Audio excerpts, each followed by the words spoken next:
Weekend. Got a fun stream for you. Today's Sunday services. We're going to go over some of the modern day religious stuff. And even more fun, we're going to go over history of Jim and Tammy Faye Bakker. So stick around. I got a video that I'm going to play for you to allow everybody to show up. And then we're going to get into it. Look forward to seeing you in just a little bit. Thanks. It was the preacher Emerson that stood there, a black robe regiment from his pulpit, and preached to several hundred one Sunday morning when he took off the black robe that signified that he was a preacher.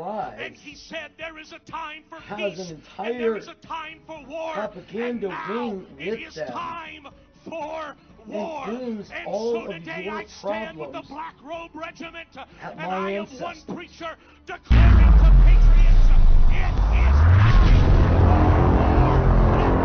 time for war. We can take women's rights away. We can take voting rights away. We're having a good holiday. Free speech in school. They're working on a series or an expose trying to explain. We can take away your driving privileges. Leading up to and keep you on from January getting 6th. a license. And so what I did here was put together like guns a bit about kill the kids and a bit about the 6th. That's pretty the much hill you everybody guys that you see in this draw the video, line. other than the attack. These are religious leaders. That's these your are moral faith high leaders. These are ground people where you stand that on are that actually hill. rallying up this patriotic fervor in the name of And Jesus. Nobody makes and so you I own put this it. together because I wanted you guys to see how reality versus what the is messaging wrong is with actually this? happening. Why are which is you in real more time. afraid If you like what we of do here, workers please subscribe owning to the channel, means of hit the production, little bell, like the video, or leave some comments, reducing the sharing this with your friends and exploitation family of so that we can wake Americans everybody up for and the get back sake to being of the America. rich? Love you guys, and please enjoy the video. Why are you willing to take the moral high ground given what happened on the January 6th, genocide you weapon? were, of course, there for a bit. What's your take on what really happened? Sure. Well, I was there on the 5th and organized a rally. You where are we led morally prayer. outraged. Multiple pastors your tax prayed, dollars and will we're go praying for the city, for the future of America. Sandwiches preach the for gospel, school and thousands kids. of people respond. So But the 5th was like revival where are for us, you for what when I your did, tax right? dollars go And I'm telling to you, pay for a the cop early shooting revolution settlement didn't just start in the bars. or a It didn't just start in misconduct the Boston settlement? harbors. It was sparked in the pulpits Where of are you when America. faulty There were a group ammo of preachers is called sold the to the Black Robe military? Regiment Where that are you when started this Elon nation. and Bezos It's get time billions for of God to dollars raise of tax up a breaks? brand Where are you about new your generation tax of dollars Black Robe going to something? preachers What that love is Jesus, wrong with that you love that the your Word of God, outrage but love is about a America kid and love getting a freedom? sandwich Amen? or an education So I or a received my parent spending responsibility. 4 weeks with their fucking And I will brand new never wear a baby yellow robe. that you forced them to I have? will only wear the black robe. What is And now as a wrong minister, with your moral I lead stance sheep, that the high ground you feed sheep, take and I is kill guns wolves. Hello, fellow over deplorable. poverty or housing or it's fucking guns? Own it. Own that you don't give a fuck about kids or families because you won't give them but parental leave. You won't fight for more wages because it'll hurt the businesses. You complain people won't work for a shitty fucking wage at shitty hours at an ice cream shop. Because they knew. Own it. They signed that document. That You not care only about them, corporations but their and guns families were at risk. and power. You don't care about traditional families. You don't care about religion because if it's the wrong religion, it's okay for them to get Roblox. We're bikers for Trump, and we exist for the sole purpose of seeing Donald Trump Own it. 2020. Say it with your chest. I don't care if kids get killed. As long as I can tell them what they can and can't say in school, I don't care. Ruling over them is more important than saving their lives. Own it. Say it with your fucking chest.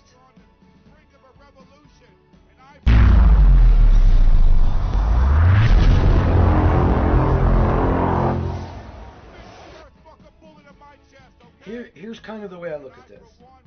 I heard Vosh talking to Rose Roost about genocide, and I've heard a bunch of clips, and I've heard, well, Vosh's fucking take is trash. Sorry, Vosh. Your take is trash. There is a likelihood of a genocide. There is. Is it like a government-sponsored genocide? No idea. Is it a genocide where people are rounded up into a camp and systemically roadblocked? I don't think so. But I would argue to say we have already experienced 2 genocides over the last 4 years, to steal, and to we've destroy. ignored them. For the last 40 years, Now, the liberals have for me, tried I'll to kill our define unborn babies, genocide steal elections, and destroy the intentional Constitution. But patriots have come to Washington, or D.C. intentional to make their inaction voices heard that we to address will not allow major them systemic to issues steal in our this country election. that And leads now to thousands and thousands of for deaths war. for the exact same And reason. so today I stand with the Black Robe Regiment, The 2 preventable and I am ones I'm one talking preacher about are declaring COVID to patriots, and guns. it is time for And war. we know Let at us least stop 200,000 the American lives And then the could 6th have been rolls around. saved So we think the 6th with is going to just be a normal day. different actions. At the head of right January or left, 6th, I don't give some a supporters fuck. call for violence. But we The watched president a said genocide nothing of violent, incited no 200,000 violence. Americans. I heard the whole speech. As a matter of fact, it was a typical Well, Trump speech. I 9/11, wanted to 2,900, hear something. 3,000. You know, we were looking for something, So not 100, something, radical, but some sort of 75 plan. What's up? times Walk down 9/11. to the Capitol. And Some hear we his just words as a call to continue on action. our lives. You'll never take back And the our other country with weakness. You have to show is strength, and you have School to be kids strong. being murdered. Yeah, we have a gun problem in America. But we have a real problem of those guns getting into schools and killing children. How many dead children constitutes So a then genocide? they say, let's walk to the Capitol. Now, what I saw up there, a lot of the people, I'll if they use were a not line all from the rounded left, up they by were the mostly government, peaceful, right? It was a mostly peaceful then that doesn't protest. count. If there wasn't an order to go do it, it doesn't count. Well, It's the only one place I've party ever been before. specifically Earlier, you're walking through 1 million people. Somebody has steps been on your toes. They shooting apologize down to you. laws. Please excuse me. I mean, and that's been the nature of that movement. To save from day children. You know the kind For of as long people as that I've you're been with, alive. the nicest, friendliest, happiest people. It's So like if we a just family look at the reunion past out 4 there. It years was incredible. It was and the wonderful. acceleration of school shootings, how many children constitutes a genocide with your intentional inaction and opposition, your media blitz, your Murdoch media blitz, your Bannon blitz, your NRA blitz, having a conference with the fascist ex-president and the people in the outside celebrating of the building were guns shouting at them, where calling them violence traitors. just happened They on were the actually graves very of unhappy children, with those individuals. while saying other people are making it correct. So if we've already had those 2 genocides, what's to say you'll stop the next? That's the point. Police retreat to Or the should have Capitol been. building, where it seems to be more prevalent.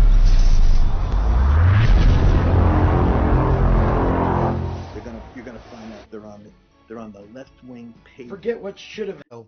So yeah, I feel like the tone was peaceful, and I feel like there's a total media spin that's trying to take everyone associated that like President Trump, that are still committed to the Constitution in a strong way and still have traditional American values, and label them now as terrorists.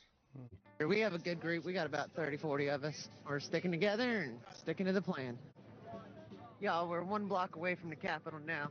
I'm probably going to go silent when I get there because I'm going to be a little busy. And this, in addition to this, the media is essentially calling them terrorists. Sure. And then all of a sudden this happens.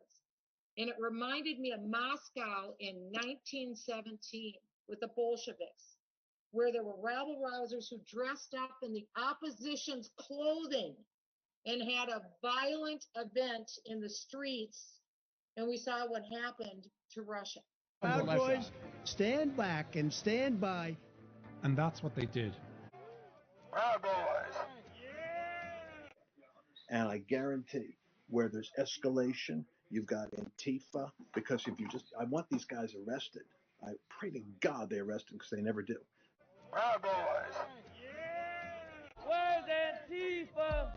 But there are moments that suggest another motive. Come on, tighten up. Come on, boys. Let's not fucking yell that. All right? And I heard, I don't know how many actually went inside, but it was a small amount.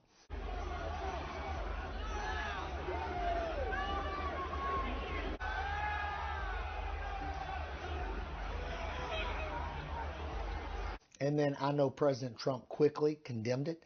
I think he sent 3 tweets out. 2 of them were censored and taken down. And then if you watch what he told the Americans to do was to calm down and go home, right? Calm down, stop this action, and go home. As this is happening and as thousands more swell outside, Trump composes a tweet, not to calm his supporters, but to blame his vice president.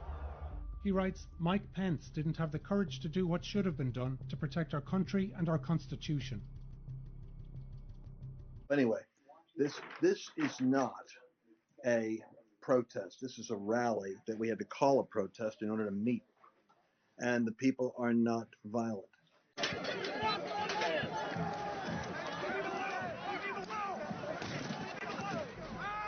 I need a command official from Capitol so we can coordinate where they want us to pull back to. We cannot hold this without more munitions or more manpower.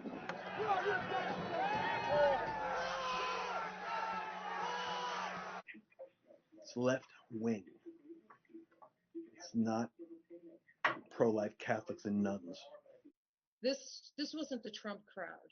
This didn't look anything like the Trump crowd or the prayer warriors.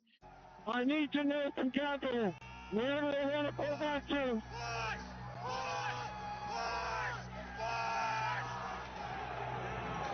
Then the police lose the line. There's a picture, we lost the line. We've lost the line. RMPD, pull back.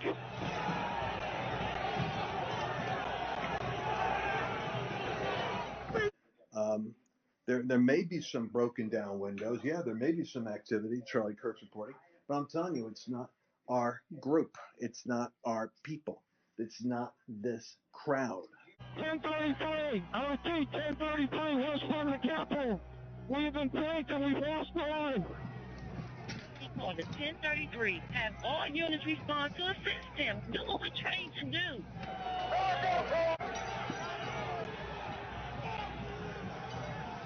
Get out of here! Take your big sorry asses and back up in there! Run your sorry asses off!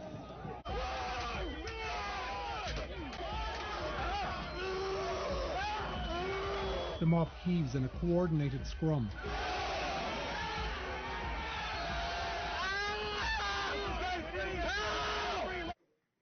And so what you have is you have a peaceful showing up, and so this, if this is going to go the way the news media manipulates it, you need to hear from me.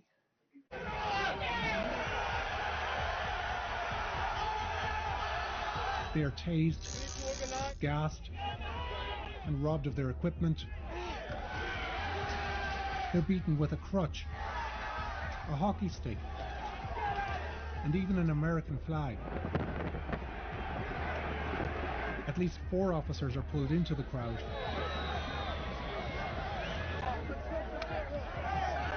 One dragged by his own helmet, face down. And again, the frenzy turns fatal. This is a peaceful gathering of frustrated citizens who are watching their president get ripped off, and they see more clearly than the left-wing media knuckleheads the economy going down, the race battles intensifying because there's money in division. Roseanne Boyland, a Trump supporter who has been swept up by QAnon conspiracies, is moving toward the door. But amid the scrum, she collapses and is lying unconscious beneath the mob.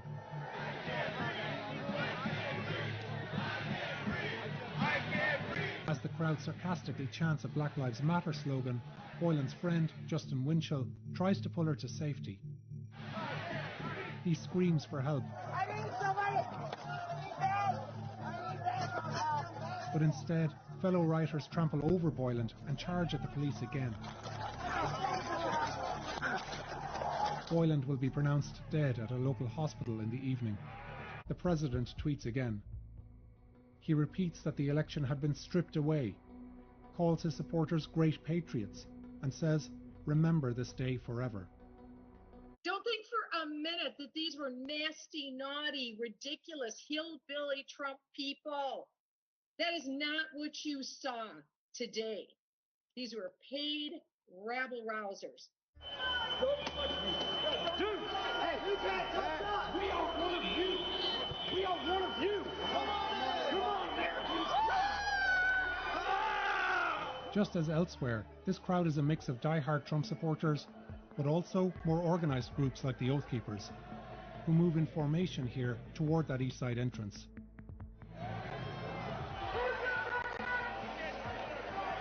The Oath Keepers and their supporters continue to update each other on the Zello chat app.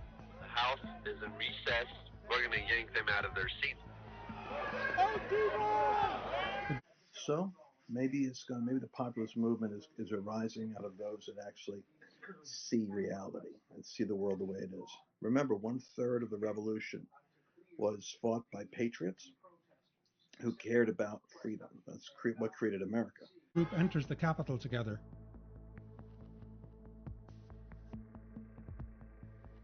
Proud Boys are near them, including Joe Biggs, the organizer we saw earlier. Took over the Capitol, overran the Capitol. We're in the fucking Capitol, bro. Are you in there? Huddled together under a table, Pelosi's staff record what's happening. We need Capitol Police, I think, coming to the hallway. They're pounding on doors trying to find her.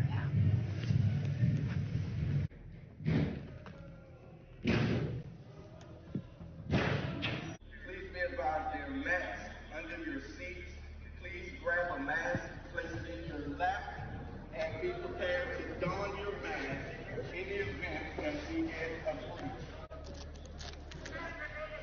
Just outside, a mob of 100 or more is baying to get into them. Well, we came this far. What do you say? Drag them out! And now they want to finish the job. And they want the coup to be done today on January 6th so they can seal the deal with Joe Biden as the next president of the United States. Today was the day to have the coup, to put it all in process and have it come to the head. That's what this was. This is a coup. Going. Yeah, I would just stop. Bro. And in moments are pushing against the doors into the House. On the other side, Capitol Police erect a barricade and draw their guns. You're a traitor! No, don't. On the floor, lawmakers are evacuated to the rear of the chamber, where in a few minutes a rioter will be shot and killed. Part of the mob outside now peels off in that direction to find a different way in. No, people are running that way. Ashley Babbitt, an Air Force veteran and QAnon supporter, is among the first to arrive at the rear of the House.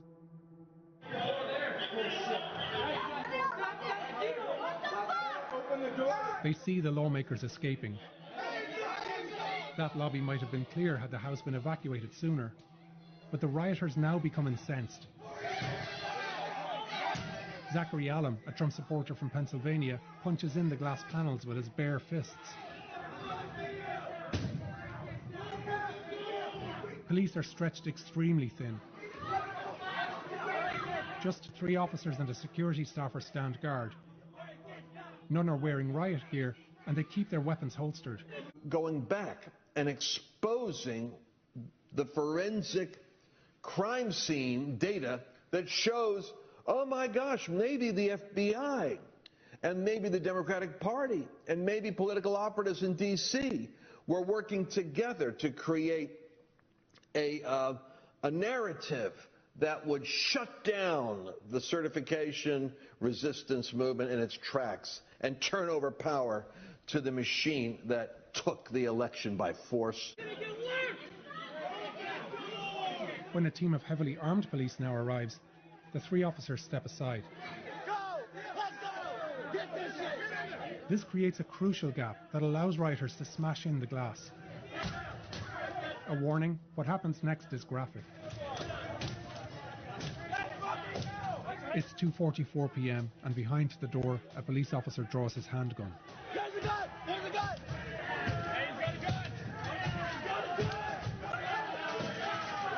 Babbitt vaults into the window, and the officer shoots her once. It's a fatal wound through the upper chest. Everybody stay down. Get down. Yeah.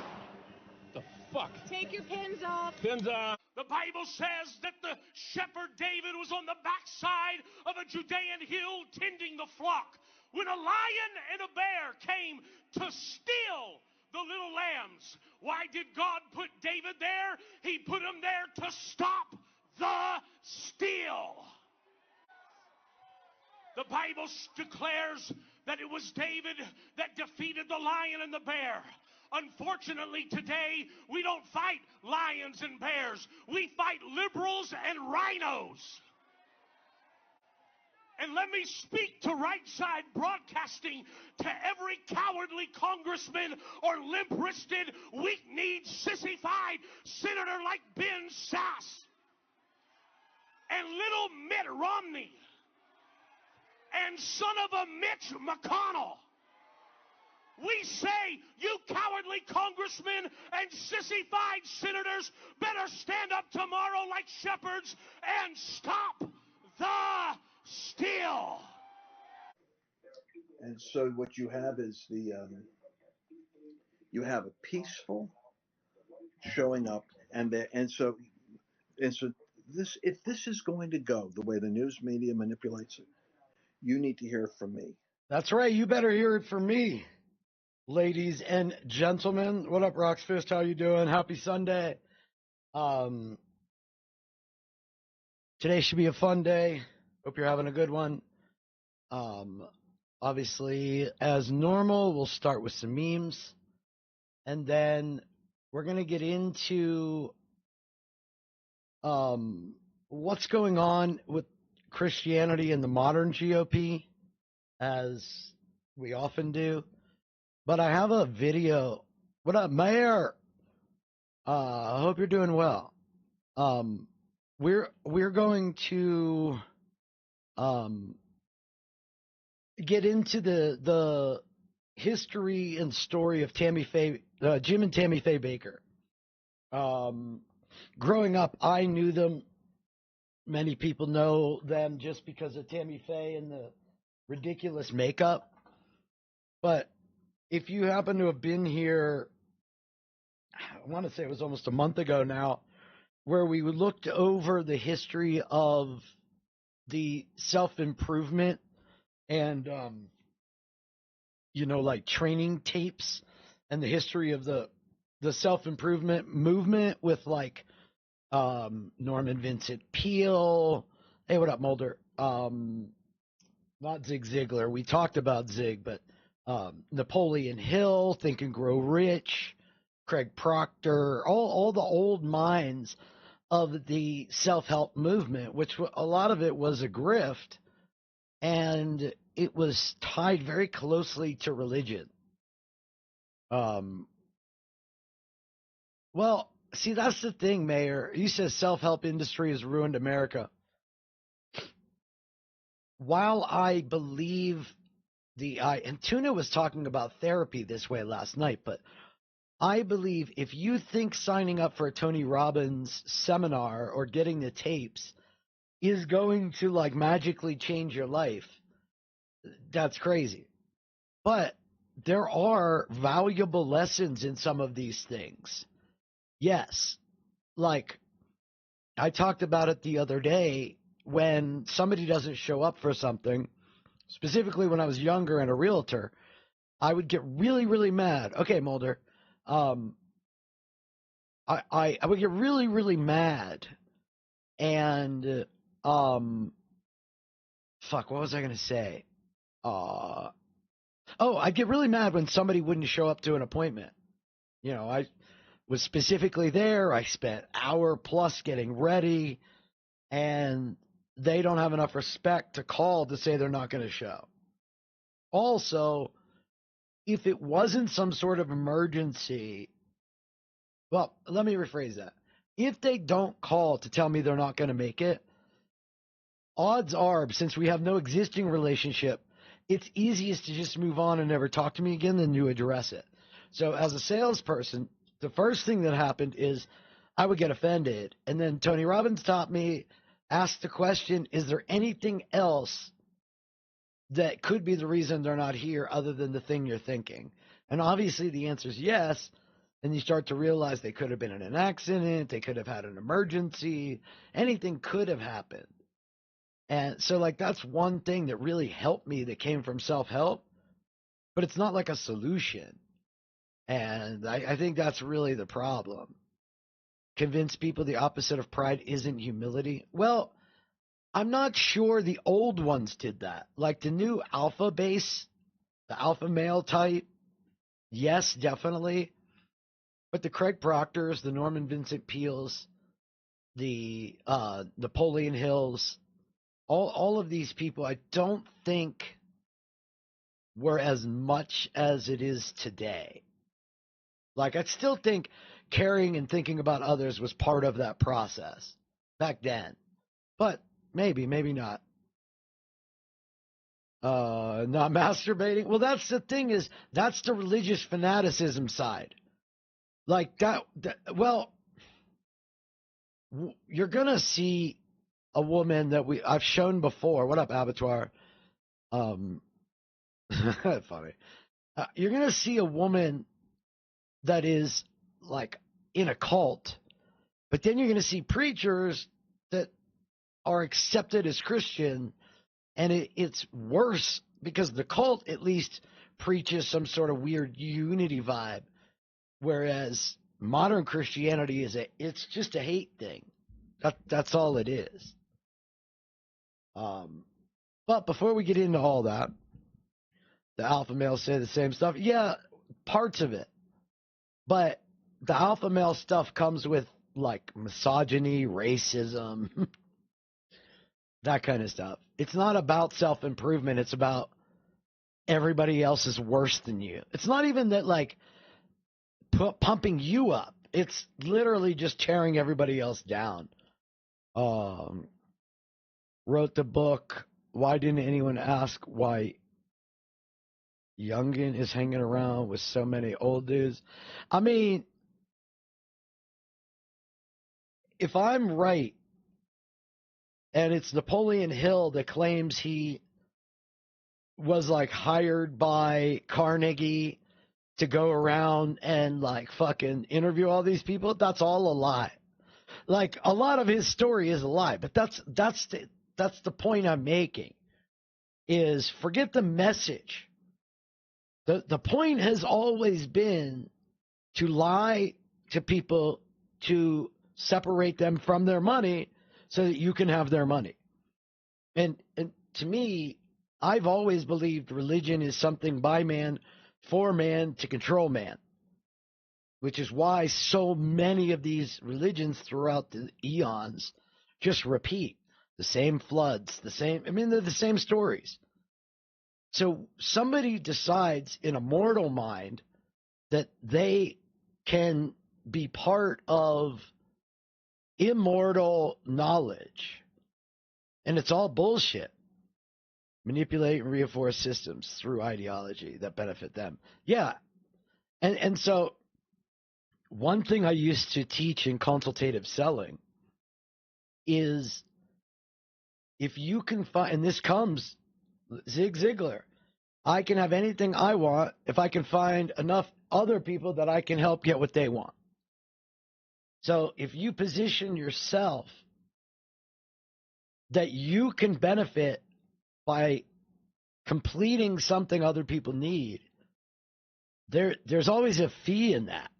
Like, your role costs the thing more money. And when what you're selling is a mystical sky fucking ghost, there's no cost in that. It's all profit. But speaking of all profit, we're going to start our memes so we can get into this. And I love the just asking questions. That's fucking hilarious. Hey, let's see. Hold on. I should be on the multi-stream chat. Where'd it go? Hold on. I'm trying to get better with YouTube chat. What up, Mercado? Not the same Mercado. You're not the Mercado in Ukraine. Good to see you. Glad to have somebody in the YouTube chat. Also, if you're watching on Twitch, what up, Big Room? If you're watching on Twitch, please open another window and have the YouTube channel open. It's a good deed for the day. It's a mitzvah, as we would say in Hebrew, and by we I mean me. I was talking to somebody on the phone, and they were talking about how people talking about Jews right now that it's a religious thing. And the problem that we have, that I'm intentionally doing to Christians, is that what Israel does is considered Jews. So when Jews like me stand up against what Israel's doing, we're called anti-Semitic, which is amazing as a reflex. But hey, it's bingo, nice. The problem comes with people that hate Israel and make this extrapolation also hate me. People that support Israel and think anybody that doesn't support him is anti-Semitic, they hate me too. Like, almost every part of this makes my life more dangerous.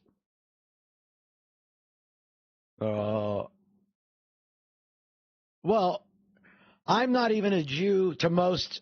I don't want to say Israel, because Israel is a country. Israelis are a people. Jews is an ethnicity and a religion. And the government is the government. Like, the conflation that keeps getting made would be if every time America did something, we said Christians. Israel is in the state. Yeah, I'm not a Jew to Israel, the state, because I won't treat a woman as if she's unequal to men, basically, and that I'll wear multiple animals, and that I'll eat cheese with meat, and that I don't believe that we actually are eating unleavened bread as the story of our fleeing. And I really don't believe Jonah or the magical parting of a sea.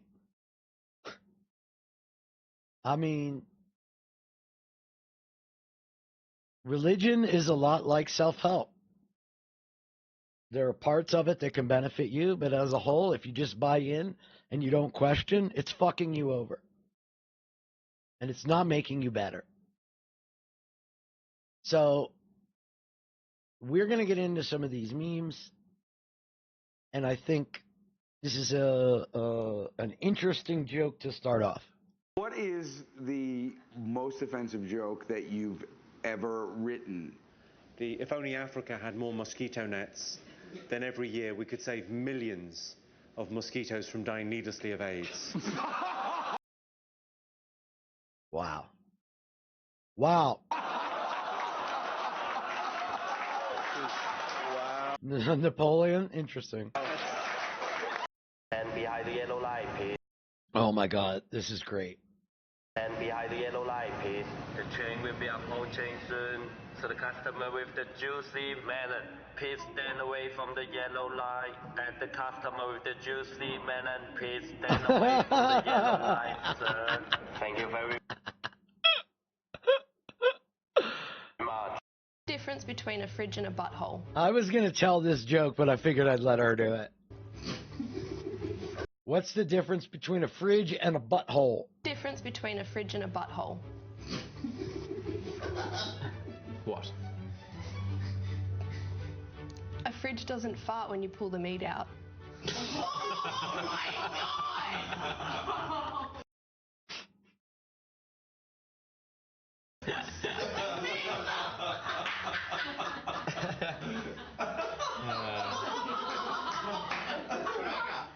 That's so good.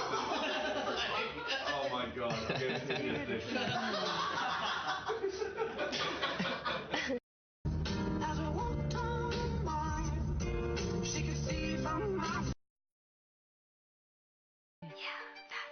The flavor of Chardonnay. Chardonnay the wine. The horsey sauce of Arby's. Arby's. Introducing Chardonnay's Arby's horsey sauce. Coming soon. Coming soon. I just said that. What? Why did you send me that?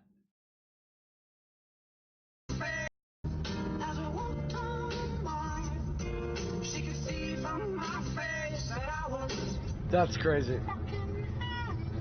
It said the way he turned around got me.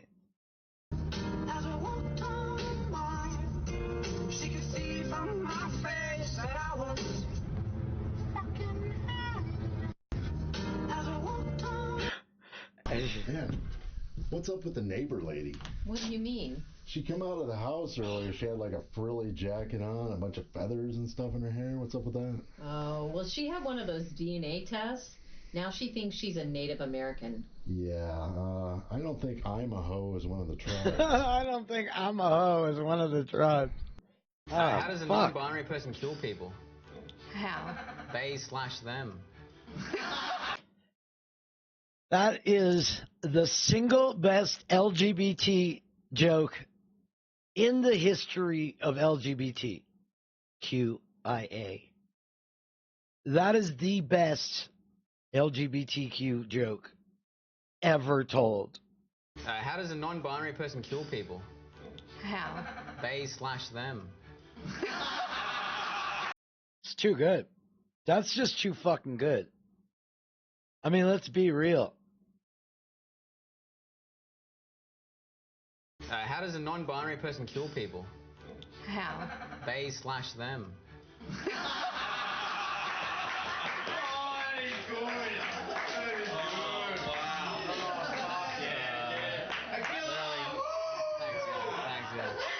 That's the thing about being alone. It's not that you feel like you don't have anybody. It's like you feel like nobody has you. And man, and I know, and especially when we're young, that's so, we can't even put it into words, but we can feel that. And I remember a lot as a child feeling that way. Just feeling like nobody has me. Why should we go to school and we're the dumbest motherfuckers on the planet as far as intelligence? Yeah, right. We're like the 30th dumbest motherfuckers in the world. Where am I at on the poll? Oh, nigga, you down there with Scooby-Doo, motherfucker.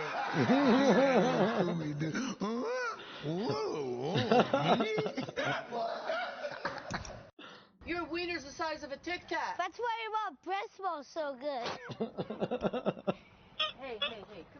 That's a classic. Your wiener's the size of a Tic Tac. That's why your breast smells so good. Hey, come here. A new anaconda species just dropped, possibly giving us the largest species of snake in the world. A group of... It's my cock! Okay. What's the difference between 3 cocks and a joke? What? Abby can't take a joke. I'm on your team. Oh, different Abby.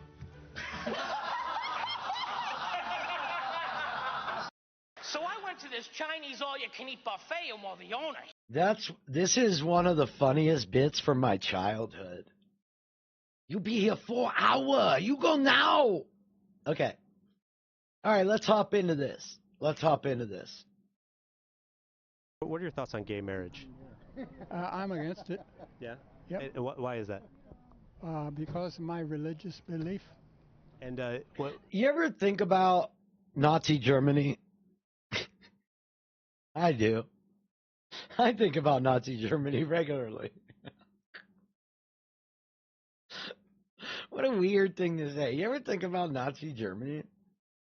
But just like when COVID hit and I was like learning about the Spanish flu, and you see like all the dumb shit society did, and you're like, surely we learned. Surely in 100 years, we learned that like ignoring science and claiming science is fake, it's not good. But we saw during COVID, identical. So you think about Germany, and I think one of the questions everybody asks is how? Like, how can regular people become, like, fine with genocide? Vote for the people that commit genocide. Make excuses afterwards. How's that possible? Well, it's the suspension of reality. It's the suspension of critical thinking. It's the suspension of having to rationally have cohesive rationality. And you see over and over again, this doesn't exist here. What are your thoughts on gay marriage? I'm against it. Yeah? Yep. And why is that? Because of my religious belief. And what religion are you? I'm a Lutheran. Lutheran. Because in the Bible, Leviticus, if a man lays with a man as he lays with a woman, surely he should be put to death. It's against it there? Yep. Also in Leviticus, it says you can't eat pork. Have you ever eaten pork? A lot. I mean, in the same book, it gives you two things you have to do. One of them requires you to do something. The other one is somebody else's existence outside of you. And Christians don't believe that they have to do the things that are about them, while believing their superiority gives them the rightful authority to implement the religious beliefs they choose from the book that don't affect them directly, to be outraged to control somebody else. And this is how a Nazi, or this is how a regular German becomes a Nazi. Or at a bare minimum, a Nazi sympathizer that'll do the little head nod to tell you the neighbor kids over there hiding behind onto the floorboard. Like, Trump says he wants to round up all the migrants, put them in camps. Literally says it out loud. And they're like, yeah, so what? We got to get rid of them. Don't be a sucker. No, I've seen the full-length film. I'm going to get you, sucker. Okay. Yeah. Wait, the short film, it's like 15 minutes long from like the 40s about propaganda. Barack Obama had a big part of 9/11. We need to abolish abortion, no exceptions. So again, if the Bible says abortion is wrong, then you can choose not to have an abortion. But it's not about what they have to do. It's about what beliefs can they pick from a book to give them the authority to be authoritarian. Christianity in itself, often rooted in you are a more special individual than everybody that doesn't believe what you believe. So from a core ideology, these people have the right to rule over others because they're just better. So the same book where she's going to use, I can't do this, or you're not allowed to do this because of my book, she violates the book because it ties to her. Roxas says, yeah, I was having a conversation with some coworkers the other day. I argued the border has exaggerated, hyperbolized, and fear-mongered. They couldn't accept it. They knew it was a huge problem. Well, I think what you could try is extrapolating that out and saying, okay, you think the border is a problem. Do you think they should round up all the migrants, take them to the train station, put them on boxcars, and send them to camps like Trump wants to do? Make them face the results of their ideology. You know, somebody from the right claims college students are anti-Semitic, and they quote the government. Just respond with, so you trust the government now? Because they spent 4 years, 8 years telling us everything about the government is deep state corrupt. They're not allowed to use that as a source. Don't play defense. Don't try to convince them the border's not a problem. Try to convince them, do you really want to kill them? I don't want to kill them. Or you just want to round them up and send them back to the place they were fleeing because they were afraid of dying. You don't want to kill them. You just want to send them back to where they were going to die. You don't hate homeless people and want them dead. You just want to criminalize being homeless. So this says, before I'll be right back. formed you in the womb, I knew you. And that's from the Bible? Yeah, from Jeremiah 1. Right. So God knows these babies in the womb. He has a purpose and a destiny for each child. They shouldn't be killed. Didn't he kill all the firstborn sons in Egypt? I think I'm done. I mean, the slightest bit of pushback.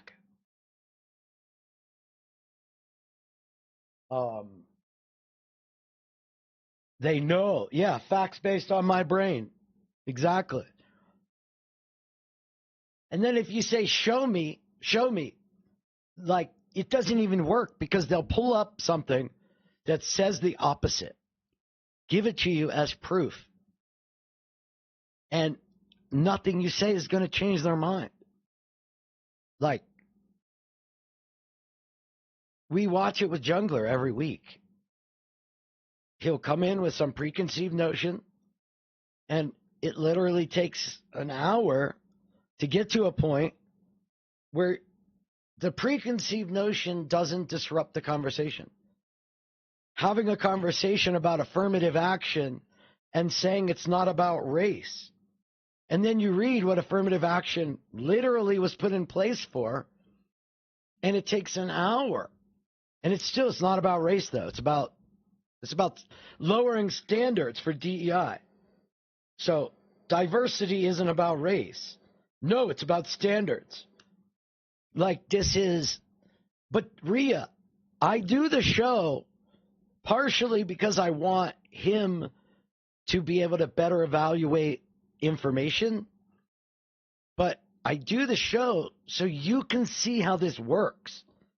Like, I can't say here are the 7-step process to de-radicalizing and watch. Like, it's not a magic trick.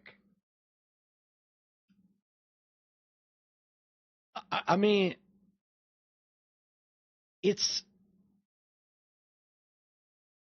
he's not arguing with me.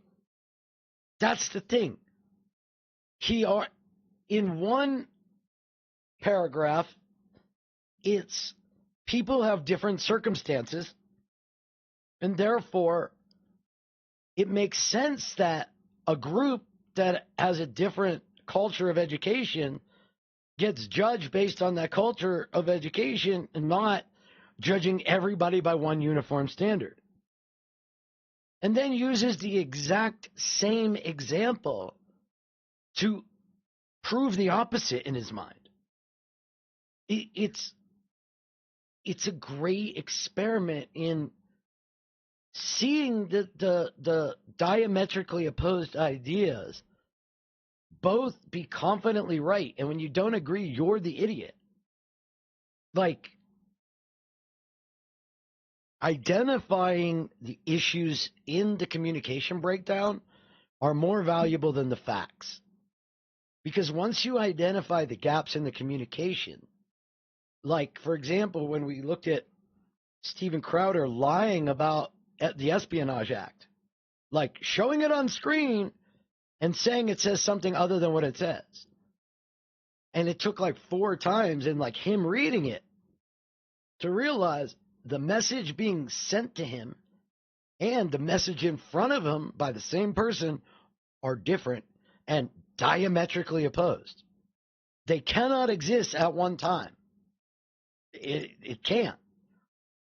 College campuses can't both be anti-Semitic and some sort of George Soros Jewish plot. But Republicans are so ingrained that everything they don't like is a George Soros Jew-controlled plot. So it's the George Soros is making anti-Semitism on campuses as a plot for Jews to control you. Yeah, like white people are superior. That is the base assumption for his logic to work. That if you have an outsized number of white males in a job, that's because of merit. Not hiring practices, but the same company that is changing the hiring practices can't make the same perfect decisions they made to get the ideal mix. Like it's nonsensical. It's the same as these Ivy League students are incapable of free thought, and they're being controlled. Plus, we can't cancel student loan debt. They made their own choice. Also, get back to class. You're wasting mommy and daddy's money. So are they borrowing the money and fuck them, or are they lazy, so fuck them? Like, no matter what, these people will attack. So it only makes more sense that you find out why they believe what they believe, or you force them to the progression that they're on.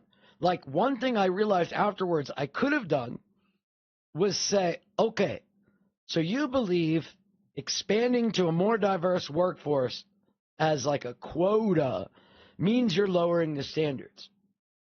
Are you saying that when a corporation in a area that's 55% white, that it just so happens that white men hold a majority of the powerful jobs just because they're better? Like, if it's 85% white men, the only non-racist thing he could think of was they're just not applying for these jobs, without realizing they're not applying for the jobs because they've been excluded. That's the thing. Natural. That means from a right-leaning perspective, natural means, and he doesn't really mean it this way, but the language they're using that ingrains it's natural is one of God's law over man's law. Natural law, God's law. So when they say it's just natural, what they mean is this is the way God wants things. And the wokes hate God. Because God wants white men to represent 98 out of every 100 federal Republicans. Yeah, Jungler. You should go back and watch it. It's a fascinating episode. When you believe DEI is the company bowing to something, some deep state conspiracy, because they have to, but you also know everything a business does is profit, then how can the company that has the hiring practices decide they want to change the hiring practices? And it used to be about profit, but now it's not about profit, even though everything a corporation does is about profit. This is just indoctrination at a high order. Here. All hell is going to break loose. Are you going to go apeshit today? Donald Trump said all hell is going to break loose. Are you going to go apeshit today? I'm not going to go apeshit today. Are you ready to go apeshit today? I want to see how it plays out. Are you ready? Imagine saying to BLM, are you ready to go apeshit? God damn it. And the response you get is, we'll see, it depends. But yeah, that's the thing, Rhea. Because when they tell you the worst thing that can ever happen is you being called racist, they have put up this wall that nothing they do could be based in racism. So when you talk about affirmative action, which is laws that were put into place to address racism, when you say affirmative action isn't about race and diversity, equity, inclusion isn't about race, and critical race theory, I mean, it's about race because of the white kids, but it's not about race because we're not racist. You guys harp on January 6th constantly. Look, we accept responsibility when we're violent. Well, tell me about January 6th. What? It was Antifa. And did you see what BLM did? Look at the college protests. Kristi Noem. It's the media's fault. It's a big deal about her killing her dog. How affirmative action is. That's the thing. If they can't, the reason I loop, okay? Let me explain a little inside baseball. The reason I loop so much, what up, Missy? She published, I know. And she said in an interview that, like, I don't know if it's in the final cut. And they're like, well, you did an audiobook. You read it. Did you not catch it when you read it? Like, they're never responsible. It's her book, but it's not her fault. Her story that she put in the book is in the book. It's actually an attack on her. Like, so, Roxfist, the reason I loop so much is because I need to create an agreed upon foundation of even the most simplest facts, right? So when somebody is claiming affirmative action has nothing to do with race, there is no way to continue the conversation. Now, it's a show and I love Jungler, so I do. But in real life, if somebody will not accept that affirmative action is about race, well, it was about race, but it's not now. What do you mean it's not about race now? It's always about race. You may think we don't need it now and it's anti-white racism, but it's about race. Like, the reason they got rid of affirmative action is they said it was discriminatory. Like, even the reason for getting rid of it is race.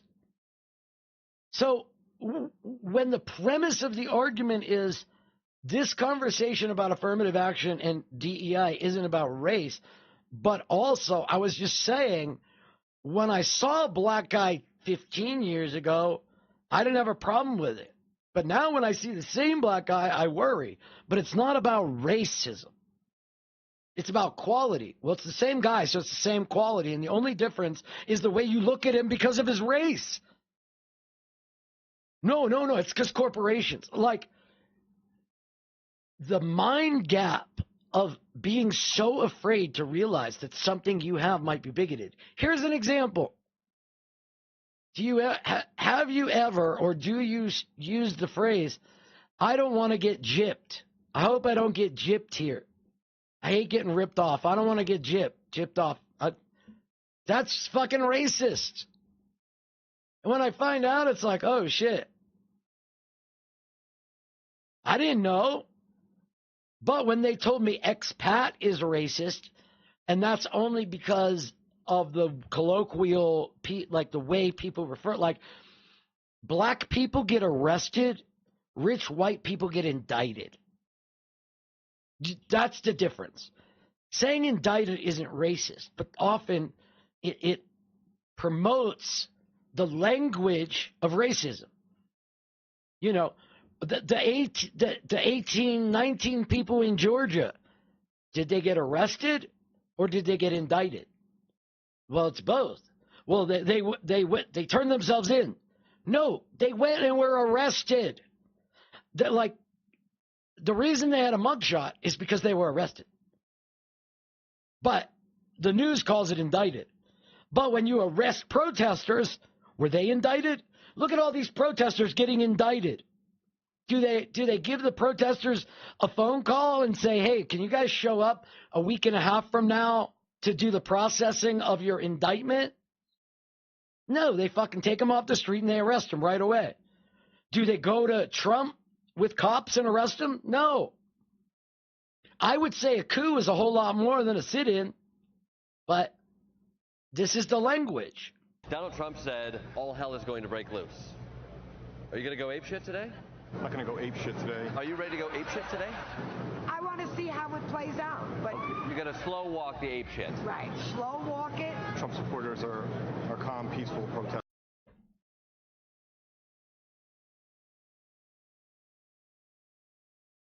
The Nazis believed they were the good guys.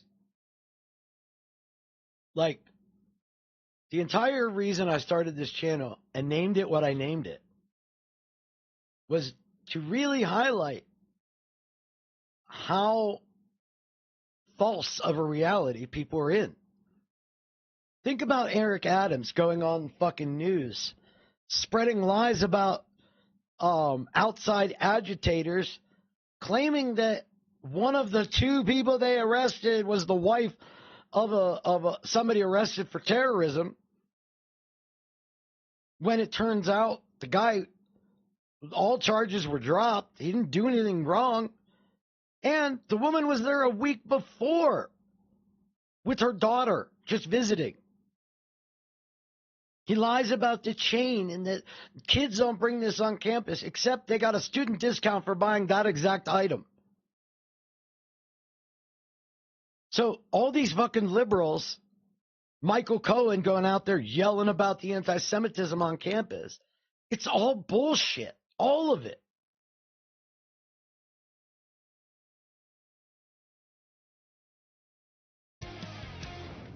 Fox News alert. A night of anarchy on the West Coast after Antifa got their hands on more weapons than Zelensky. I mean, but this is Fox. You expect violent Nazi propaganda from Fox News. But now you're getting it from mainstream. Like, when this happened, right? Ron DeSantis questioned about Nazis. How's things going in Florida these days? In Florida, involving Florida's Republican governor, Ron DeSantis. When the Nazi group showed up in Central Florida on Saturday, right, screaming anti-Semitic abuse at people. Now, remember, these are the ones talking about the violent kids on college campuses who hate Jews. And beating up at least one Jewish passerby. And then the Nazis showed up the following day on those overpasses as well. And this was upsetting, right, in Central Florida. And local and state leaders, Democrat and Republican, they all rushed to condemn the Nazis, one by one. The local mayor, the sheriff, members of Congress, Florida's Republican U.S. Senator Rick Scott, they all volunteered themselves. They all came forward and condemned the events in no uncertain terms. But from the governor, it's been a little weird. The only initial response from Florida's Republican governor, Ron DeSantis, was this tweet from his press secretary saying, quote, "Do we even know if they are Nazis?" Yeah, they volunteered that they are, and also the swastika banners help with that. She's since deleted that tweet. You'll be happy to know that after that wobbly start to this whole crisis, Governor DeSantis did finally get around to addressing the Nazis in Orlando issue. Here's what he said. Please respond to the Nazi demonstration in Orlando over the weekend. Why do you feel hate groups would kill people? So what I'm going to say is these people... I'm just going to stop that. Okay. Oh, okay, my bad. It was in a different window, and I was watching it. My bad. What up, stickers? Yeah, he does look like Bossum. So, if you have an extra window, please open the YouTube channel and put the live on in another channel. We could use the hours. If we get the hours and the channel gets monetized, then I can give the monetization to somebody if they'll do editing. There for a second and say, what I'm going to say is these people, right? You can sort of guess where he's going, right? What I'm going to say is these people, what do you think he's going to say next, right? What I'm going to say is these people, these neo-Nazi hate groups, they have no place in our society, no place in Florida. I condemn them in the strongest terms. Like, you figure that's what he's going to say, right? You figure. Now, the irony of the video I did about Wick, showing how he argues that a Jew under threat of Nazi violence must advocate for the free speech of Nazis if the Jew wants free speech. Well, now when the Jew wants free speech, I'm anti-Semitic. So I got to shut the fuck up. So as a Jew, I have to support anti-Semites. And as a Jew, I need to shut up because I'm anti-Semitic.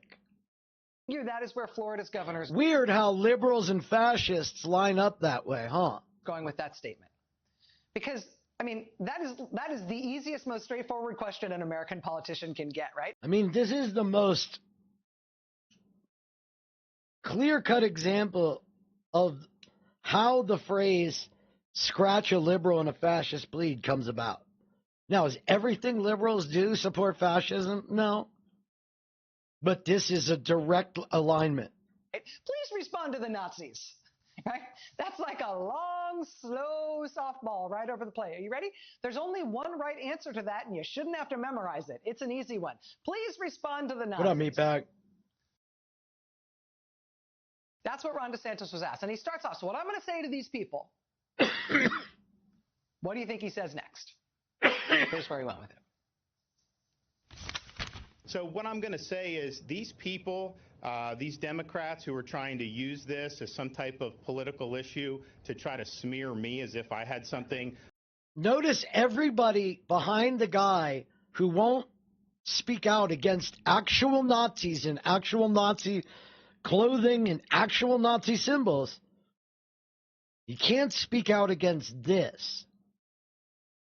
But George Soros is funding the anti-Semitism on college campuses. And also, according to Rogan, it's because Russia has invaded the universities. To do that, we're not playing their game. Yes. They would never rush into a federal building and try to disrupt proceedings. Donald Trump would never advocate for that. They didn't, like, the party of personal responsibility is always peaceful. Didn't actually do the thing. We didn't do it. You should just comply. We didn't do it. Today? I want to see how it plays out, but... You got to slow walk the ape shit. Right. Slow walk it. Trump supporters are calm, peaceful protesters. Yes. They would never rush into a federal building and try to disrupt proceedings. Donald Trump would never advocate for that. Outside of that January. He didn't say Trump. He said Republicans. Republicans are calm and would never do damage. Like this day where they weren't calm and did damage. Well, that's not Trump. So you're saying even without Trump, you guys are just violent domestic terrorists. I want to see how it plays out, but... You got to slow walk the ape shit. Right. Slow walk it. Trump supporters are calm, peaceful protesters. Yes. They would never rush into a federal building and try to disrupt proceedings. Donald Trump would never advocate for that. Outside of that January 6th thing. Is today the January 6th of April 15th? No. What January? I was there January 6th. Well, yes. Look at that. What? This was the single largest domestic operation for the FBI. The most arrests ever from a single event. Cops bludgeoned, beat, and Republicans feel that was their patriotic duty. And look how offended they are. The Democrats are baby-killing demons. They've destroyed the country. Well, what did you guys do on January 6th? You guys are obsessed with January 6th. It's always about January 6th with you. What about BLM? I mean, they are the baby-bottom, lily snowflakiest, my pillow softest. Where were you? Inside the rotunda? Are you in the office? Were you holding a podium? Where were you? It was breached before we even got there. So it was breached. So they would never break in. It was nothing, but it was breached. This is what we're dealing with. This is what we're dealing with. When I have these conversations with junglers, this is what I'm showing. And I'm showing, like, even from good people, these people aren't bad as a soul. In here, like, we don't know for certain they're bad people. They could be. She could be a racist bitch. But there's a lot of non-racist fucks that say the exact same thing. And if they can logic what they're saying, they're like, ooh, that sounds bad. But the reason people react like this, right? If you were to talk directly about Stuart Rhodes, Ethan Nordine, Jessica Watson, they would make the argument you are calling every Republican a domestic terrorist. No, I do say that. I do say the GOP is a domestic terrorist organization. And if you belong to it, you may not be a suicide bomber, but if you belong to ISIS. So, this separation of we need to humanize people whose entire existence is dehumanizing other people. It's such a weird responsibility. It's like mental illness isn't seen as a real health condition. So it's the responsibility of the mentally ill to adapt to society for the comfort of the sane. But it's not the responsibility of a fucking cancer patient or AIDS patient to do the same thing. Like, it's just, sometimes you're in a position where you have to carry the responsibility for helping others to realize the problem they're creating. Especially when you're going to be the victim of that problem. Is that why you're here early today, just to make sure you get that first wave? Well, I have done pretty. Go back and watch America's Most Wanted. I made a grand appearance there. I mean, these are the Christians that need to take the country back from it being destroyed. The ones from America's Most Wanted. When somebody said we got what we deserve. God bless, I'll set my TiVo. Vote is what he said. I mean, that is, oops, hold on. You know, and these are probably the same mentality as the young people. I did not realize that the next video coming up was my good friend Bernie. I had totally forgotten that he was on the list. Okay. I just want to show you a little bit of this video because I want you to see the priority of Christians who are separating other people from their money. I just want you to see the good that they do with it. Turns out Mississippi just erected a giant Christian cross. I'm going to show you a picture of it. That's it right there. It's 120 feet tall. It is 60 feet wide. It is 0% useful. But the important thing about this, there it is. A giant cross erected along Aberdeen Highway. This is in Aberdeen, Mississippi. It's giant. You can see the community coming out to celebrate the installation of this giant cross. But the only important thing to point out in this article is down here. The project cost $240,000. It's $250,000 almost. This giant Christian cross that they just erected in like rural Mississippi. They've been fundraising for this for like 3 years. They finally got the money they needed. It's $250,000. And the thing is, I mean, we can all joke about that's a dumb use of money because it is. This is apparently the 14th giant Christian cross that has been put up in Mississippi. And according to the guy constructing them all, this is the 20th giant cross his company has put up. That's $4.8 million on these structures. All of these appear to be legal. Like the nonprofits were formed to raise money for this. It's all donations. It's not government money. But it doesn't mean any of us have to take it seriously. But it does raise a lot of questions. It's wild. For example, why are these people deluded enough to think that the one thing lacking in Mississippi is a symbol of Christianity? Why do you need a cross in Mississippi? I mean, if you said we need a cross in like Vermont, it's always virtue signaling. What's up, Chris? It's always this weird ass virtue signal. Like, they don't have to be good as long as they tell you they're the better ones. Or Oregon. Okay, fine, we can have a conversation. So that's where we are. They don't want to help homeless people. They want to criminalize homelessness, right?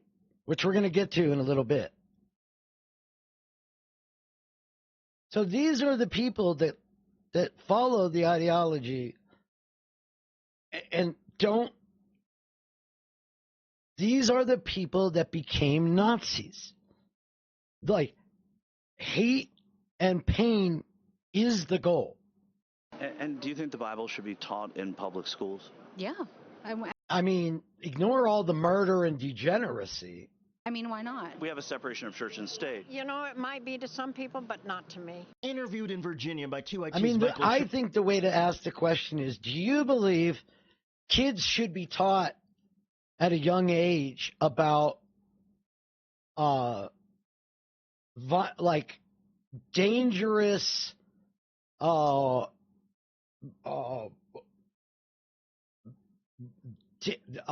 dangerous mass murders, discussions about killing your own family, discussions about multiple marriages and affairs and murder plots? Do you think that should be in elementary schools? No, hell no. Okay, so you agree we shouldn't have the Bible in schools. Like, you see how they behave, and you see when you talk to them, it could take an hour of this exact same back and forth in 40 different ways for them to finally potentially even question they might be wrong. Sure, these are Christian nationalists. I just know that God is in charge. And I know it. No, you believe it. It's your opinion. But these people don't have opinions because they are objective morality. They are the chosen. God told them it is your job to rule. Just like God told Mike Johnson it's his time to be Moses. Like, can you think about the narcissistic delusion to believe the Lord of all things ever says to you, hey, guy, I need you to go be in charge and rule over people in America.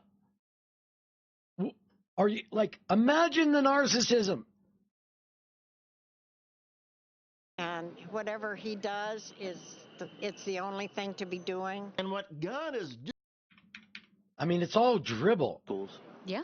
I mean, why not? We have a separation of church and state. You know, it might be to some people, but not to me. Interviewed in Virginia by two IT's Michael Shore. We have separation of church and state. Not as a patriot, not to me. I love the Constitution. Or these are Christian nationalists. I just know that God is in charge and whatever. Well, then he doesn't need you. If God's in charge, why vote? He'll just make Trump president. Why does God need truckers to make left turns around D.C.? Why does God need your help? So you pick the God, and that God happens to need your help to satisfy the God that you picked. And then you give away money as a buy-in to this. He does. Because God needs the money too. The God you chose needs you to give that God money so God can ask you for help. So you're literally paying to help God. Because you're better than everybody else. But also, all the things in the Bible that would require you to actually do something, those are things you don't bother with. It's the only thing to be doing. And what God is doing, they say, is blessing America with Donald Trump. We have, God. God is trying to help America, and the man for the mission is Trump. You think America should... 15 years ago, if you heard somebody talking like this walking down the street, you knew they were fucking mentally ill. God wants to take care of this society. God's really angry with what's happening. You got to repent. Like, that was the crazy lady. That's the brickyard preacher. These people that are running the fucking country now, 15 years ago, were the ones you and your friends went to campus to make fun of. America with Donald Trump. We have, God. God is trying to help America, and the man for the mission is Trump. You think America should be an exclusively Christian country? Yes, but I think that it should be a Christian country. The right path is to keep America a Christ-like America. A Christ-like America, a nation that follows Jesus. And one of Donald So, do you keep kosher? No? Okay. Trump's top right-wing supporters, Michael Flynn, says the United States should be a nation that only follows Jesus.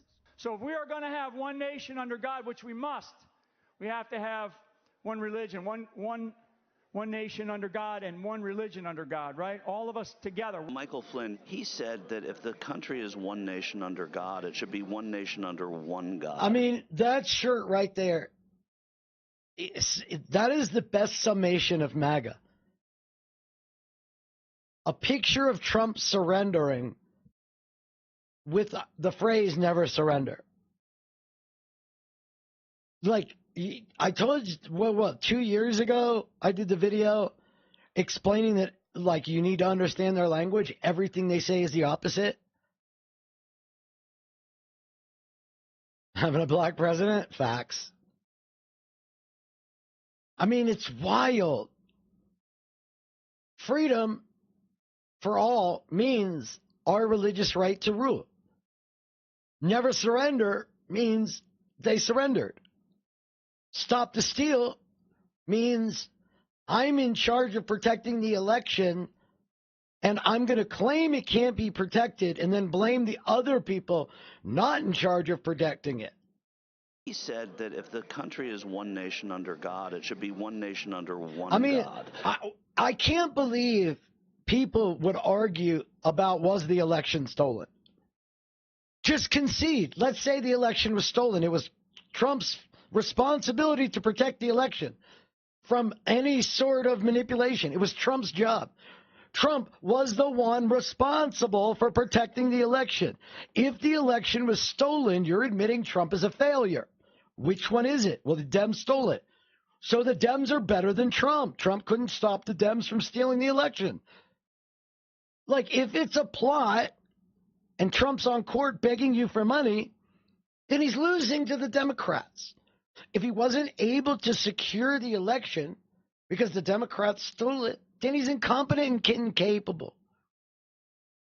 If the Democrats were able to infiltrate the FBI and silence the Hunter Biden laptop story, like, I don't know, Karen McDougal, Stormy Daniels, and the whole catch and kill thing that you did in 2016, plus the Seth Rich bullshit to cover up your bullshit, like, everything is them just telling us what they do. So, and he wasn't able to do that. That swung the election. So you're also saying when Trump did the catch and kills and paid the hush money, that affected the election. No, not at all. Do you agree with that? Yes, I do. Yes. So what would that do for Donald Trump's Jewish children who don't worship? This is great. Nation under God and one religion under God, right? All of us together. Michael Flynn, he said that if the country is one nation under God, it should be one nation under one God. Do you agree with that? Yes, I do. Yes. So what would that do for Donald Trump's Jewish children who don't worship the same God?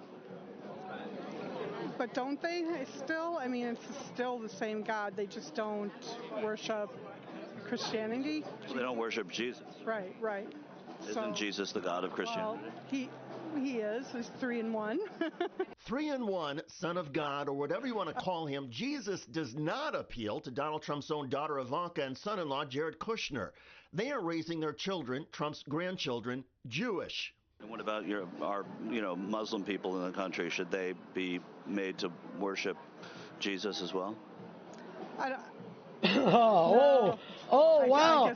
Never once did I consider somebody other than myself in saying how everybody else has to behave. Everybody in society needs to bow down and listen to me. Well, what about these people? Oh, I never really thought about how it would affect them. Oh, wow. You're trying to trap me. They're raising their children, Trump's grandchildren, Jewish. And what about our Muslim people in the country? Should they be made to worship Jesus as well? I don't. No, I guess everybody, we should have our. How about we keep religion out of it? But many MAGA maniacs are more firm. America is actually following Christ more than we think, and I think that God knows this. Because we're one nation under God, we should be one nation Wait. God. He tells you what God thinks, then he tells you God agrees. I think God thinks this, and he agrees. They should have ambulances standing by. But many MAGA maniacs are more firm. America is actually following Christ more than we think, and I think that God knows this. America who? America, the lady, the country, Americans? What does this mean?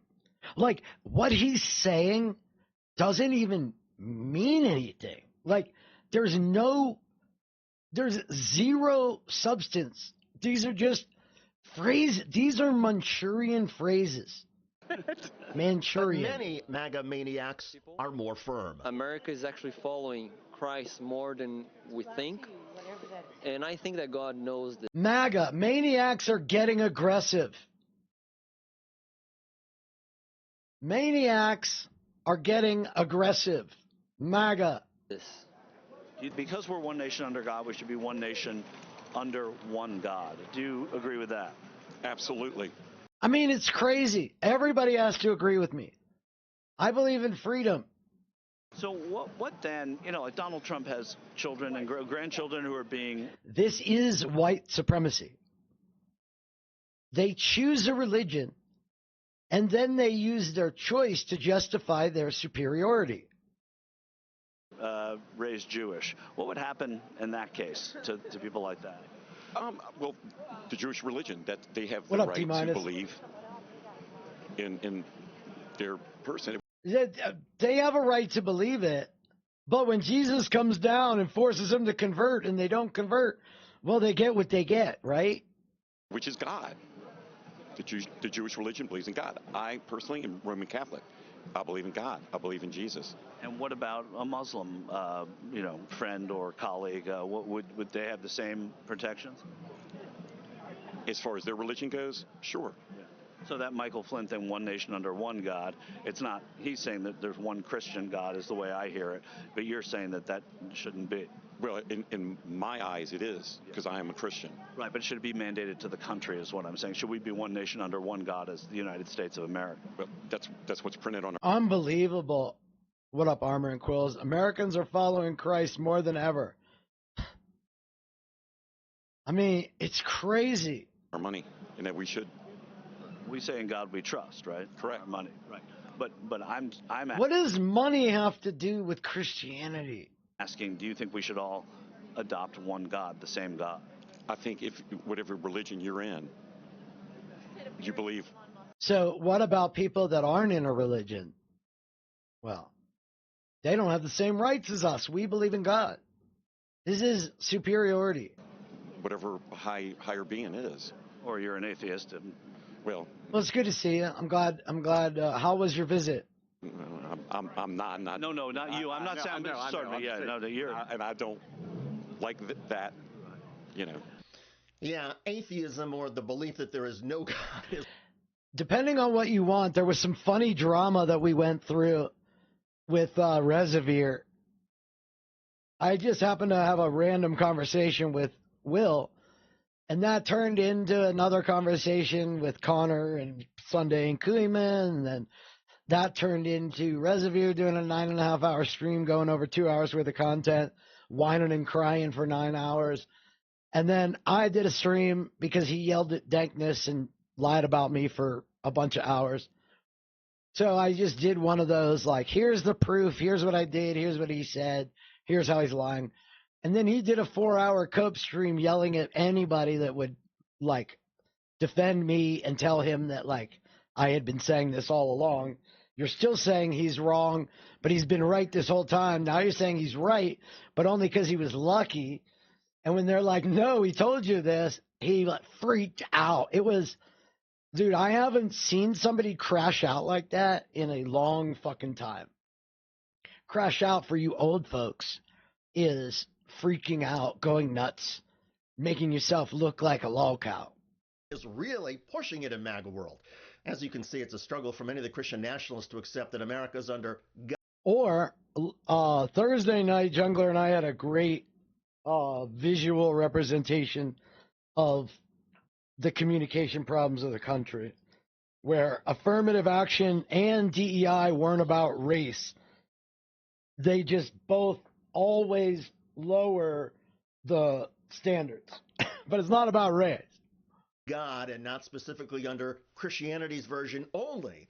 However, many of the people Michael Schur spoke with seem to be able to make a distinction between their personal beliefs in Christianity only and the freedom that other Americans should have to believe in other religions. So in that sense, Michael Flynn is something of an outlier in MAGA world when he declares the U.S. should be one. These Christians are under attack because other people have freedoms they don't want them to have. Nation under Christianity only. A government that imposes this on all Americans is a bit much, at least for many of the people who are willing to speak to us on camera. What does that mean to you, Christian nationalism? Well, I'm a Christian, so, you know, I believe in all of it. I believe in all of it. I believe in all of it.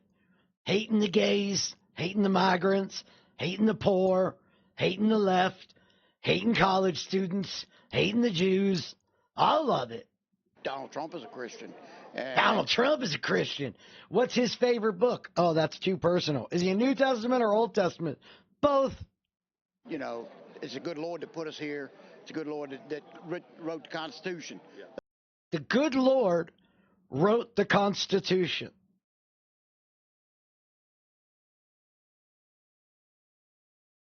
I repeat, if 15 years ago you met this person on the street, you would know they were the crazy. That's what it's all about. And, you know, so I'm all about it. I'm all about it. I don't care how many people I got to kill in the name of God. We are going to peacefully restore our heritage through revolution against the gays. That's another theme in MAGA Christian nationalism. They are convinced the Lord wrote the Constitution, or that the framers... Now, if you remember, we watched that American Readout. What up, Sitting Cal? We watched that American Readout, and that's what he said. Our Second Amendment is a God-given right. The Constitution was divinely inspired, and therefore we can violate other parts of the Constitution, just like I don't have to abide by the other rules in the Bible that affect me. I only have to worry about the rules that I can implement on other people. The Constitution were divinely inspired. Like, I'm allowed to kill animals, dog, goat, 3 horses, and then when people have an opinion, I'm allowed to cry victim and blame other people, just like Ron DeSantis did when he couldn't denounce the Nazis, just like the Republicans do when they can't accept January 6th. Literally, the Supreme Court is saying we probably shouldn't hold Donald Trump accountable for doing a violent attempted coup because somebody else who's president might all of a sudden realize if they're going to get prosecuted after being president, then they might do a violent coup if they think there's going to be accountability because they don't want accountability. Also, you have to put the guy that initiated the violent coup back on the ballot. We're going to make you put him back on the ballot in 80-some days, probably 88. But we're going to wait 6 months to rule if Trump is allowed to do a coup. Because if we don't allow Republicans to do coups, somebody else in a future date might do a coup. You know what that fucking sounds like? That I, a Jew, have to argue for the free speech of Nazis because someday I might want free speech. And you know what happens when I want free speech? They would dox you, attack you, harass you. So I need to respect Nazis on campus who are Nazis. Nazis are people that want to exterminate the Jews. I need to respect that because someday I might want to speak up. And when I speak up, you're going to call me anti-Semitic. You're not going to yell about the Nazis being anti-Semitic. You're more worried about how I treat the Nazis. But then you're more worried about treating me a certain way regardless of anything. You already have a predetermined outcome. This is an amazing time we're in. The reality is that most of the founding fathers believed in deism. Deists argued that human experience and rationality. You know what deist is? Deist nuts! Rather than religious dogma and mystery, determined the validity of human beliefs. In the late 1700s, Thomas Paine, the principal American proponent of deism, published a widely popular book called The Age of Reason. Paine declared that Christianity is a fable. Marjorie Taylor Greene and some others voted against, first of all, I side with Marjorie Taylor Greene in not adapting that new fucking language of what anti-Semitism is. Don't go to the grocery store hungry and don't change what words mean when you're angry.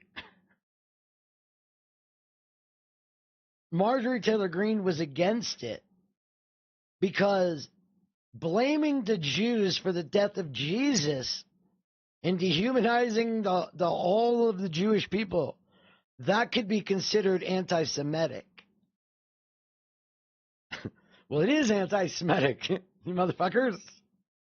Like, that's like the same insidious nature as blood libel. Jews are responsible for the death of our Savior. That the Almighty ever did communicate anything to man by speech, language, or... Not these certain people. The Jews. Not these specific Jews. So that's like, again, here, look. Let me show you. This is how I see this. Ready? Will American whites ever address the problem we have with violence from the white race? See how it sounds when you demonize migrants, Muslim, Jews, POCs, and more? We need a Christian travel ban now. Savage whites. Just start doing it. That's not racist. We have a problem with white people. We have to address it. Are you saying these aren't like ongoing white criminals? All the school shooters, the mass shooters, the people shooting at power grids, they're all whites. We need a travel ban until we can figure out what the hell is going on with these Christians. We need to be asking the white question. It's my understanding there needs to be a solution for the white question. Hey, fascists, are the students arrested political hostages like you claim J6 domestic terrorists are? If you claim these protests are like J6, you're saying the college kids are political prisoners. You're not saying that because you're a domestic terrorist and need an excuse like Nazis. Yeah, we need a solution for the outsized role of whites in Hollywood. I mean, have you noticed the 98 out of every 100 federal Republicans is white? While you're saying you're being replaced, but 98% of Republicans are white? Why is nobody asking these questions?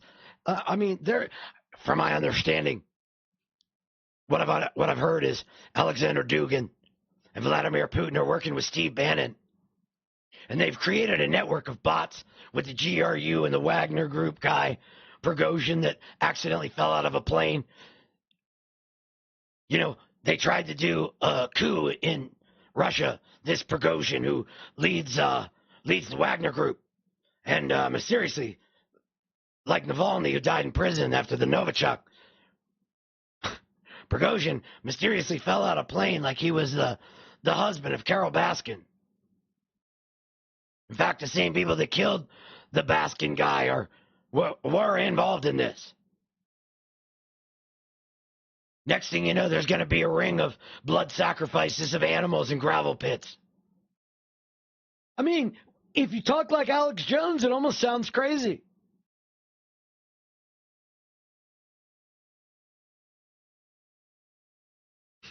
Nice. Oh, you think you what's up, Addy? You think that all of a sudden Alex Jones isn't going to make anything sound crazy? Let's be fair. Even though he assigned malicious intent to the Jews, they are turning the frogs gay with the chemicals in the water. Your vision. So the idea that America was founded as a Christian nation is just not true. I believe in Jesus Christ. Krusty the Clown.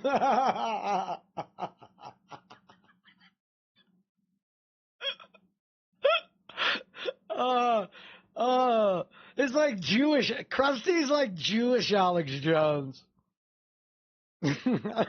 Thanks, Addy. Just put him next to Kanye. Yo! Drake getting his shit pushed in like it was a Diddy freakout. If somebody else wants to... Why has he got a choker on?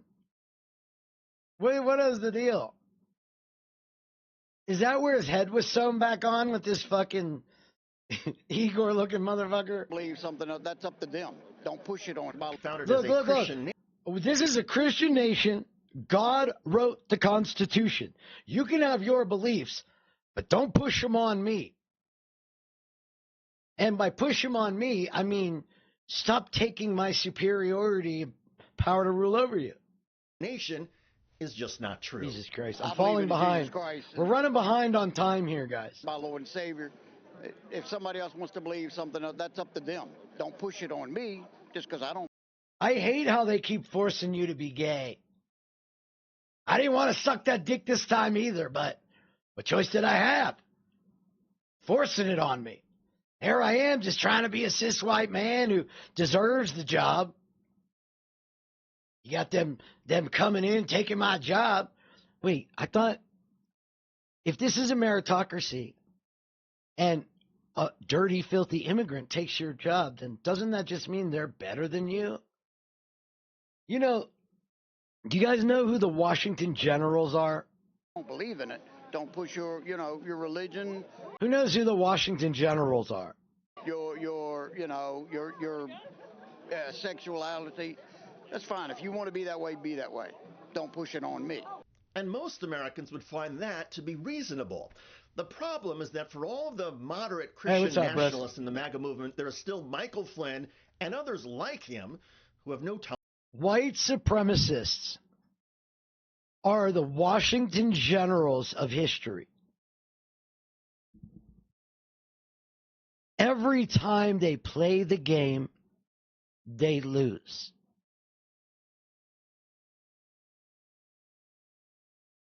It's almost like God wants it that way. Tolerance for an America that separates church and state, and little tolerance for religions to be linked with America other than Christianity. But there's so many different religions that have their own God, I guess. Yeah, that's what he meant. What up, he Sun meant Cats? instead of having Allah, the Muslim God. Appreciate you. Welcome in.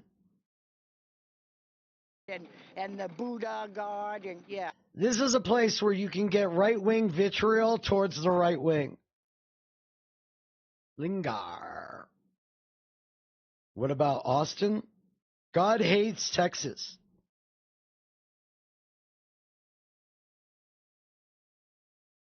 If God didn't hate Texas, why would he flood it and freeze it? Or is that climate change? Tough one. Tough call. Tough call. God loves Texas, but the Green New Deal is to blame for it shutting down. Yeah. The Indians, they didn't have a God. They had, spirits or something? Personally believe. I mean, you can be a theist. If you want to believe in fucking Greek mythology or Christianity, I don't really care. Just keep that shit in the bedroom. In Christ. Stop pushing your religion on me. You can have it. Just keep in the confines of your own fucking house. Is our Savior, and he's the Son of God. In other words, that's not helping his forehead. There's dolphins in the ocean jealous right now. We believe in Christ is our Savior, and he's the Son of God. Oh, in other words, if there is going to be a national religion... The Black Army guy, what about him? I don't know what you're asking. What are you asking? Lloyd Austin? What about him? I don't understand what you're saying. The MAGA folks say it should be... What up, Real? Is this for echolocation?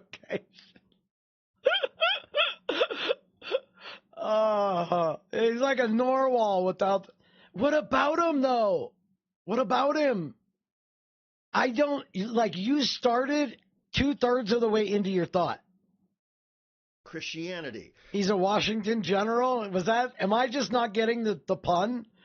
Holy fuck, was I just not getting the pun? Although when confronted with the fact that members of Donald Trump's own family, his grandchildren, are being raised Jewish, well, for the MAGA world, that makes things a bit more complicated. Kudos to TYT's Michael Schur for trying to untangle all of this.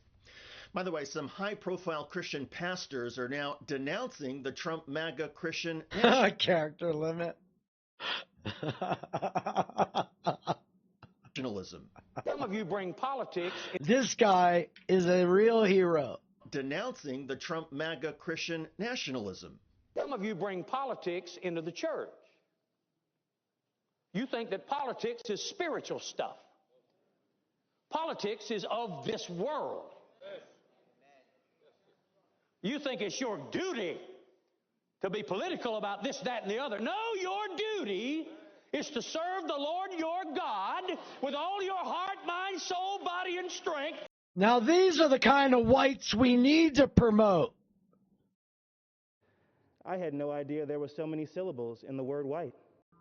Yes, you are absolutely right. Not only 100%, but actually 1,000%.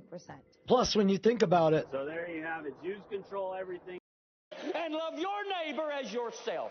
You say, wow, there's a Bible out now that includes the Constitution and the Bill of Rights. Isn't that wonderful? No. No, it's disgusting. It's blasphemous. It's a ploy. Are you kidding me? But this is how you can separate the religious from the nefarious, because we know what Christianity is. When Christianity becomes your excuse, your shield, and your weapon, and you give them the simplest test, you say Trump's a man of God. He was paying hush money to a porn star that he fucked while having a side chick while his third wife had just given birth. And then they have an excuse. If they have an excuse, oh, he's not we're not all perfect vessels. What about all the other non-perfect vessels that you're trying to shut down? Like, you can tell very easily if their motivation is the religion or if their motivation is white Christian nationalism. Some of you are so Or, as you're going to see with Jim Bakker, personal profit and greed. encouraged by that. Let me tell you something. The gospel is not an American gospel. It is the gospel of the Lord Jesus Christ. Now, you can get mad if you want to, but I'm going to tell you something.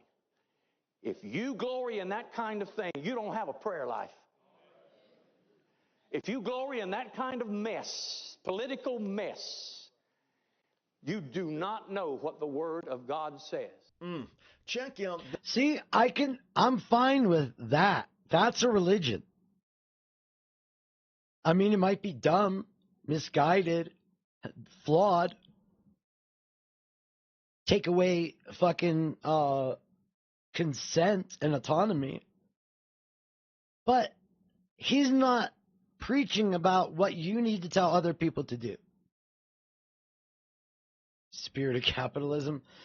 Now, if anybody doesn't know, you should join the Discord. Let me grab a link real quick. Because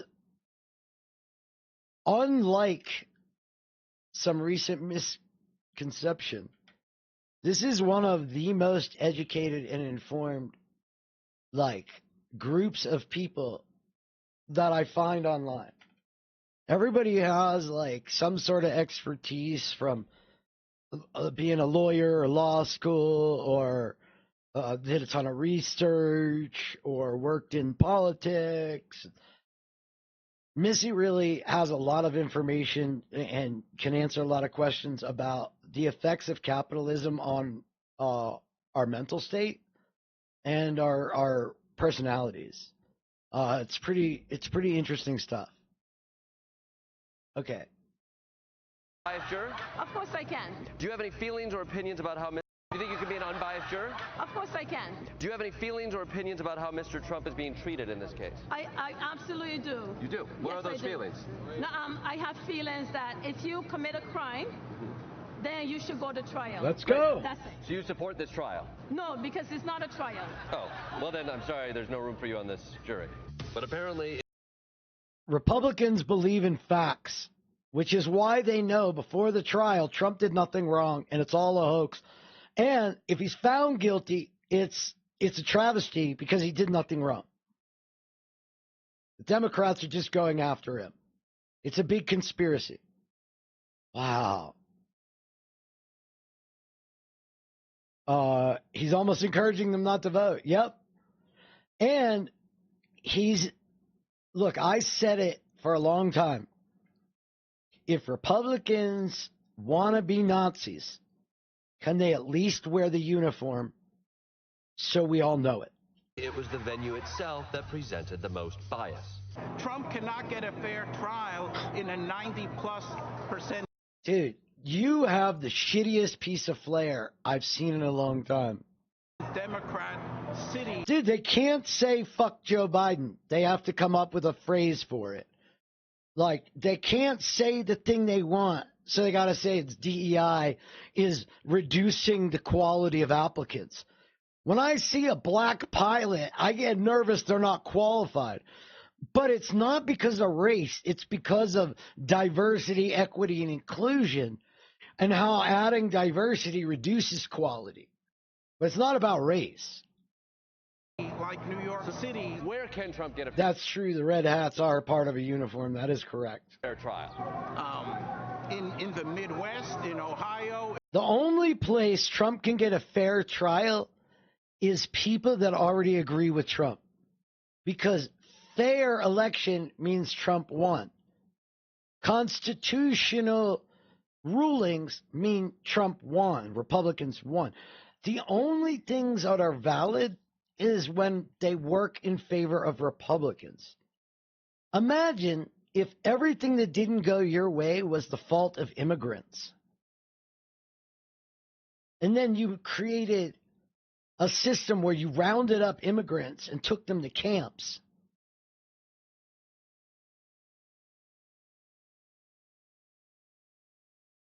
Now, am I saying what's not? I mean, just imagine if you were like, this entire people. I can't do it. I need to work on a German accent. What does it sound like, real quick?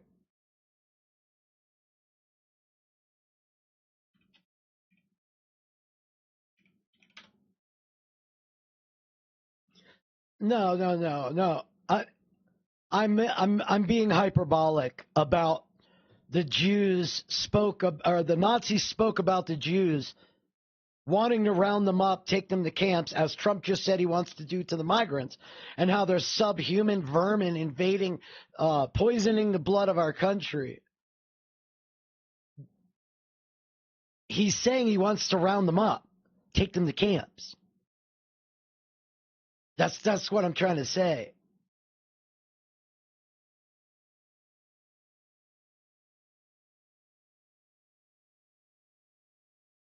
Skill issue. What are you kids doing outside? Ooh, I like your sweater. What are you kids doing outside? No, we'll have to practice. Florida, he's on trial in What are these migrants doing on my lawn? Florida, he's on trial in Georgia. Work will set them free. Will you accept the results of those trials? No. Look, if my guy wins, it's fair. If my guy loses, it's not fair. Trump, will you accept the 2024 election? If it's a fair election, but if it's not fair, I won't. Well, people are saying there's going to be violence. Well, if it's a fair election, there won't be violence. I'll win. But if it's not fair, we'll just have to see. Trump cannot get a fair trial in a 90-plus. Oh no, they're already here. There's 20 million. There's 20 million Mexican terrorists already here. I mean, how do you think the Baltimore Bridge collapsed? Democrat. What do you think caused all the flooding in Texas? Plus, we're going to bust them to blue cities and states, and then we're going to complain that the population that we just put there is affecting the election. City like New York City. Where can Trump get a fair trial? In the Midwest, in Ohio, in Florida. He's on trial in Florida. He's on trial in Georgia. Will you accept the results of those trials? True, Meatbag. Donald Trump said all hell is going to break loose. Oh, hold on. Sorry. Are you going to go apeshit today? Okay. Let's skip that for a second. Yeah, as we speak. You need. Well, what I explained 2.5 years ago is there were two coups. There was the coup that we watched unfold and know about. And then there was the immediate push through the Heritage Foundation where they wrote the laws for like 26 Republican states for them to pass laws of voter suppression, taking away power of the people that actually oversee the election, removing nonpartisan positions, getting themselves in the room where the ballots get counted, making restrictions on same-day registration, who can vote, reinstituting poll watchers that are going to go do intimidation because the law has expired. They're looking to end free and fair elections. And I've been saying this for 2.5 years when they started passing these laws.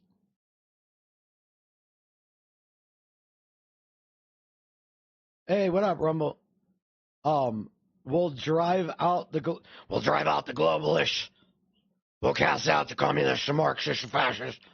We'll throw out the sick political class that hates our country. We'll rout the fake news media until they become real.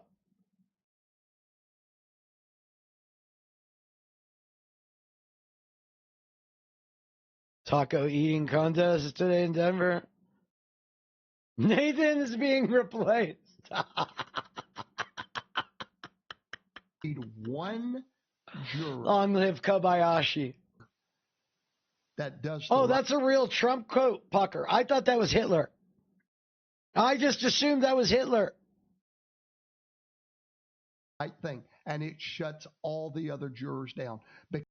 So these are the people that believe in honesty, law and order, facts over feelings. These are we take personal responsibility, God-loving Republicans. saying in the name of God, I want you to break the law and ignore facts. Yeah, that's true. That's true. If you guys, here's what you should do, okay? You guys should have your own channel that I don't have access to. And you should make a bunch of quotes. And don't attribute them, but like create an answer key somewhere. And that way I won't know. You need one juror that does the right thing, and it shuts all. The right thing is Trump's innocent. We don't need a trial because he's innocent. The charges and the grand jury are full of shit. He did nothing wrong. It's just these demons that are the left Marxist commies who hate America and hate God and hate you, who are killing babies and cutting kids' genitals off, these are the people, and they say mean things. They're coming after us. All the other jurors down, because in a criminal verdict, it has to be unanimous. So I tell you how I'm praying, saints. I'm praying whoever right now. You know what's weird? If God dictates what needs to happen, then can't God just get a juror to like, what does God needs you to pray to God for God to put God's hand on a juror to tell the juror how to vote regardless of the information in the trial.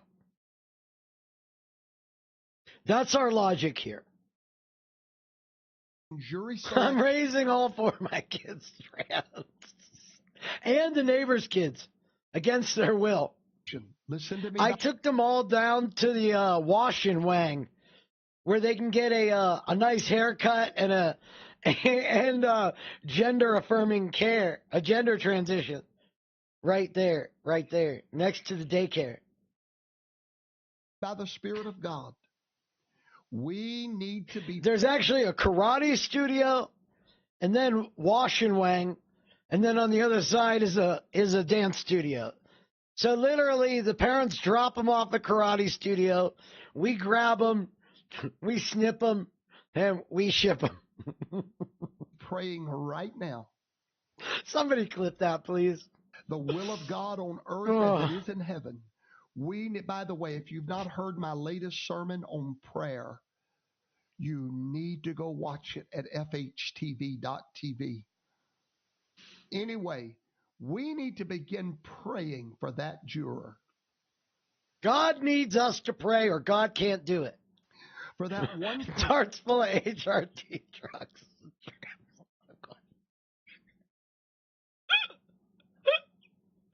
Person that y'all will touch their heart because they can mess up the whole thing. One person. That's the power of the U.S. justice system. For a guilty verdict, it has to be everyone on that jury has to be in agreement. Your job, let's begin to pray. Let's begin to pray. Do you hear the whisper? You hear the whisper voice? They're so fucking manipulative. Jury has to be in agreement. Your job, let's begin to pray. During jury selection this week and next week, we are the army of the Lord. You and I are the army of the Lord. And I am believing God. I'm not prophesying and I'm not predicting. So what I don't understand is if universities are indoctrinating everybody, then how are Ted Cruz, Ben Shapiro, and all the other Ivy League right-wingers not indoctrinated? Did you just, your opinion survived the indoctrination and everybody else that doesn't agree with you is an idiot and hates God? So you're just supremacist. Got it. Ringer on the jury. I mean, it's going to be what it's going to be. I mean, they all have New York Times subscription. But I am declaring. I heard they're all Democrat operatives helping the daughter of the judge to smuggle Hunter Biden's laptop back across the border and trade it for fentanyl. By faith, not guilty. Or mistrial. I'll take you. So I want a mistrial or not guilty by faith. We know Trump did it, but God wanted Trump to rape women. We're not dealing with a political enemy. We're dealing with a supernatural enemy that is working through physical, organized means. Dude, we call you freaks who believe in Sky Daddy. And you're like, no. And then you say this. We're not dealing with a political enemy. We're dealing with a supernatural enemy that is working. A supernatural enemy. So we say Christianity is undiagnosed mental illness. And you say, we know religion is fact. And we know it because there are spiritual entities out there fighting us. And when I go home and I close my eyes, I hear in my head the voice of God. And I speak directly to the voice in my head that is God. And it says to me, I want you to pray that somebody on the jury ignores all facts in front of them and just says, not guilty. And they said they need my help. They need me to tell you that this is what God wants. And God wants you to give me your $18.50 this month and sign up for the monthly recurring donations of $18.50. Because if you don't have the dedication to the church, how are you possibly going to save Donald Trump from the inevitable consequences of his actions? Working through physical, organized means. But in the book of Acts, it was when Paul would cast out a devil or have a miracle. I'm going to summon the spirits from Africa, spirits from Africa, spirits from Africa to come save Donald Trump. How come you call us crazy? What do you mean I have to bake a cake for a gay person? The Bible says I don't have to do that. In fact,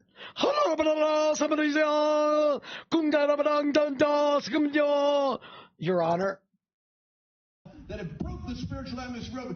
This is the point of the Spirit that breaks up the atmosphere, but we have got to be prepared to go through. 19 counties. So what does that mean? Well, on one hand, he's doing the best job he can. He's telling you, you pastors, get ready for a boatload of fish. That's great. What? Trump's a criminal because God's preparing us. Cast out a devil or have a miracle that have broke the spiritual atmosphere. This is the point of the Spirit that breaks up the atmosphere, but we have got to be prepared to go through. 19 counties. So what does that mean? Well, on one hand, he's doing the best job he can. He's telling you, you pastors, get ready for a boatload of fish. That's great. But if they aren't trained to vote and to be different citizens... Wait, you pastors, get ready for a boatload of fish. The voters aren't the fish.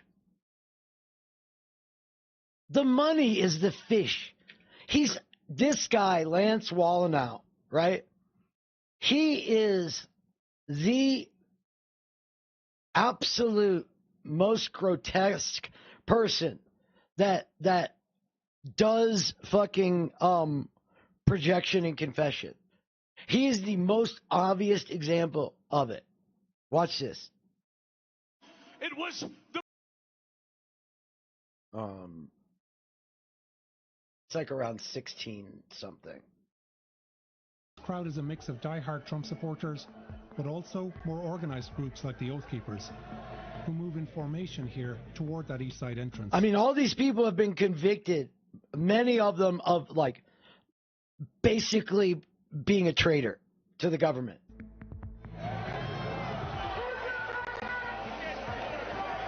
The Oath Keepers and their supporters continue to update each other on the Zello chat. Yeah. The House is in recess. We're going to yank them out of their seats. So maybe the populist movement is arising out of those that actually see reality. So he said, it's not us. It's not violent. Also, this is a gathering of patriots that we had to call a protest. And It's not violent, and you're going to find out it's actually Antifa doing the violence. Also, the revolution was started by regular patriots like you. Also, and see the world the way it is. Remember, 1/3 of the revolution was fought by patriots. What up, Michael and Ponder? Who cared about freedom. That's what created America. I don't normally look how many people are here, so I don't really know. But if you could do me a favor, if you're on a computer, if you could open another window, right, and pop in to the YouTube stream, I would greatly appreciate it. Just put in another window. I'm trying to get the hours that I need on the YouTubes to get to where it can be monetized, because once it's monetized, then I can give the money from the monetization to somebody that edits for the channel. That way I can make more content that's better and get somebody paid for it.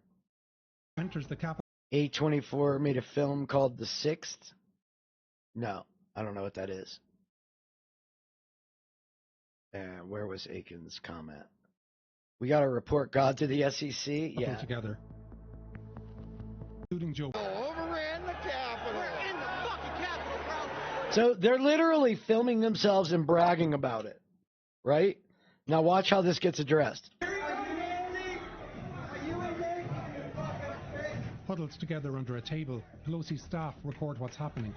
Fuck, we need a Capitol Police, I think. Coming down the way. They're pounding on doors trying to find her.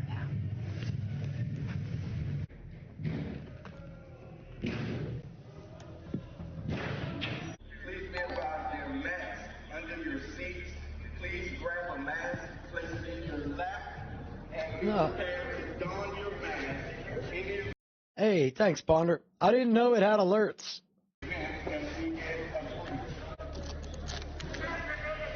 Just outside, a mob of 100 or more is baying to get into them. Well, we came this far. What do you say? Jay, the next Barricade and makers are a different way. Wait, where? Did I miss it? Who cares? Keepers and keepers. Where is it? And that the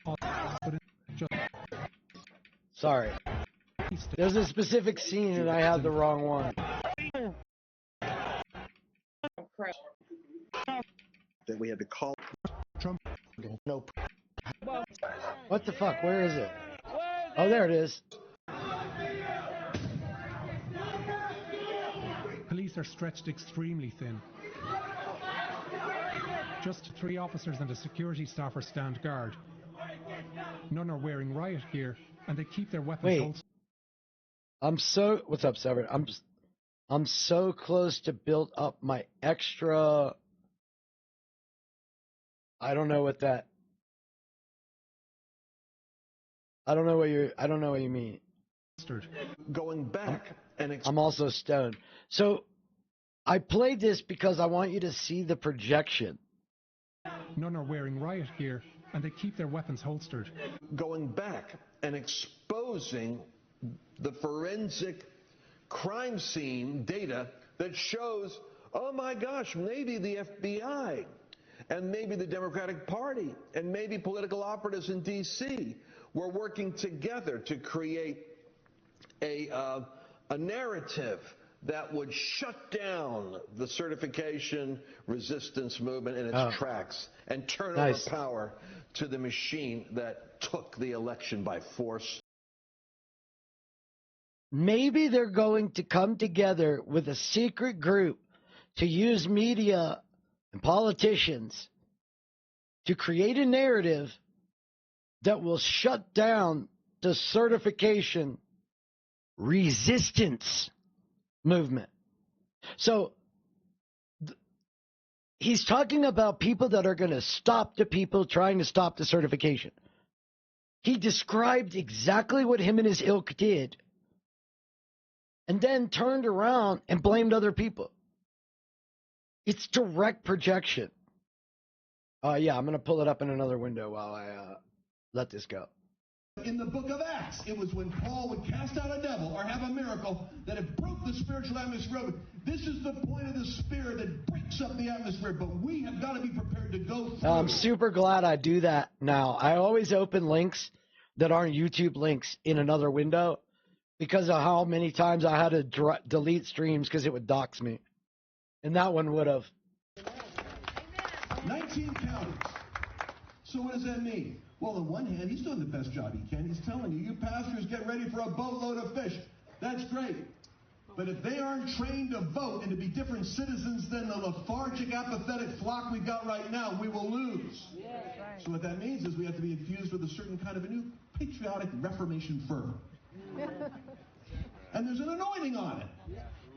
This is where the future growth is in America. So here's what we got.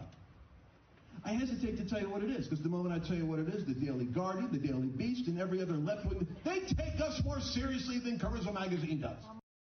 They're going to come after us. So we're led by God, and also these people take us too serious.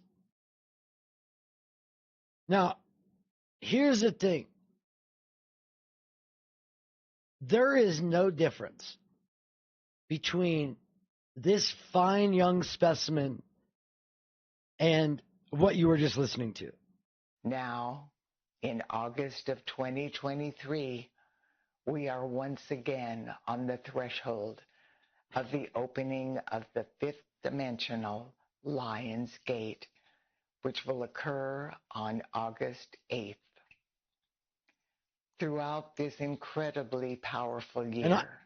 Hi, Joseph. I don't know if I said hi earlier. Day by day, we have been guided through various activities of light that have prepared humanity, the elemental kingdom, and... Oh, shit, my bad. Now, she was cooking. In August she of was 2023. So, severed in the YouTube chat is Lurking. Aiken in the YouTube chat is Rumblefish. YouTube Love Story in the chat is Tacos. I gotta learn new names for everybody. The buckets of food rations are starting to expire. I know, I had to clean my closet out from the, self-made form of food bucket. We are once again on the threshold of the opening of the fifth dimensional Lion's Gate, which will occur on August 8th. Hope you're well. Throughout this incredibly powerful year, day by day, we have been guided through various activities of light that have prepared... Yeah, rear end. I'm a little bit behind. I wanted to get to Jim and Tammy Faye by 2 hours, but whatever. Humanity, the elemental kingdom, and Mother Earth at an atomic and subatomic cellular level for the next step of our ascension process. Now, in August, this light will exponentially intensify the strength and courage within every person's heart flame, thus preparing all of us for the next phase of our ascension process. Now, I will tell you, I will take this over the prevailing version of fucking nonsense. Not a cult. Now, this is Denver Riegelman. For anybody that knows this channel knows there's probably not a person you can find that has more knowledge about January 6th and the coup than I do. When Nancy picked the squad, right? No, Jay-Z Knight, no. When Nancy picked the squad, I said I'd like to see Cheney, Kinzinger, Riegelman, Amash, and I think there was another Republican that I was okay with edging my ascension. And when they brought Denver Riegelman on, I was so happy because he not only dealt with the propaganda machine, but also he's ex-intelligence. And you need ex-intelligence to identify the tools of the trade that ex-intelligence are using. About Give me one Christianity second. was the cruelty. She thought that would play to a certain population or person. Mike Huckabee's son, David Huckabee, who was fired for killing a dog with a friend of his. The stories of that were also very disturbing. He helped kill a dog and he was fired for it. Why the cruelty? When we look at people that hurt animals or kill animals for no reason, that should bother you. Now, when you look at the GOP, it does seem to be a Venn diagram between cruelty, xenophobia, racism, and killing dogs. But as a former member of the GOP, it does seem to me that cruelty seems to always be the point, or somehow went to the American fabric of rugged individualism, which means killing animals in a gravel pit or hanging a dog from a tree. Valentina Gomez, who decided it would be great to have a flamethrower to actually torch books that said queer on them. Who is she appealing to? She's appealing to this new type of cruelty that's been unleashed from the basement. So this week, the Supreme Court heard a case that centers around how cities should deal with the homelessness crisis. And obviously, big issue affecting large cities everywhere in America. One of the biggest revelations that I saw from that oral argument, it may have come from a Christian ministry that basically insisted the homeless need to be punished or converted. And I'll get into why that's so disturbing besides the obvious in a second. Let me give you a little background on this story in case you didn't follow it. The case involved the city of Grants Pass, Oregon, where apparently there are more homeless people than available beds in shelters, which raises the question of where are they going to go? So city leaders have chosen to address the problem not by building affordable housing or building more shelters, but rather by fining people on the streets like hundreds of dollars. I mean, there's nothing more Christian than this, right? For using blankets, pillows, or cardboard boxes. If they catch you outside using like a little tent or your makeshift bed in public property, they're going to give you a fine because clearly you have the money to pay it. And when homeless people get multiple fines, then they can ban you from the city, which is basically them saying, we can't deal with this crisis, so we're going to shove you to the next city over and let them deal with you. It's a very Greg Abbott way of thinking. Like, oh, refugees coming into our states, let's bus them to Chicago. That'll solve everything. And the thing is, if the homeless people remain in the city, even after the fines, then they can be criminally prosecuted. So like the question comes up, what the hell do you want them to do at this point? Okay. Now, a previous legal case that the Supreme Court decided years ago, it already said those kind of penalties where you criminalize homelessness, they said you can't do that. That's unconstitutional. It's cruel and unusual punishment that violates one of the amendments, right? So with the help of an attorney, a handful of homeless people in Grants Pass, Oregon, they filed a lawsuit against the city saying the city's ordinances were illegal. And this is the case that went all the way up to the Supreme Court. Basically, they said the local laws are punishing us for basically existing, and that's illegal. Plus, they added, we're not choosing to live on the streets. There really are no other options available for us. And why are you criminalizing our existence? Because you can't do that. And they won this case in all the lower courts. And then the city kept appealing and appealing, just hoping it'll get in the hands of Sam Alito. And that's what happened this week. It got to Sam Alito. It got to the Supreme Court, and this is the case in front of them. So the question is, should the city of Grants Pass... Now, notice they won't take up cases where trans people are losing their rights, but they will take up every case where they can implement their agenda. It's really craven at this point. Be allowed to criminalize homelessness. I mean, it would be a disaster. Another layer of cruelty if the Supreme Court ruled in favor of the city. Obviously, I'm not a lawyer. I'm not going to get into the legal arguments here. But what I do want to point you to are a couple of things that are really important about this case. The first thing is in this case, and look at what this said. There's 4 places where homeless people are allowed to go. This is the key. In Grants Pass. And we'll get to gospel. This is what I wanted to show you to set up Tammy and Jimbo, right? Because understanding the cruelty, understanding that this is basically the Christian version of 12 tribes, the Yellow Deli, if you know what that is. Rescue mission in a moment. But look at the other 3. In addition to the Gospel Rescue Mission, the city, number 1, the city itself operates a sobering center where law enforcement could transport intoxicated or impaired persons. So if you're drunk and they catch you, they can take you to a place. That facility has 12 locked rooms with toilets where you could sober up. The rooms did not have beds. That's option number 1. You can't even sleep there if you wanted to, and also it's for people who are like publicly drunk. Number 2, the city also provided financial support to the Hearts with a Mission Youth Shelter, an 18-bed facility where unaccompanied minors aged 10 to 17 could stay for 72 hours. So kids whose parents are like missing or something, kids can stay there for 3 days, longer if they have parental permission, and there's only 18 beds. So again, if you're a homeless person, that's not an option for you if you're an adult and you're homeless. Option number 3. Finally, on nights when the temperature was below 30 degrees or below 32 degrees with snow, the city operates a warming shelter capable of holding up to 40 individuals. No beds. So there you go. Like 40 people can be shoved into the warehouse, but there's nowhere for them to sleep. So 3 of the 4 options in the city are really not feasible. By the way, if it's not freezing outside, they can't even use option 3 because it's only a warming center. It was closed when it's not cold. So that leaves option number 4. Let me show you what option number 4 is. It's this place, Grants Pass Gospel Rescue Mission. This is the Christian mission that is the final, that's the only option for everyone to go to. And here's the thing about this place. This is a Christian mission. I want to find you, okay.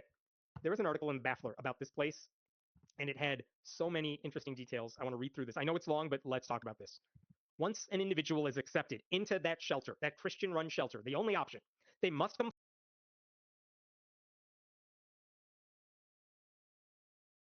You ready? You ready for good Christian charity? You know, Jesus, this is what Jesus said in Bolshevikus 1488.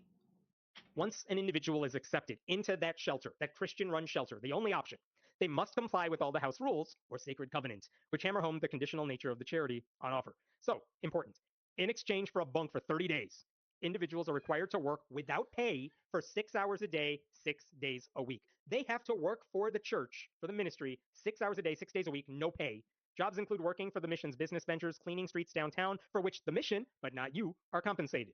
And during this 30-day period, residents can't even look for outside work. They can't even try to get back up on their feet because they're indentured servants to this Christian mission. And check this out. For Dolores Nevin, who once went to the mission with a torn rotator cuff and was turned away when she couldn't work, disabilities that prevent you from participating in daily mission life basically bar you from staying there. So if you can't work, if you can't do physical labor, this Christian mission is like, sorry, go back out on the street, where apparently the city doesn't allow you to stay. Wait, it gets worse. Residents must also attend a traditional chapel twice a day and go to a Christian church that follows the Nicene and Apostles' Creed. So basically, certain conservative Christian churches are fine, but if you're a Unitarian and you want to go to a Unitarian church, that doesn't count. We're kicking you out of here. You have to go to a good church at least once a week. Oh, wait, we're not done. If you smoke, you can't. You can't be here. Smokers are barred unless they agree to quit cold turkey and switch to nicotine patches. I don't smoke, but I am told that is not an easy thing to do. Another guy said this gives residents skin in the game, a way to make sure people are serious about leaving homelessness behind. Which, again, if you're on any kind of drugs, including cigarettes, it's not like you're doing it for funsies. Sometimes you just can't quit even if you want to. Among other petty rules, Jesus no socializing said, between take care of the least among us by making sure you criminalize them being needy. I mean, listening to Ben, right, Missy, listening to Ben Shapiro try to explain, right, how God wanted to incrementally remove slavery. members of the opposite sex, except at approved mission events. For residents, all intimate relationships other than legal biblical marriage, regardless of gender, either on or off mission property, are strictly forbidden. So basically, there's a rule that says no sex. Well, the funny thing, Severed, is I went through this with Aiken for months, where there was an ongoing distinction between, well, you know, what you're saying has some truth, but you're missing this detail. And I'm like, I don't care. If somebody wants to explain to me the new, like, if somebody that believes in the ideology and they want to explain to me the subtle nuanced difference between their crazy batshit bullshit and these other crazy batshit bullshit, that is like talking to a QAnoner who does believe in reptile people and flat earth, but thinks if you believe JFK is still here, you're a fucking moron. Even if you're married for the 30 days you are here. That is the only feasible option for homeless people living in Grants Pass. So not only is there only option of friggin' church prison that operates like a cult, it's also saying you got to believe in the Jesus that we believe in, otherwise you also can't stay here. Because it's more important to them that you believe in their God then they help you. You know what I mean? If you don't want to believe what they believe, they would rather see you out on the street than actually help you, because that's what Jesus taught them to do. By the way, this is not related, but this is another headline I found about Gospel Rescue Mission. Oh, look, they asked disabled women to leave. Just get out. That's the whole headline. That's the other funny thing is there is a weirder resistance when the right there's a significant greater resistance when people left of center act like righties than when righties act like righties. That it's almost like fighting fire with fire is a negative. It's better to lose the right way than to not lose. In these circumstances, that is insane. And it's not an ends justify the means. It's a decision of what nuance is important at the expense of what other nuance. Because opportunity cost means you can only cover so much in so much time. And I'll scream till I can with the fucking mainstream media who are surprised that the polling is even. But they spend 20-1 of their efforts allowing Republicans to spew bullshit and showing Trump and discussing how people should think about Trump and discussing how Trump was sleeping in this, but they don't show Biden on the campaign trail. They don't talk about funding going to different areas. They don't do any of this bullshit. But, you know, Biden is old. The right says Biden's old. So have you thought about it? The right also said to your face, you're a lying dirtbag who hates America and is trying to steal and destroy the country. And you looked back at him and said, well, thanks for coming on. Hope to have you back soon. Thank you, sir. May I have another? Yes, I am aware I made those lumpy mashed potatoes. I am fully aware I made the lumpy mashed potatoes. What choice did he have other than to hit me? I know how he likes his mashed potatoes. That's the sort of place we are talking about here. So this is why this case is so disturbing. Grants Pass, the city of Grants Pass is saying, you have options. You can go to the Christian shelter if you need a place to stay. And everyone's looking at the Christian shelter and thinking that's not really an option for any decent person. Like, if you want that for yourself, fine, but that cannot be the only viable option there. So again, like I said, I'm not a lawyer. I'm not going to get into the legal specifics. What I will say is that if you look at cases like this, anytime, Cookie one of Rockets. the things you notice, this is from SCOTUS blog, when you look at a case in front of the Supreme Court, it shows you the history of the case, like when they asked the Supreme Court to take it up, when they did, all that. And then when you get into look at these yellow things, what these yellow highlighted. Colin Kaepernick taking a knee destroyed sports. There's no room for that in sports. Keep your politics out of sports.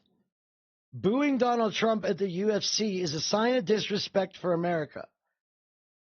Not allowing Aaron Rodgers and Joe Rogan to spew medical misinformation, trans misinformation, that is an attack on free speech.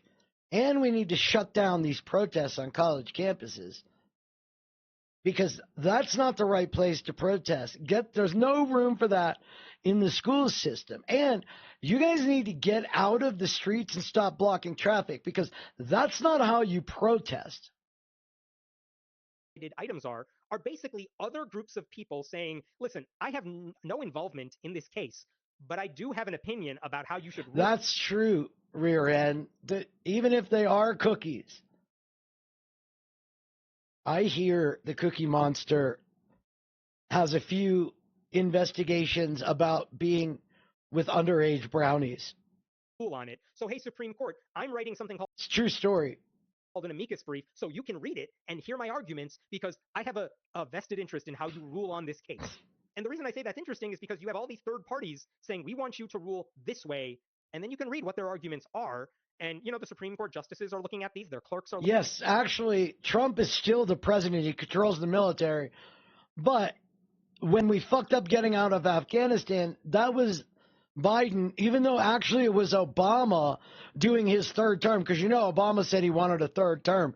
So, so Trump, are you saying Trump is president, but Biden and Obama are responsible for What the military did that Trump is in charge of? Looking at these, so you have a bunch of them. Oh, stop it! I'm Christian. I think this is in favor of the city, and then you have other ones in green here in favor of the homeless people. And it's always very interesting to see who's writing amicus briefs for which side, because sometimes it'll be like every Republican in the Senate is on the side of banning abortion pills, and who's on the side of women? Like 47 progressive churches. Interesting. It's all very interesting. But the reason I bring that up, there was an article in Religion News Service that talked about what some of these briefs said. And I wanted to show you one of these, if I could find it here. All right, I'll find it. Here we go. Wow. One of the guys who wrote an amicus brief, this is what he wrote. The religion of science, the religion of woke, the religious left-wing Marxist indoctrination. Guys, you guys that believe that if we get enough Jews over to Israel, Voltron Jesus will come down, magically raise up us into the clouds. And while we're in the clouds, he will wage a 1,000-year war to eliminate every Jew that will not convert and many that will. And after we rounded up all the Jews, Voltron Jesus came down, killed all the Jews. We will be rewarded our gifts from God for doing that.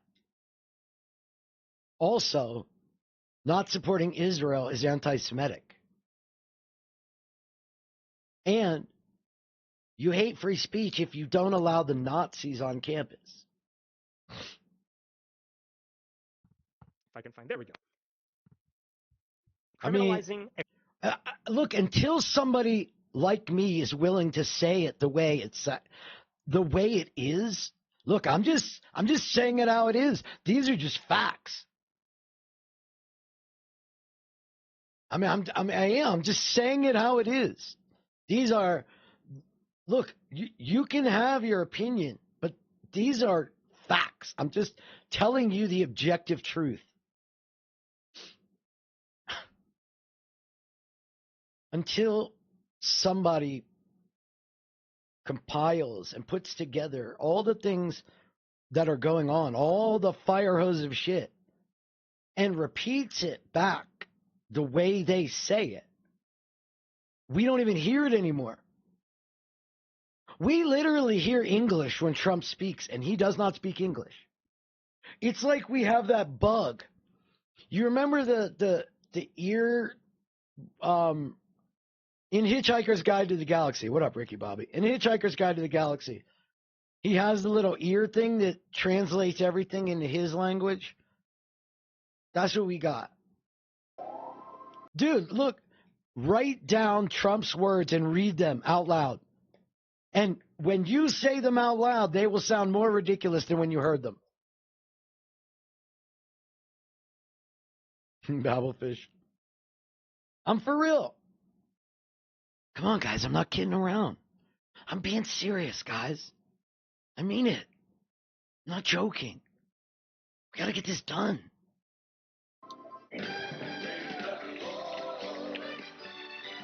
So nice to see you all. I mean, like, to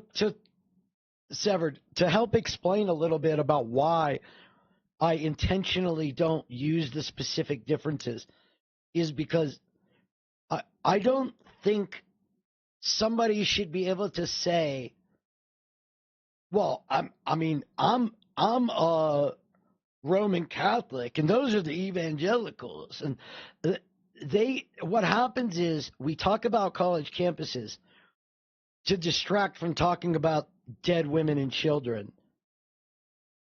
We talk about the protests so that we don't have to talk about inequality, oppression. We talk about the difference in the nuance of what one believes over another, that like my crazy belief is slightly different. What you end up doing is you end up like claiming that these food bucket grifters are somehow to be separated from the other dangerous manipulative grifters. I mean, and as soon as they decide the money's worth it, they will become that also. And if they don't, they still vote to support that becoming the ruling thing. So getting this, like discussing the nuances of the difference of certain things, that is the distraction. That nuance requires me to start explaining why I did what I did, as opposed to making somebody answer for what I'm talking about. And I totally understand why people do it. It's we want accuracy, right? But there are times where inaccuracy is required. Good afternoon. What up, Mon Jack? Oh, hi, Tammy Faye. Hi, Jim Bakker. She gets a little nervous when I'm not here, see? That's right. I It's do. the Yeah, it's it's the psychological. She needs me. That's right. This is the one. This sounds like Lamb Chop. Anybody old enough to remember Lamb Chop? Millions tuning in to their television ministry. And with God's help and your help, we're going to be able to restore his... God's help meaning your money. Give us those fish. Fingers, or actually give him fingers where he's never had them before. Kevin has a lot of love for the Lord, for Jim and Tammy, and for Heritage USA. No, that's Kenneth Copeland. This is the history and story of Jim and Tammy Fake Makeup Bakker. Hey, is that Hot Wheels? And I looked in that little face and I said, Kevin, I remember. I'm going to build a house for you. And then the downfall. Jim and Tammy Faye Bakker and the continuing saga of the PTL Club have taken on the irresistible dimensions of a national soap opera. Led to a federal indictment for Jim. Last year, 1 million people responded to the Bakkers' constant request for money. God help us. God speak to your people. God loose these finances in the name of Jesus. There was never misuse of funds here. I mean, this is the foundation that we're supposed to give. We are supposed to legally allow these people to refuse service to other people based on morality. And this is a language trick that has occurred because we won't speak about them the way they speak about us. They call us demons, baby killers, evil spirits, groomers, attacking children, communist, Marxist, fascists. They group us into every one of these categories. Joe Biden, Marxist, communist. So there's no reason why they deserve like what they're not willing to give. I personally in my life believe in the golden rule, but this is politics. Pretty simple. Pretty simple. What a fucking... Hold on. Oh, I can't play music on here anymore. Well, I probably could. I just don't know if it's copywritten. Yeah, I just don't know if it's copywritten. Sorry. The YouTube only streams, I could do whatever I wanted. Just because it's on YouTube doesn't mean it's not YouTube copywritten. So yeah, if you play more than like 6 seconds or whatever it is, it'll fucking pause the stream or shut it down. It just never has been. Never will be. Yeah. Actually, the Nazis were socialists, and Joe Biden and the Democrats are basically the same as Nazis. Okay. Then why did the neo-Nazis, the Groypers, the white supremacists, the KKK, the Oath Keepers, all the militias, David Duke, all vote Republican? If the neo-Nazis don't vote for the people that you claim are Nazis, explain, please. Explain, please. Please explain how the neo-Nazis don't vote for the people you claim are the actual Nazis now. I have never been involved with wife swapping. Never. I'm not a homosexual. I'm not gay no more. I am delivered. I don't like men no more. I sound like women. Women. Please welcome Tammy Faye Messner. And this is who I am. I like the color. And the only difference between bitter and better is the I in it. $22 million. Was it worth it? I don't know.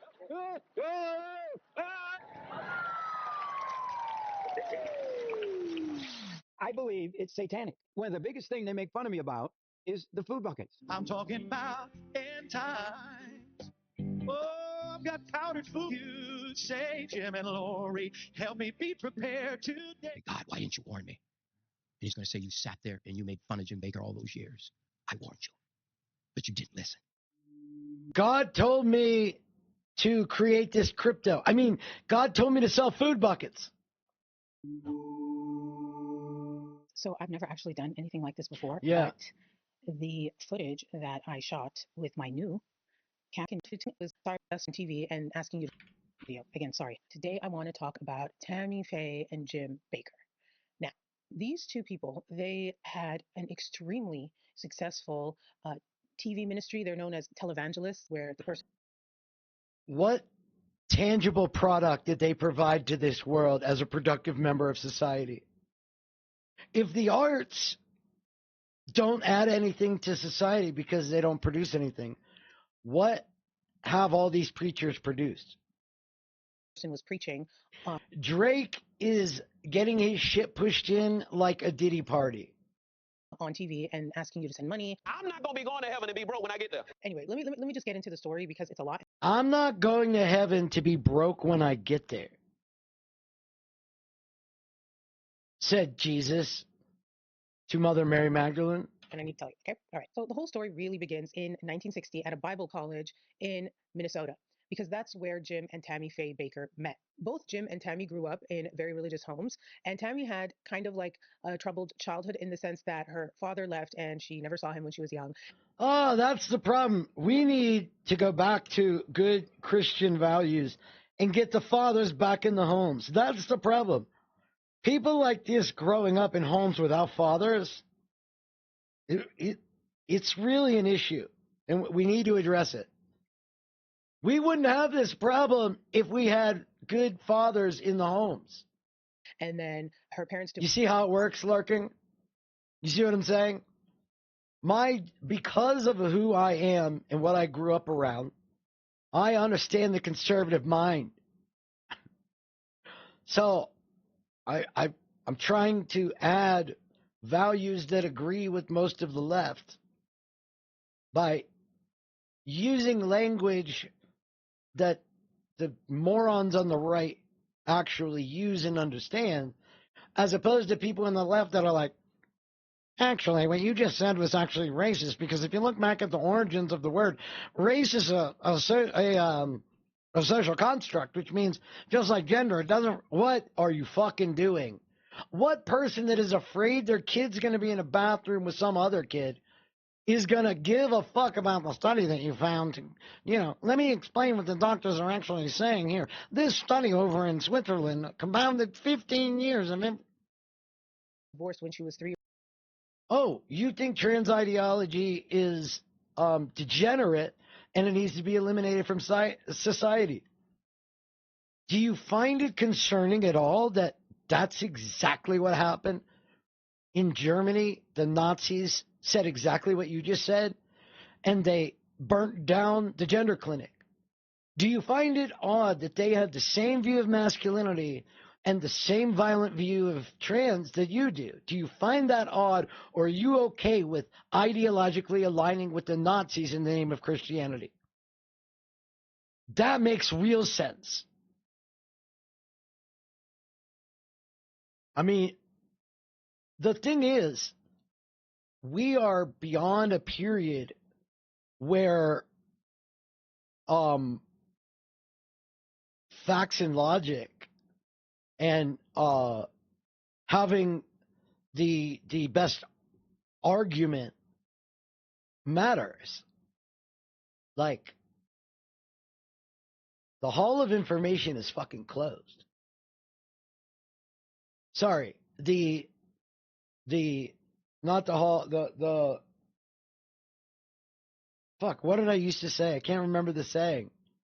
I'll remember. Years old, and her mom remarried, and the guy that her mom married had kids, and so Tammy Faye immediately became the eldest of 8 siblings in that household, and she had, I guess they call it like parentification, where she sort of took on the role of a parent from a very young age, so she really didn't have much of a childhood. And my daddy, left when we were 3 years old, when I was just a little girl, and so the psychiatrists say that I had a fear of abandonment, and I think I probably did have a fear of abandonment. Everything really, really changed for Tammy when she was around 10 years old, when she had this religious experience. She had a wart on her finger, and she didn't like it. Well, you refusing to go to church is you forcing your stuff on them. She wanted it to go away. So she prayed. She was like, God, please get this wart off my finger. I don't like it. And then she says she went to church. And when she went to church, her finger with the wart went into the communion cup, and then the wart vanished, right? So she's like, God took my wart away because I prayed. And then she started... And people won't call it out. Speaking in tongues, and she got a vision that was like, I'm going to dedicate my life to the church. Instead of calling them out for what they're saying, they'll argue the First Amendment and separation of church and state. Make them fucking justify what they're saying instead of just telling them they're fucking wrong. That's why the video we watched earlier where it's like, we need to be in a Christian nation.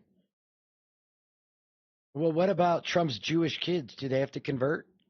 Well, I never thought of that. Gospel ministry. Her mom, though, oddly enough, really had a thing against ministers. So fast forward to when she goes to college. She's about 19, and she goes to this Bible college, and that's where she meets Jim Bakker. Jim Bakker, he's originally from Michigan, and he was already there a couple semesters before her, and he was about 2 years older than her. So Jim was the night monitor at the dorms, and they end up meeting. He asks her out on a date. Oh, and yes. On their first date, Jim proposes to The Tammy. marketplace of ideas has been closed. Thank you, Rumble.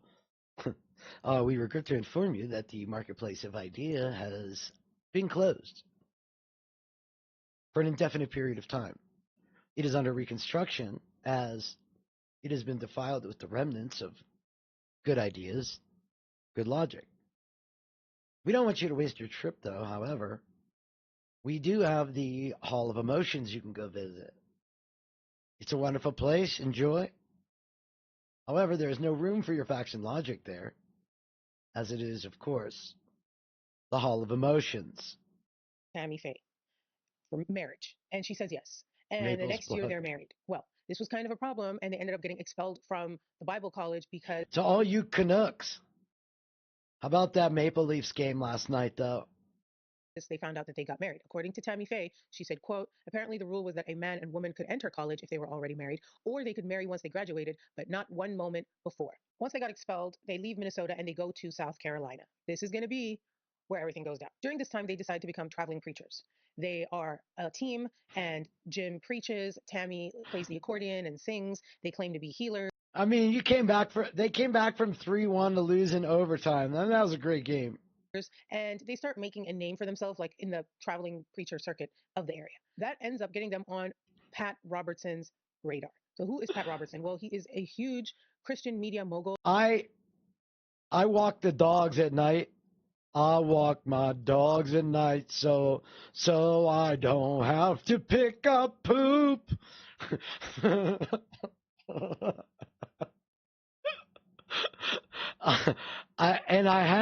I wear different hockey jerseys. I wear different hockey jerseys at night.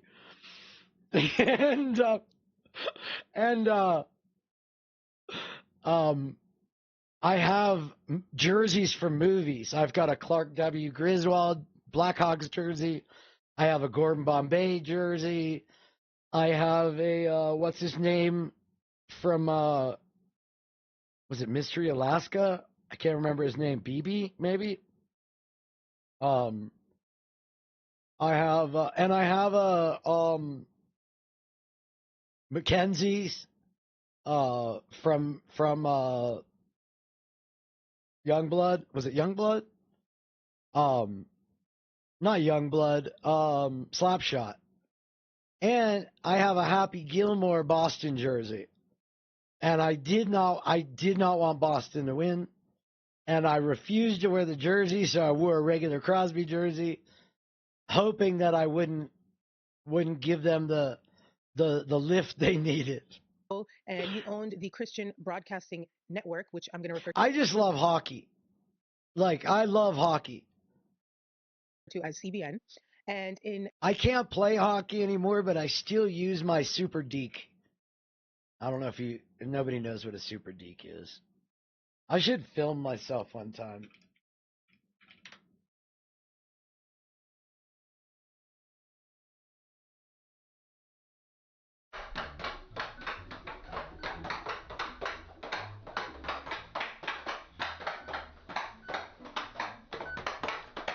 Man, a lot of good memories with this thing. Ogie Oglethorpe. I need a Sunnyvale jersey. I have a Shoresy. Jersey. Letterkenny Irish, but I need it's the red one. But I need a Sunnyvale.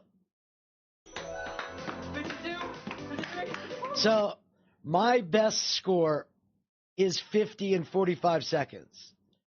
It's a puck that has a sensor that when it goes over the light, it goes to the next light.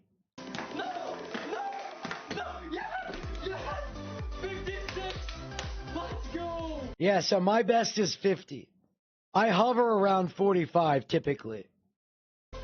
Let's go! We did it! Let's go! Huh? Bro, we're taking up. I'm gonna have to start filming some of those. Okay. I'm ADD as fuck today. In 1966, the network, it didn't have that many viewers, just like a couple thousand. To end up getting them on. So they're talking about the Christian Broadcasting Network. Now, they complain about mainstream media and that you're being inundated by left-wing propaganda. But they literally have Christian television networks. Like there's like the Victory Network and another really big one that aren't the CBN, that they're huge. And then they have their own individuals, like their own networks. And when I say network, I mean like television, like fucking television networks. Pat Robertson's radar. So who is Pat Robertson? Well, he is a huge Christian media. Dude looks like Pete Buttigieg. Mogul, and he owned the Christian broadcast. FYI, don't sleep on Pete Buttigieg. He got that little kid face, right? But he destroys Fox every time he's on there. And the way our infrastructure has been addressed since he's been here, I'm somewhat impressed with the things I see. Broadcasting network, which I'm the jersey from Goon. What's that guy's name? Getting that combo in there. That's funny. What's that guy's name? I'm going to refer to as CBN. And in 1966, the network, it didn't have that many viewers, just like a couple thousand. And so that's when Pat invited Jim and Tammy to have a show on CBN. And at the time, they were known for this puppet show that they would do. Like Tammy would make these puppets, and she would, perform with the puppets. A Youngblood jersey would be cool. That's something I should get, actually, now that I think about it. Oh, here's a funny story. You guys know who Dave Hansen is from Slapshot?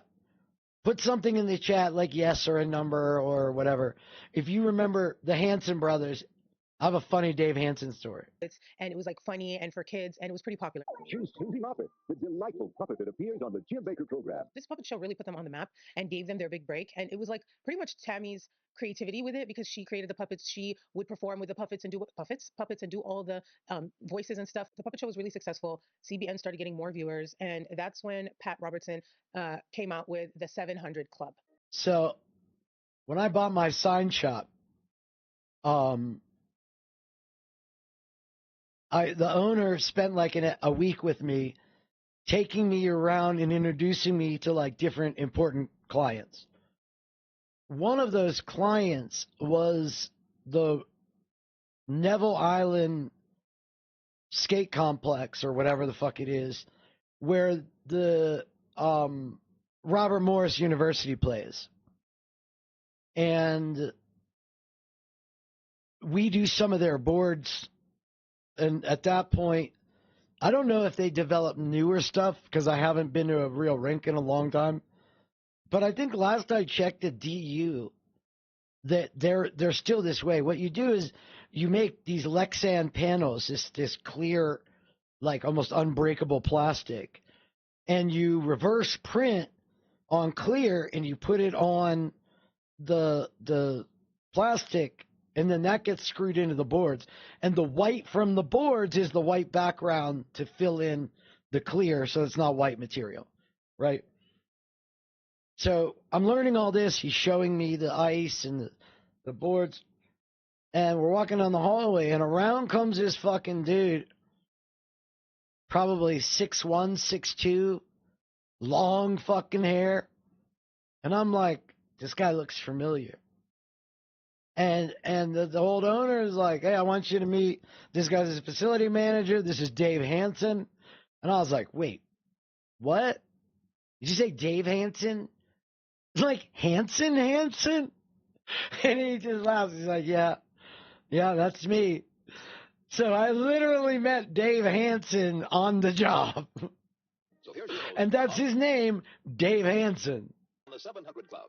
Hello and welcome to the 700 Club today. I'm so very, very happy that you could join us for this program of prayer and praise. One of the things that made this so successful for CBN was the fundraising. And Jim Bakker was really good at fundraising. And there was this one night that people talk about. You see, the thing with donations, which is going to be a big part of this whole thing, these Christian networks, they are nonprofit, which means they are not taxed, but it also means that they can't sell things for profit because they're a nonprofit. So the workaround with that is they would get donations, tax-free gift donations. And now she can be a part of your family for a gift of $50. And Jim Bakker was a master at this. So there's this infamous night that happened on a telethon on the 700 Club. According to Pat Robertson, it was 11 p.m. and they were doing the telethon, and the telethon was about to be over, and Pat Robertson basically tells Jim Bakker that, you know, we are $40,000 short of the money, the goal that we had to earn annually. Did you foil And up? that's when Jim Bakker gets an idea. See, I fucking love that movie. It's such a fun movie. That and Youngblood. And you look who was in those movies and you're like, God damn. Rob Lowe was Youngblood. Pat Robertson says, quote, he jumped on his feet and electrified the airwaves. He said CBN was on the verge of bankruptcy and that they would have to go off the air if more Wasn't Rob Lowe in Outsiders too? money didn't come in. Or I mean, His also. voice broke and he began to cry. The cameraman in the studio held steady. His camera focused on Jim's face as the tears rolled down and splattered on the concrete floor. Jim is crying like, see, we're about to go. Do it. He's in tune. Hey, good day. Welcome to the Great White North. I'm Bob McKenzie. This is my brother Doug. Go off the air if you don't give money. And the higher ups in the control room are like, we need to get him off the air. Like, he's gone off the rails. And Pat Robertson says that he was like, no. He said he whispered, no, hold steady. God is about to do something great. And he said that something great did happen. All of a sudden, phone calls were flooding in, people trying to give donations. All 10 phone lines at CBN were jammed from how many people were calling. And they ended up staying on the air until 2:30 in the morning, taking all these donations. When The guy went out and said, Patrick Swayze, Jesus Christ, that's right. It's the Ducks one. It's the Ducks one. I'll have to show you guys someday. I'll turn the filters off and show you the jerseys. And they were about to go off at 11 p.m. And he said that by the end of the night, they raised over 100. I created the logo when I first moved here. I ended up on a hockey team in like C League called Secret Agents, and they didn't have a logo or anything. And I was like, hey, you mind if I like design a logo? And so I made a hockey version of Spy versus Spy, because that's what I thought of with Secret Agents and hockey. And then I made all the jerseys. $1,000. They gave me all the jerseys. I put the numbers, names if they wanted, the logo. Those few hours. This is when Pat Robertson realizes Jim Bakker's potential. Not only are Jim and Tammy I also made a jersey. I used to play one of those EA NHLs. I still play it, but an old version. And the La Sigma League had an HPK team that had the dopest fucking logo. It was like almost like a knight's mask almost, right? And you can't buy the jersey anywhere, so I made it. Charismatic, and people want to watch them, and they have a successful TV show. But also, Jim Bakker is really good at making people. I think it's the Hamelin team. Give money. He said that, quote, God had special math right? For believers who don't rely on facts. Okay. One of the things that Jim Bakker was known for was what's called prosperity gospel. And it's this idea that if you donate to the church, which means you're There it supporting is. God's work on earth, God will reward you with prosperity, with money. God will heal you because Jim Bakker is also a healer. Both Pat and Jim claimed that when Jim would pray, That's the logo. I made that jersey, and it's basically on the shell of a Flyers jersey is how it works. Fucking dope. on someone through the TV after they give a donation, that they were cured of like blindness and deafness. Like this is a quote from Pat Robertson. He says, immediately we realized God had given us victory as we prayed. That night and onto the next day, we counted 25 people who were instantly healed of deafness. Jim Bakker prayed for a little boy who had crossed eyes, and his eyes were straightened instantly. Wow. We've seen midgets grow. We've seen arms and legs that stop growing because the growth cells have stopped. I don't make that stuff up. Things were going well. Jim Bakker and Tammy Bakker are I fixtures don't on the know. 700 Club. They also have their puppet show. They're making lots of I am keeping an eye, you two, on the YouTube chat, but for some reason, it stopped showing up in my feed. Maybe if I refresh it. money for the network, and things go to shit. Just a few later, I know, calm diddly down. This video is sponsored by June's Journey. June's Journey is a game. You can play it on your phone, iOS or Android, or you can also play it on your PC using Facebook Games. It's a murder mystery, and I'll show you. The girl's name, her name is June. It's her journey. She is on a journey to solve her sister's murder. One of my favorite things about this game is that it's so vibey. There's this mansion and garden, and you can design and decorate that, and there's hidden objects. And where's the dragonfly? Ooh, found it. I was hiding, sneaky dragonfly. I was better at baseball. I skated and like was on JV but left before any games because I switched schools. But I didn't start playing hockey until like a decade ago. Miss Talbot? June, welcome back. I'm so glad you're here. I've been meaning to get a new set of garden chairs. Let's pick out some in the shop. Ooh, look at Like I maybe at my best could have participated in a B league, maybe, but as like a third line something, likely a winger if you didn't want me playing defense and causing more harm. Like I'm decent at defense because I know where I'm supposed to be, but also like I just never I didn't have enough training. Look at that. Oh, little flowers. Claire and Harry's deaths were so unexpected. It's just awful. Virginia's taken it particularly hard, but I think it will lift her spirits to see you. Is the accent like hockey players don't just know what it feels like to do inside outside one leg edge cuts, right? They don't just know the feeling, they know what's happening. They know the science and fundamental of what the skate's doing. And when you understand the physics and fundamentals, that is way big than just knowing how it's supposed to feel. working for you guys or no? She practices her piano in the morning. Well, sadly, I broke my shoulder and my tore my rotator cuff, and then when I got it fixed, I got blood clots that ended up in my ankle, and now I can't like run or wear skates. So I'm trying to still practice some stuff so that if I can ever play again, I won't start from scratch. I love playing this game when I just need to like zone out and just like not think and get lost in something. So if you guys are interested, you can download the game for free using the link in the description. Rugby. What are you fucking talking about? That's crazy. Or you can also scan the QR code that's up. I have a net with the goalie blocker outside, but I haven't used it in a couple of years now. Here. Thank you so much to June's Journey for supporting my channel, and back to the video. Look, I'm telling you, I played with people in their 70s, even 80s. You can pick up $200 worth of equipment from, well, now it's probably like $400 from used places.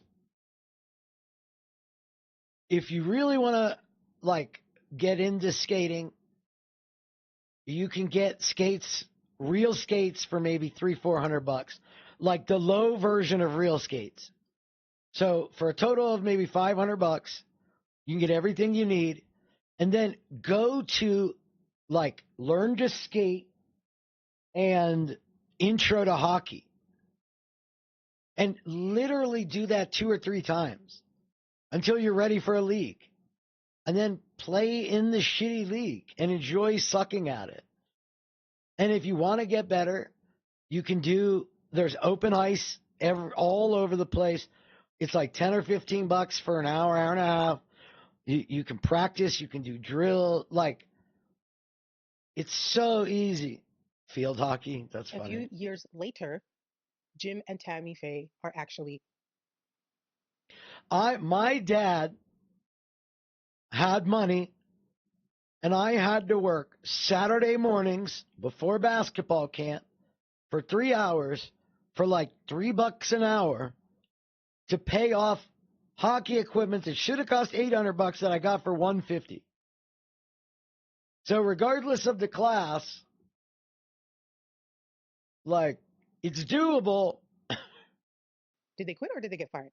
Jim resigned. So as much money as Jim and Tammy were making, they were also spending it. They were actually spending it faster than Like, I venture to say, and I know this sounds pompous, but I would say the average person has more stuff laying around their house that they could sell, and that stuff would generate more money in one group of items being sold than they have saved.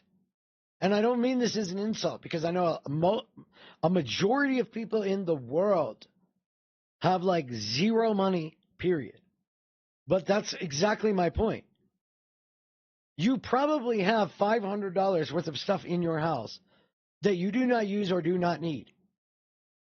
Some sort of sewing machine that you haven't used in 5 or 6 years, but you keep in case one day you might use it. Sell it. Like, I'm sidetracked. they were making it. And it was Sell it so you can buy food buckets from Jim Bakker. making the other employees at CBN jealous, because the employees at CBN were told that, we don't have that much money. We have to That's save the pretty money funny. for operating costs. And they were driving sort of like older beat up cars, and their salaries were the same despite the popularity of the channel and the network. Severs, that's pretty funny. All of a sudden. But then Jim and Tammy, they were living large. Jim was showing up in Cadillac, and he had Tammy with him with her new mink coat, and they were divas. They were. I am worse than most. Like, here's how bad I am. Ready? I wanted an ATV my whole life. I spent my summers in the country since I was like 13 years old. And I always wanted a quad. Not a dirt bike, not a trike. I wanted a quad.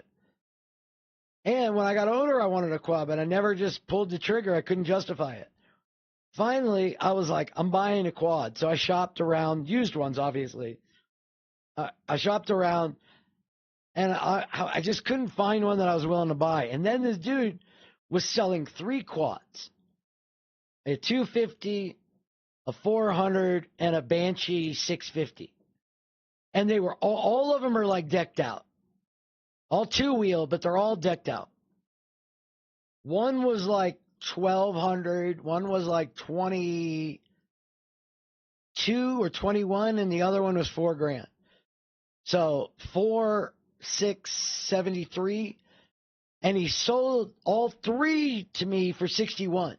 So literally, I'll probably make money when I sell them, but I haven't ridden them in years because I bought them more than one because I have a buddy that was living with me we were going to go all the time, and then he moved out with his girlfriend, and he doesn't help repair them or take care of them, and I don't know what I'm doing.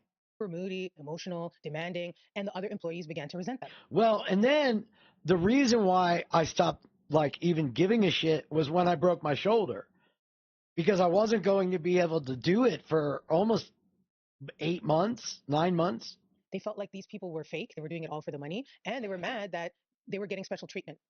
On the other hand, Jim and Tammy felt like, well, this network was struggling, and we came on, and we basically put it on the map and made it successful. We should be getting rewarded for that because we're doing it for God, and Jesus wants to reward us because prosperity gospel, remember? But then something happened, and it all happened when Pat Robertson hired. I think I'm like 3.5 hours from the dunes. A new production manager called Jerry Hostman. Now, Jerry was hired by Pat to sort of do like an audit of the network's spending. And what Jerry found was that the Bakkers were getting paid way too much, and they were using donation money for personal expenses that they shouldn't be using it for. Yeah, but that's what God wants, though.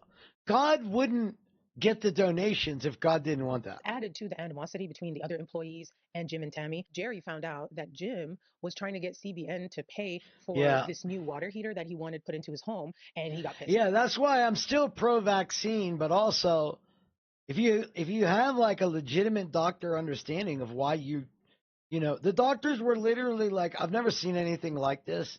I can't say it's from the vaccine, but I've never seen anything like this.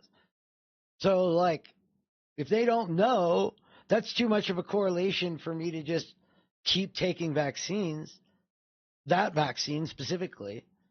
But still, I mean, I think it's like a freak thing. And so he ends up going and confronting Like, Jim. how many people have a complete shoulder repair? Like they did 2 surgeries in one, and it was a long time. And Tammy, and he tells them that they're abusing the church and that these abuses need to stop. Oh, and by the way, you guys are going to have to start working 40 hours a week on set, or else we're going to take away your set for like the puppet show and stuff. Although Tammy took it well at the time, Jim did not. According to Jerry, after they had that confrontation, Jim was. You know what's funny? I didn't think about it when I went through this the first time. Not a single portion of this story talks about religion. There's nothing about their beliefs, the ideology, only the grips.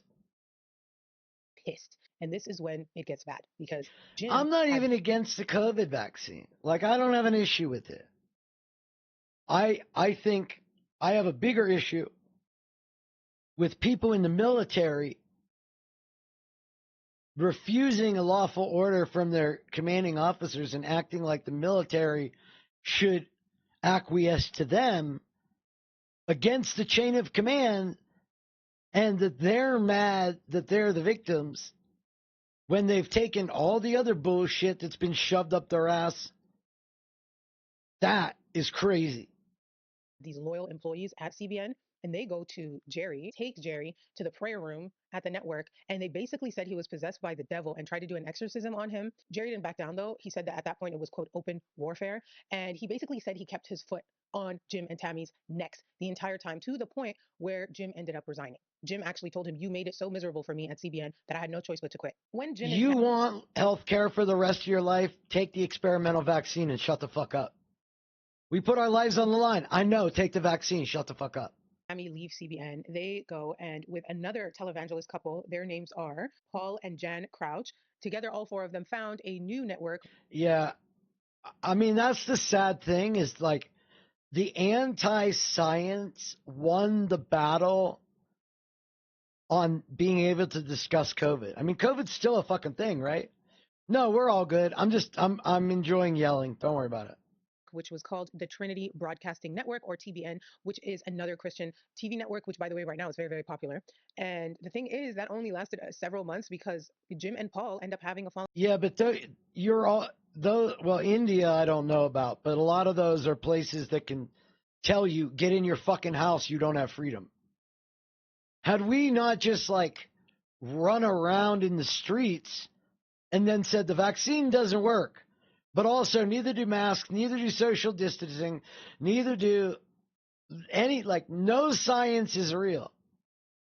I mean, that discredits the vaccine stuff. Out. Washing your hands is a deep state plot. And it causes Jim to leave with Tammy, TBN, and a year after that is when they start their own network, the PTL network, and this is when everything changes. According to Jim, PTL stands for Praise the Lord, but then over what does aspirated mean? Time it changed to like people that love, and now recently he says it stands for Prophets Talking Loud, but we'll get into all of that later. But the thing with PTL network, are you talking about her eyes or Tammy Faye's creepy ass eyes? Is in 1976 just ask Jeff. Started a show. He's not a vaccine denier. He just thinks, like, he knows vaccines exist. He just thinks the science is a lie. So on the network called the PTL Club, this show would be the most popular show at the time, and they were making. Okay, yeah, you know what? Just like the Zigglers, both. I agree. I agree. She's like, she has all the makings of somebody that's really attractive without being attractive. They really were at the top. She's not like hideous, but also like the features are just off enough that like it just bothers me. There's like incongruencies and all kinds of stuff. Of the televangelist I wasn't judging until you said something. world. And there's a shortage on glass. All the other televangelists either looked up to them or were jealous of them, felt competitive with them, and this is all going to factor in later when the whole thing crashes and burns. But before it crashed and burned, it went to high heights that had never been seen before. They were making over $100 million a year. They had millions and millions of viewers. They basically made the whole televangelist thing what it is today, where you're starting to see these huge millionaire, billionaire TV preachers today. Well, this all really started with Tammy Faye and Jim Bakker. Jim Bakker had a vision, and his vision was to create this world, okay, Heritage Village, Heritage USA. Is that related to the Heritage Foundation by any chance? Does anybody know? They always use identity politics for this shit. Chud can't. And he ends up buying in the 70s just hundreds of acres of land in South Carolina, and he creates this village called Heritage Village. And on Heritage Village, he had like a world. They had a post office. They had, all kinds of buildings and things like that. It will be one of the finest conference centers in the world, and it's all for Jesus Christ. They would film there, and they also created a theme park called Heritage USA, which was basically a Christian-themed theme park, and it ended up being the third most popular theme park at the time, only behind Walt Disney World and Disneyland. So you can't buy a beer or a pack of cigarettes at Heritage USA, but you can shop for lots of other things. Tammy's albums of religious music, books by Jim, dolls representing various characters from the Bible, another doll that sings Jesus Loves Me. Then there's Christian candy, heavenly hash, chocolate crosses, chocolate prayer hands, and scripture suckers. Now it's 1978, and Tammy Faye is becoming very popular because she's not your typical preacher's wife. First of all, she's so cute. She's like 4'11", and her look was very different. She wore a lot of makeup. She was famous for her mascara. She was very fun, laughing, giggling, singing, dancing, and she also talked about taboo subjects that other preachers' wives on TV did not talk about. I lived under a stay inside and shut the fuck up situation in Canada in fall 21 and 22, curfew 9:30. You had to leave a letter from your boss. Jesus. Talked about sex. She had this expert come on talking about penile. I mean, I'm okay with things like a curfew at a period of time like that. Like, the problem we have in America, right? I know you're not in America, but the problem we have in America, which obviously you guys are just like America Zero. All the carbonation, none of the sugar. We have a tendency to believe limitation of freedom for a valid reason equates to limitation of a freedom for nefarious reasons, right? So we can't do anything because of we can't hold Trump responsible for a coup, because if presidents can be held responsible for laws they break, then they may realize they lost the election, and instead of getting prosecuted after they leave peacefully, they will violently try to overthrow the government. So we have to it's just I'm okay with restrictions of certain freedoms at certain times. Implants, and she was also very loving and non-judgmental to. But they need to be justified. Well, who gets to decide who's justified? Not the Nazis. How about that? Groups of people that other preachers and their wives were not so accepting of, like drug addicts and gay people. The value menu America. And remember, the AIDS epidemic was beginning, and she was very accepting, and she felt bad. Have to be too hard on him. And so we have a satellite hookup live from L.A. I know you must feel lonely sometimes because with people not being well informed on AIDS. Have you found this to be true, that people want to stay away and they're afraid to come out? How crazy is it that they were a champion of not stigmatizing people with AIDS? Obviously, they knew somebody with AIDS. Obviously, right? Obviously. Not to you. Yes, Tammy, that happens. And I was asked not to use the bathroom in one person's home. Because at the time, there was a lot of people that were saying that AIDS was a punishment from God for being gay. And Tammy would have gay people on who had AIDS, and she would cry. You know, his own parents were afraid to touch him. His own sister was afraid to touch him. And he said, to think that I might never again have a hug. I wonder if it was just a good way to raise money. As Christians, who are to be the salt of the earth, we who are supposed to be able to love everyone are afraid so badly of an AIDS patient that we will not go up and put our arm around them and tell them that we care. And people really liked her for that. A lot of people also made fun of her for those same things. Though a lot of people were laughing at Tammy Faye Bakker, she was also laughing all the way to the bank. But all that was about to change. In 1979, the FCC opened an investigation into PTL for misusing donation money. In response to this, Jim Bakker hired a team of lawyers, and one of them actually was the chief counsel of the FCC. And he now hired him as part of his team of lawyers. As you can imagine, these lawyers were very expensive.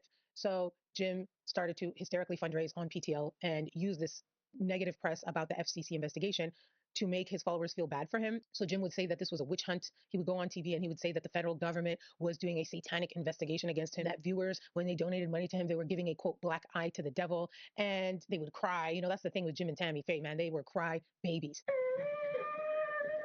Over and over again, you constantly hear about how they would cry to manipulate people into getting money. And also, if they got backed into a corner and they were asked a tough question, it was like crying time. There was this one quote I want to read you. It was from this article where one of the people involved in the FCC investigation, they said that it got to the point where you couldn't let the guy cry because once he would start, you couldn't stop him, recalls Larry Bernstein, who directed the FCC staff investigation. We'd be questioning him and we'd watch his face start to contort and the tears would begin and we'd have to adjourn. Bernstein recalls a morning in the fall of 1979 when, as chief inquisitor, he began to press Bakker about a South Korean minister to whom Bakker had promised funds for a TV ministry but never delivered. Bakker broke down. At that point, the judge left and we were stuck there, says Bernstein. Bakker was in a corner, racked in tears, surrounded by his retainers. He was being held up, literally, by his people. Later that day, Bakker wept as he taped a segment for the upcoming Jim and Tammy show. Yeah. The YouTube stream tends to be like 30 seconds behind. So the weird thing about all of this is the investigation found that they did misuse the money and that they did do things that were yes, in the 70s. The thing about it is nothing actually happened. And there are some conspiracy theories about why that is, but I will tell you what went down and you decide. The FCC said that Jim used $350,000 in donor money that was meant to go to missions overseas and stuff to actually fund Heritage USA. The report also gave details of their opulent spending. They were saying that Jim and Tammy had gold-plated bathroom fixtures and that Tammy had an air-conditioned doghouse for her dogs. And, you know, those two things, when I heard them, I was like, goals. They were using private jets. There was one time where they flew on a private jet. And then as soon as they landed, Jim went and bought 3 luxury cars, including 2 antique Rolls Royces. And he spent $170,000 like in that one moment. One of the controversial things they did was these lifetime memberships that they sold for $1,000. And they said that you would be a lifetime member of the PTL Club. And also it would get you every year, you would get 3 nights stay at a luxury hotel at Heritage USA. Something very special. We're going to unveil behind this drape in just a few minutes the most exciting project probably ever undertaken in the history, I think, of Christianity. It's a 504-room. Oh shit! Sorry. I'm trying to figure something out in another window. Sorry for being quiet. Didn't let the guy cry because once he would start, you couldn't stop him, recalls Larry Bernstein, who directed the FCC staff investigation. We'd be questioning him and we'd watch his face start to contort and the tears would begin and we'd have to adjourn. Bernstein recalls a morning in the fall of 1979 when, as chief inquisitor, he began to press Bakker about a South Korean minister to whom Bakker had promised funds for a TV ministry but never delivered. Bakker broke down. At that point, the judge left and we were stuck there, says Bernstein. Bakker was in a corner, racked in tears, surrounded by his retainers. He was being held up, literally, by his people. Later that day, Bakker wept as he taped a segment for the upcoming Jim and Tammy show.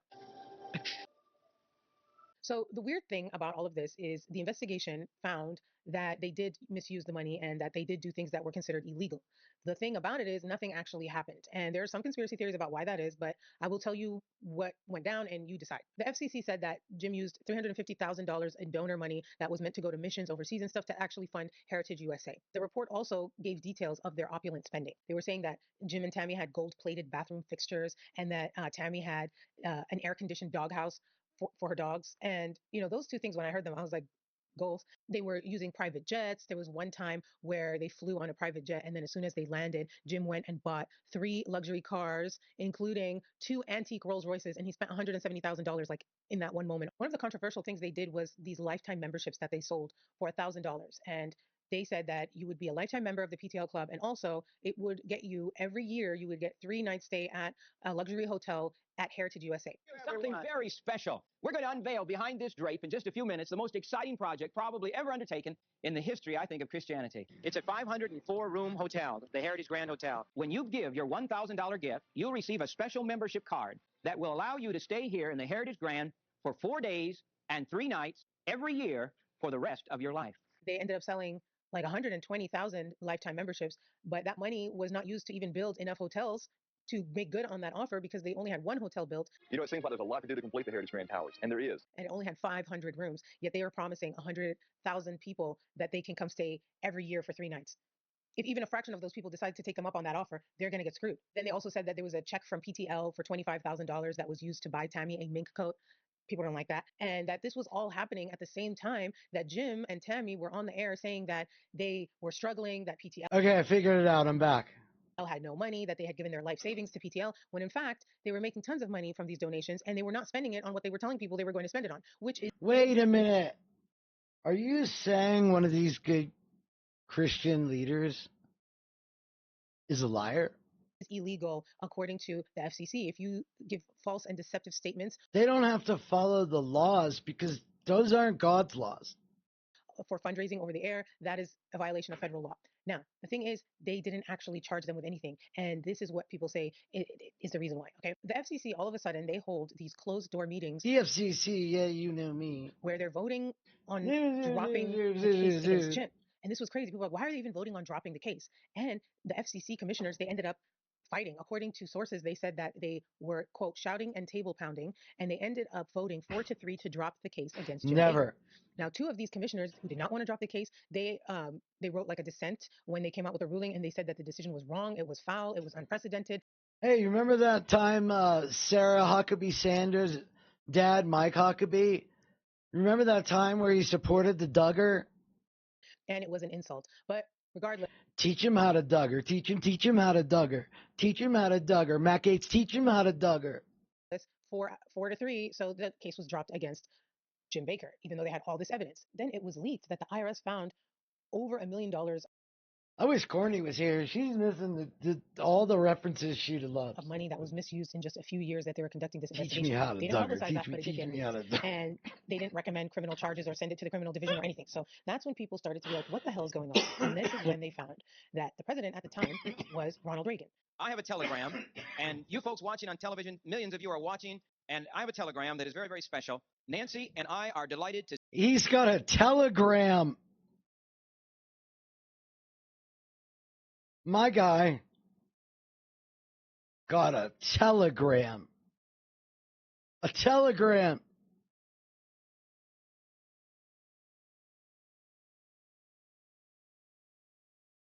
That's how old this grift is. When Joe Rogan talks about the Russians had a 50-year plan and this guy was right, it's wild how they forget Lev and Igor were working for Trump with Russians. Manafort with Russians. Stone with Russians. Bannon with Russians. What was the guy's name that was working with the Republicans just recently? Well, is it like a vodka? Well, what was it wasn't Kettle One. What was the guy's name? I can't remember the vodka. What's up, Krail? What's the dude's name? Smirnoff. That's it. Not Kettle One. Not Absolute. I mean, everywhere you think, stickers and Suncats. Everywhere you look, it's Russian ties, Russian propaganda. Russians support Trump. Russians like Marjorie Taylor Greene. Russians partner with Tucker Carlson. Republican fucking politicians go to Russia. But it's the Democrats that are the ideology that Russia infiltrated the schools.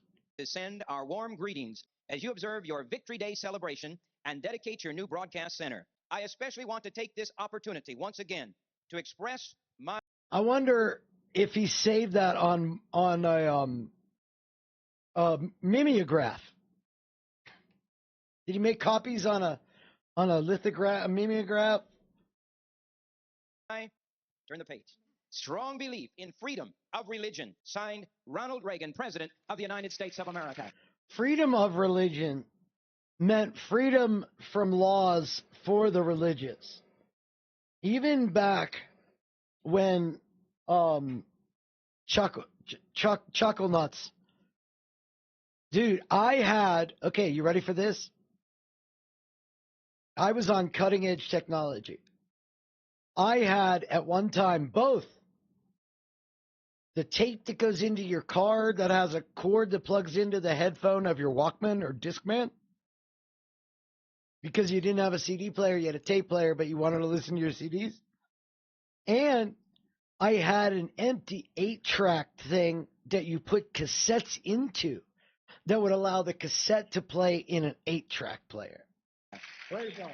I'm basically a robot. Vice president was George Bush, and they had strong ties with Jim Bakker. So I want to read you a quote from an article in the Washington Post that was published in 1987, and it says, "Why has the Justice Department refrained from using the same vigor to investigate Jim Bakker that it used to send another religious leader, the Reverend Sun Myung Moon?" Remember my last video I talked about him? Reverend Moon has said he will conquer and subjugate the world, once proclaiming, "I am your brain." To jail for criminal tax evasion and obstruction of justice, a case that hinged on less than $10,000 in unpaid back taxes. Yes, if you're not the favored supremacist class, then when you are accused of voting illegally, you get 5 years. And then it gets overturned because you didn't do shit wrong. But when you're a different monochrome, if you're a lack of all colors, then you are allowed on probation to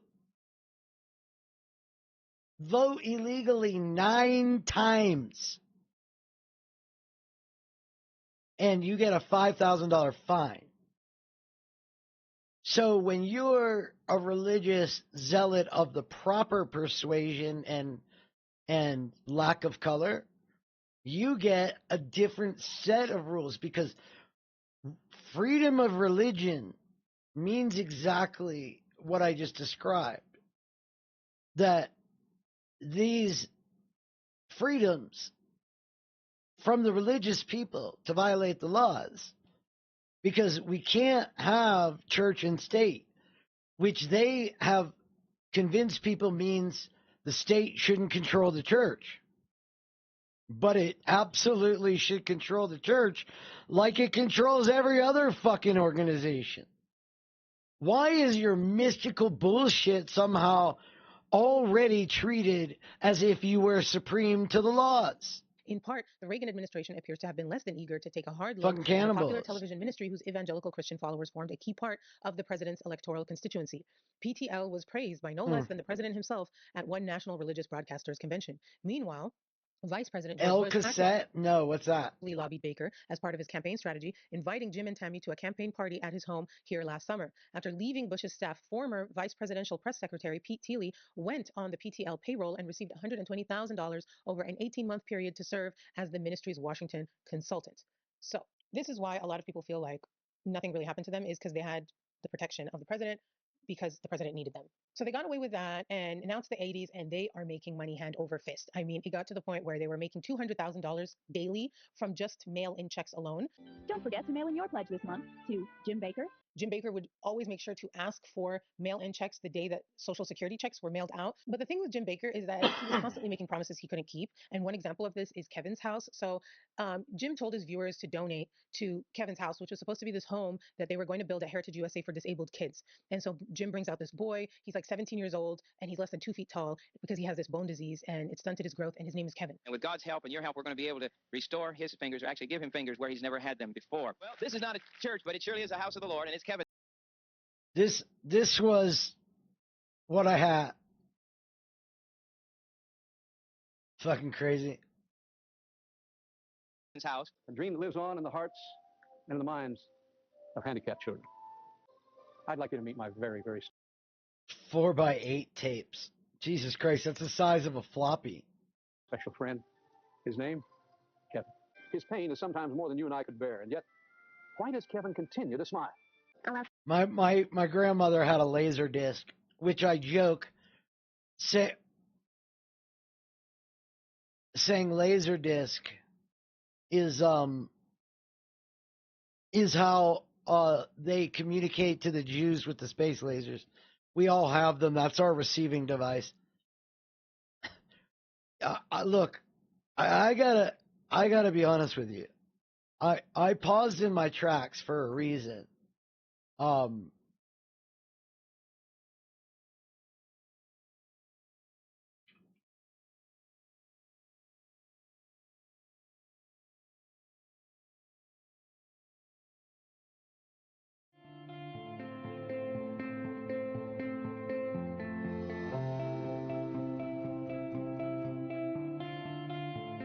Hey, I'm Alec. I swear this dude's in this commercial. Actually, no, to be fair, he does look more like Brennan. I wonder how old Fred Brennan is. Maybe I'm wrong. Maybe I'm just handyphobic. He just looks so familiar. PTL. Kevin has a lot of love for I've the seen Lord, that face. for Jim and Tammy, and for Heritage USA. Every time he visits, it just breaks his heart. Jude, I mean, look, I can give you Jewish conspiracy in improv style on a regular basis if you need it. When he has to leave. Kevin's dream of being able to live at Heritage I mean, that and the ghost Jews. USA will soon be fulfilled because God gave Jim Bakker a burden to build a home where special children will live and love. Oh, wow, that's crazy, I looked Togon. in that little face and I said, Kevin, I'm going to build a house for you. And I'm going to build a house for kids like you here at Heritage USA, and I'm going to call it Kevin's house. Where's my house, bitch?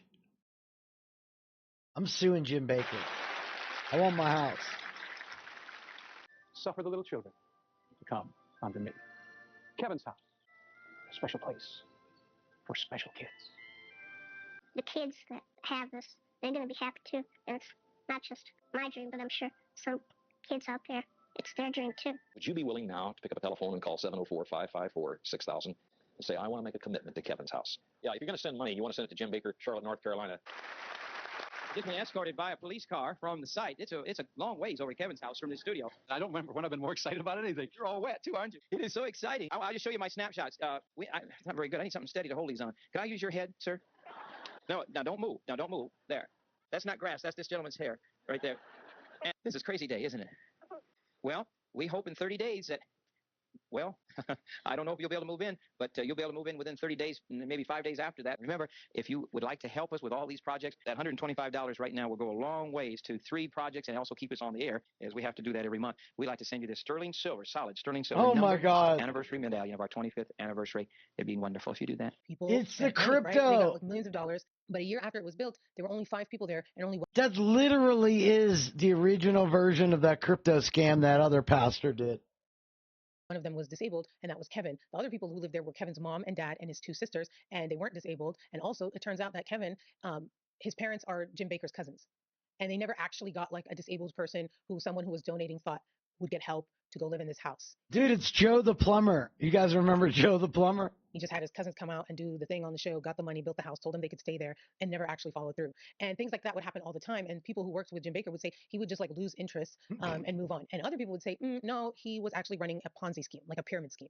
He would start a project and he would publicize it to get donations. And then when he would get money for that, he wouldn't really finish that project. And then he would put that into another project, which then he would go and publicize and try to get money for. And so he was like taking money from Peter to pay Paul, as they say. While all that was going on in the 80s, something else was also going on in the 80s, and that was Tammy Faye's secret battles. So Tammy, in 1987, she kind of stopped appearing on the PTL Club, and people were speculating, like, where is Tammy? It got so bad that people started to think that Tammy was dead.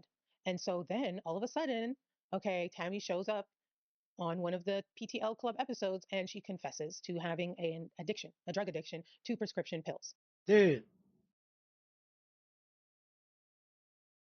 How do you not have a character judgment that this person has just been, it's not that they were doing drugs, it's that they've been lying to you about every fucking value you're supposed to live by. I believe the sun will shine again. Too, Jim. Do you want to sing it? I'll do it. Can you do it? Like, they tell you to give them money, you give them money, you find out they're using your money for drugs, and you give them money to help them get better. Maybe you're hurting it. And all because God needs you to give it to them. You need this song today, too, so I'll sing it for both of us, okay? All this is playing on the guilt and desire to fulfill something in people that think this is the way to get it. You are facing a mountain, or sun will shine again. You're in that promised land, and thank God the sun is going to shine again. And this all basically came out Maybe because that's she wild. had I an hope that's incident made on up. an airplane where she basically kind of went crazy. And she said that she was with her 12-year-old son on an airplane when she started to hallucinate. And she said that she saw cats and people sitting on the wings of the plane, and that she actually then ran and started grabbing people, and also the door of the plane. She tried to open the plane door, and obviously that she had to be subdued. And then they put her into like the hospital, and her doctor said they had to give her, quote, enough Valium to kill a truck driver to calm her down. Tammy said she was seeing demons coming at her and that she thought Satan was trying to kill her. So then Tammy explained how the pill addiction started. When I say these people, it's just mental illness. It's just mental illness. She said that basically it all started when she was taking allergy medication when she was pregnant, and that the allergy medication made her hyper and gave her anxiety. And the anxiety was causing her to have panic attacks and like hyperventilate. I wish you guys would be more like Reservoir described you and just blindly believe everything I tell you, like the false prophet I am and call it you are. When she was trying to film the show, and that one time she like was hyperventilating and she was looking at Jim Bakker and she couldn't even see his head, and it was messing with her. So she went to the doctors, and the doctors gave her downers to counteract the uppers that were giving her anxiety. So she was on uppers and downers, and then she started taking like a lot, and then started taking it all the time, taking too much, too often, and boom, she had a pill addiction. Tammy was very open and honest when she talked about it, and how she had this episode, and then she had pneumonia, and people found out about her addiction, and that she went to rehab, and now she's doing better. And of course, she said, by the grace of God, and I've been saved and all that. And the thing about Tammy is she was always very accepting of other people, drug addicts, things like that. And so she was also very honest too and open about what she went through. So people actually were pretty nice to her about it. She didn't get like shunned or anything like that. They were very accepting. And she was also saying that she's good now. She went to rehab. She's been saved and Jesus helped her and everything. So it was all like nice little story of like her testimony of going through that and coming out the other side.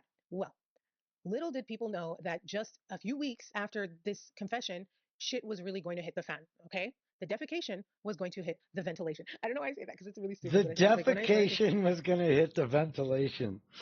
That's actually pretty good. That's a pretty good, clean version of that. About it, I'm like, oh my God, I'm so funny. But it's actually when I say it out loud, I was like, oh my God, shut the fuck up. People supported her when she came out with the drug addiction, and so the donations were more than ever before. The viewers more than ever before. And what was about to happen? A scandal. Just 2 weeks after this confession, Jim Bakker resigns from PTL, and everyone was shocked. And guess what happened? Right when he resigns from PTL, it is revealed in the Charlotte Observer that Jim Bakker paid over $200,000, almost $300,000 of hush money to a woman named Jessica Hahn back in 1980, so 7 years prior. Jessica Hahn comes out and she says that she was basically R-worded by Jim Bakker. Profits with an F or a PH. And another employee there, another preacher that was on the PTL show called John Fletcher, that they both lured her. She was virgin. She was 20 years old. They lured her to a hotel in Florida and basically R-worded her. Never happened. It would never happen. That's never happened in all of Christianity. Why didn't she scream? Why didn't she run down the hall and get the police? It's a very, very detailed and sordid picture of two people who, according to your account. So she says that she was working as a secretary for the church, and she also used to babysit for John Fletcher, and that John Fletcher contacted her. John Fletcher told her, hey, I need you to come to Florida. I have a telethon that I'm co-hosting with Jim Bakker, fundraiser, and I need a babysitter. So come with me and my family to Florida, and you can babysit the kids. She says that on that drive to Florida, John Fletcher basically tells her that Jim found out that Tammy was having an affair, and that, he hasn't had sex in a really long time. He doesn't feel satisfied. He doesn't feel like a man anymore. And she was like wondering why he was telling her this. And she said, this is what Robert Kraft said to Jeffrey Epstein. Thought he was just trying to show how close he was to Jim Bakker, because Jim Bakker was like, the big boss. Because he's a real patriot. boss. And okay, that's a great bar, actually. That's actually a great bar. That's actually a great bar. then she said they get to the hotel If you knew the references, that's actually a great bar. room, and that's when John Fletcher offers her wine. She says that the wine was tampered with, like Especially if I added in something about being accosted. Accosted. Because of Acosta. Jim Acosta, that was fucking, if that's his name, Jim Acosta. It's Acosta. That was the guy that gave the sweetheart deal. that there was like a roofie or something in the wine, because she said after she drank it, she didn't really feel good. She felt like she didn't know what was going on. And she says that she drank the wine. I mean, if I pat myself on the back, I do say so. And then John Fletcher told her to, quote, freshen up. And that's when she went and she took a shower. And then she says when she came out of the shower, Jim Bakker Wait, is that the same lady with the puffed out hair? was there. She said she didn't feel good, and she kept telling Jim and John, I don't feel good. And they were like, don't worry, you're fine. And she said that, quote, Jim was very hyper. He was rubbing his thighs a lot. Like, let's get down to business. John was rubbing. Let's get down to business.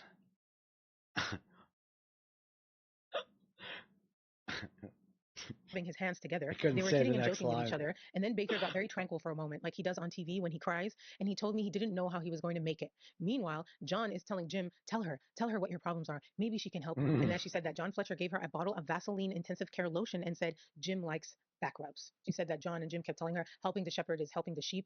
Can't rap while taking a crap. Well, I did short form and long form improv for a couple years, including short form classes and all of the 5.5 levels of Chicago IO training. So I went through like actual stuff, and we used to do shows weekly where there was a lot of rhyming and making up songs and stupid shit like that.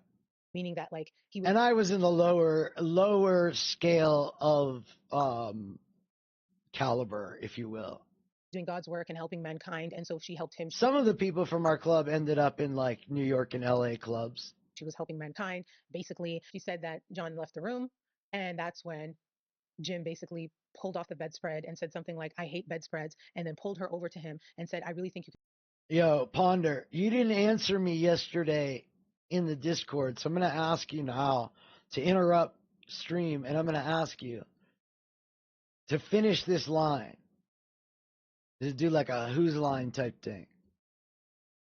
Take I-25 to 235. Then can help me. And she said she was trying to resist, but she was feeling drugged up. And then she said that after Jim was done, he got up, he used her hairbrush to, fix himself up. And then he said, look, I'll see ya. And he left. And then she said she went to the bathroom, went into the shower and started throwing up. And then when she came out, John was there, John Fletcher, and he was telling her that Jim was in the fetal position crying. And she was like, why? 5 miles west to the tree farm. I don't know anybody in this area that can't answer that question. With how you helped him. And that's when like, and now you need to help me. He said, quote, well, it wouldn't be fair, would it? Being I made all the arrangements for Jim and then you leave me out. And she said that he looked like the devil and he manhandled her and forced her and R-worded her. And she was just like, I mean, it just shows you how effective marketing can be. I mean, when you think about how this Christianity bullshit, my buddy lives up that way. I bet you guys live close to each other. Be funny if you know each other. There's 2 sets of commercials that I know if you specifically lived in that area, there was nobody that didn't know these. One of them is an oldie but goodie.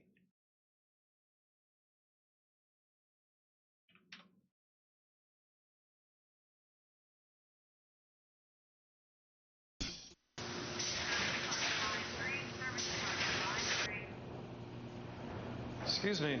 Don't talk to me. I'm on my popcorn break. Do you know what time my car's going to be ready? Do you see this suit I'm wearing? I don't fix cars. I sell cars. Well, they've been here over 3 hours and Do I look like I care? I don't. Tired of being badgered? Come to any Johnson Automotive dealership. I mean, these are the best. They're absolutely the best commercials in the history. Can I help you, ma'am? Yeah, I'm interested in this SUV. As soon as your husband gets here, I'll be more than happy to show you all the features. Actually, it's for me. Well, then no need looking under the hood. Here's where the cup holders are, and there's the rear view mirror. That's where you can put on your makeup. And this is the steering wheel here. It's what you use to drive with. Hey, honey, come on back here. Tired of being badgered? Come to any Johnson. And the one you all know and love. Well, selling the car is just like fishing, Wilbur. You bait the hook, you throw it out, and then you reel it in real slow. You ask them questions about their family, what they do. You act like you're interested. And once you get their trust, kapowie! You just sold a car. Tired of being badgered? Then come to Johnson Kia of Durham. Great deals, great service, no bad.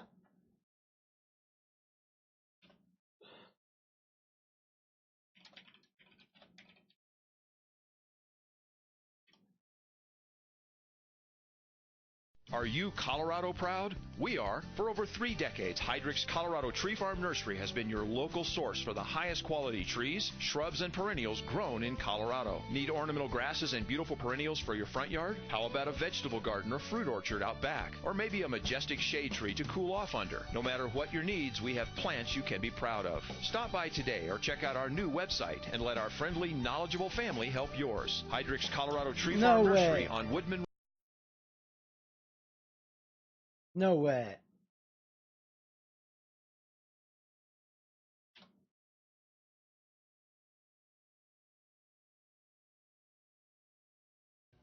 You take I-25 to exit 385. Wait. Then 5. It's not 385. 5 miles west to... It's 235. Right? The tree farm.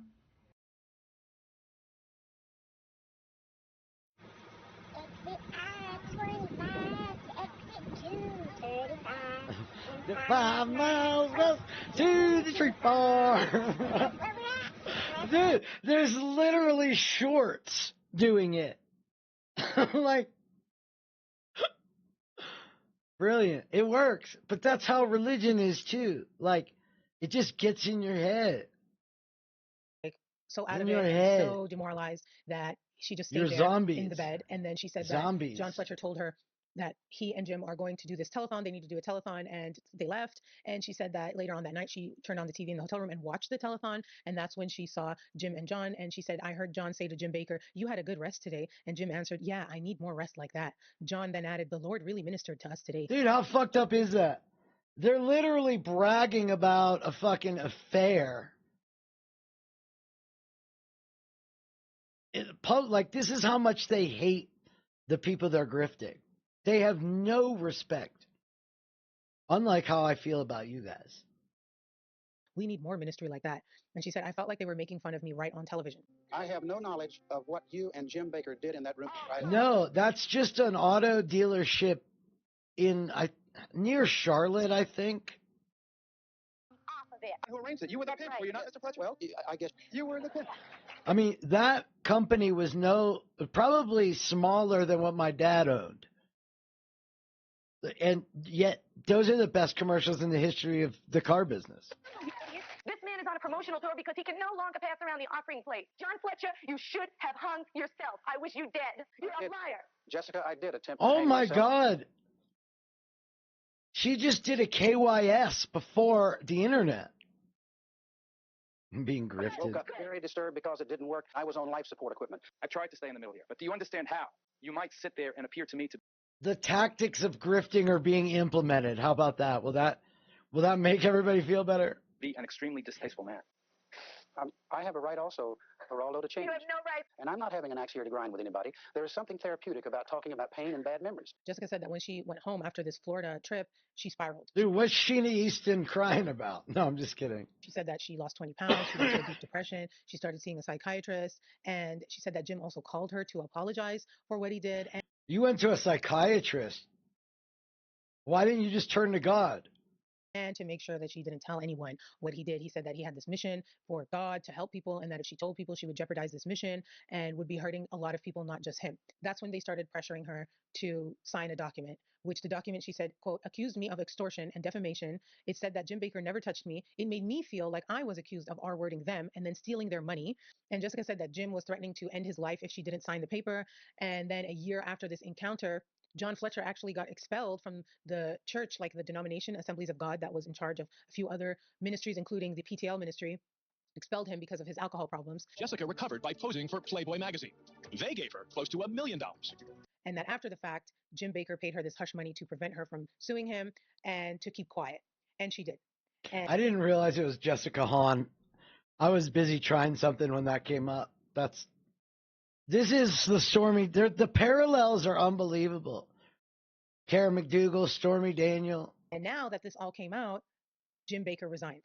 Then we found out that the reason why he resigned was because there was this plot. I mean, let's not forget Trump. Trump was raping back in the 90s. Diabolical plot, he says, by another rival televangelist preacher named Jimmy Swaggart to take over his ministry. Me? I most certainly have not. And but no, I have not had affairs. It just sort of like really went away for a few years until it resurfaced again in 1987. And the reason it resurfaced is kind of contentious because it came out in the Charlotte Observer. And there's some controversy as to how the Charlotte Observer found out about this, because Jessica says it was John Fletcher. Some people say it was Jimmy Swaggart. But the guy himself who wrote this article says that it was Jessica who called him and told him. He said, quote, I fielded this call from someone who turned out to be Jessica Hahn, telling us that something had happened between her and Jim Bakker. He said that he started looking into the story, and that's when members of PTL started threatening him. And he said that at one point an executive actually pulled a gun on him. He said, quote, I remember very vividly being in his office and he pulling a handgun out of his pocket and dropping it on the desk, kind of in front of me, as if to let me know who's in charge and I better be well behaved. He said that that was when he alerted law enforcement officials, and that's when they started their investigation. But anyway, let's move on, because they were called and it was revealed and Jim Bakker resigned. And when he resigned, literally everyone turned against him. I mean, it is so wild how often men of faith have moments of weaknesses. They're not degenerate fucks who should know better. They have moments of weaknesses. While saying other people need conversion therapy because they're giving into their weaknesses. These are all just degenerates. Except for his wife, Tammy Faye. She stood by his side, and Jim came out and said, listen, I did Sam sleep with her. I Kinison. did, and I'm wrong for that. But I did not R-word that woman. Fletcher then came out and said, hey, listen, okay, I was there. Yeah, I did sleep with her. And guess what? It's worse. Teach me how to Duggar. Teach me how to Duggar. You guys think, because Jim is not just a cheater and an adulterer, he's also gay. Fletcher said that there was an employee who walked in on Jim Bakker in the sauna that at one of the complexes at Heritage USA with 3 young employees, and that they were, quote, playing with each other, that when the employee walked into the sauna, he saw Jim Bakker giving a, quote, intimate massage to a younger employee who was naked and lying flat on his back. When I walked in, I saw him giving a fellatio. This employee also said that Tammy knew what was going on, because when he walked in the sauna and saw that, and he like got startled and tried to leave, Tammy Faye tried to barge into the sauna, but the door got closed and she started banging on the door. Yeah, we are in fucked up times. That dude, what's his name, Odie or something, that in 2018 was talking about Diddy and Rick Ross being gay lovers.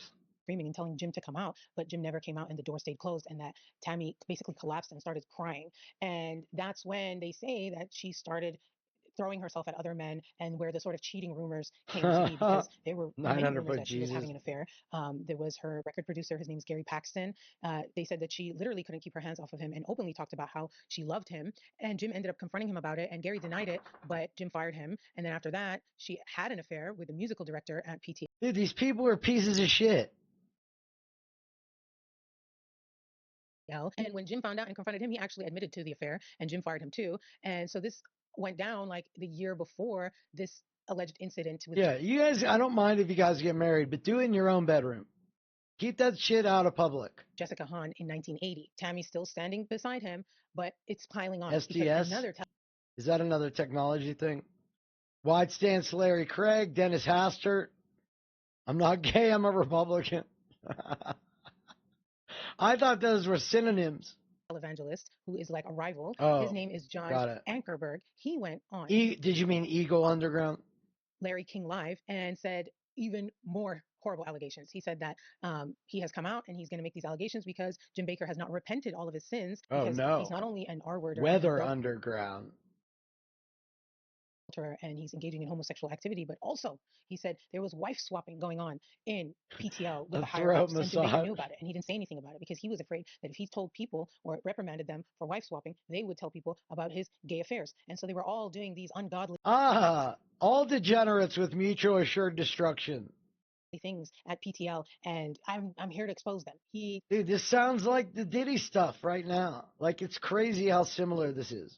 Found out about this information from talking to staff and seeing letters that were written to PTL officials, and that he even had an interview with a prostitute, and that Jim Bakker was even soliciting prostitutes. Did he and treat her like a prostitute? Here comes Jimmy Swaggart. Now, Jimmy Swaggart really was the reason that Jim Bakker got exposed because he was another rival televangelist. He was based out of Baton Rouge, Louisiana, and his ministry and PTL, Jim's ministry, were both under the same denomination, which was called Assemblies of God. And Students for a Democratic Society. That sounds like a good group. Found out behind the scenes that this was people going on do be fucking. Went public or anything like that. But those are the people that keep saying nobody's allowed to be fucking like we're fucking. It's all supremacy. I'm going to heaven for the things you're going to hell for. Hardcore leftists. He asked for just to be frank, any of the stuff we talk about during stream and the links you put in there, always put them in the Discord too, because I will never remember. Investigation with Assemblies of God to look into these allegations, and Jim felt like he was trying to take over PTL because if he was found to be guilty and unfit and they removed him, right, Jimmy could just take over PTL. To avoid Jimmy Swaggart taking over PTL, Jim Bakker decides to voluntarily and temporarily hand over PTL to Jerry Falwell. Okay, who is Jerry Falwell? Jerry Falwell is another televangelist. Jim Bakker felt like he could trust him, although Tammy did not, and she would end up being right. Okay, her intuition turned out to be true because she said she tried to warn Jim, don't let Jerry Falwell. Why would you trust any of these people? You knew I was a snake when you brought me in here. Will take over. I knew Jerry Falwell was pulling rainbow logo. What? And she said that Jim told her, quote, Daddy Falwell is here. Yeah. I don't mean to be like, I'm just trying to be like, I want to know, but if the only place I learn is here, I'm not going to learn. Everything. At first, he's making it seem like, he's going to pay them their dues. He's going to give them a good deal. They're going to wait till the scandal dies down. And then he's going to give PTL back to Jim and Tammy. This crazy incident that happened where Jerry Falwell went to Jim and Tammy and was like, tell me what you guys want, like almost like a severance package. And then Jerry Falwell ends up going on TV, holding a press conference and reading. No, it's okay. It's not, it's no big deal. I just wanted to say it on stream since you were here. Out and being like, these people, look at them, they're so greedy. From the desk of Tammy Bakker, hospitalization insurance. Jim's salary for lifetime at $300,000 per year. Tammy's salary for lifetime, $100,000 annually. Rights to books and records. Stock that is left, books and records. Secretary for 1 year, phone bill for 1 year, house on the lake and the furniture in it. 2 cars, security. Attorney fees for our Internal Revenue Service problems. Suggest that James Robinson be the host. Keep the marriage workshops.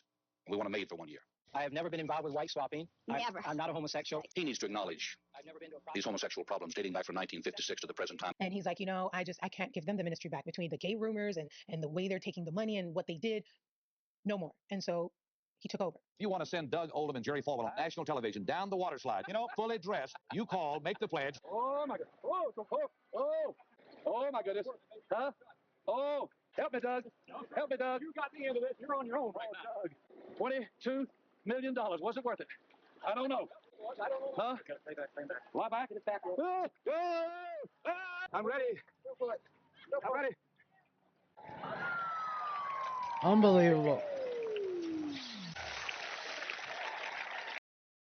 Is this a baptize? Is this how Russell Brand is getting baptized? Let's do the press conference, shall we? And this nut, this Baptist preacher coming down a water slide for $22 million. We are $22 million. In spite of all your prayers, I made it. The next $22 million We're going to do it without a water slide. It was also during this time that Jerry Falwell reveals that this hush money that was paid to Jessica Hahn, that there was someone involved in this. And this person is someone called Roe Messner. Roe Messner, he actually was a contractor. His company built a lot of Heritage USA. Jesus. And he was a close family friend of the Bakkers. Whose dick was he sucking? Remember Roe Messner for later. Once Jerry Falwell comes out and says, we're not giving this back to Bakker, then the Assemblies of God, they defrock Bakker, which means, he's no longer part of the church. Jim Bakker comes out.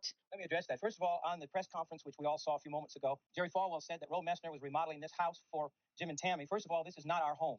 This home belongs to Roe Messner. We've been living off the sale of our car. We are in the process of paying off her mother's house and my parents' house. And financially, we're almost out of funds totally. We expect to get some income now from Tammy Faye's record. I understand in some cities it's already number one. Perhaps should not say this, but I think I will. I don't believe Jerry Falwell, and I don't want to make a judgment, but I really don't believe he was resigning today because of this judge's decision. This decision would not take place till, they tell me, late in December. I sincerely believe Falwell and the team that stole PTL do not want to face a court hearing and go under oath to the bankruptcy court where they would be interviewed by Mr. Belli.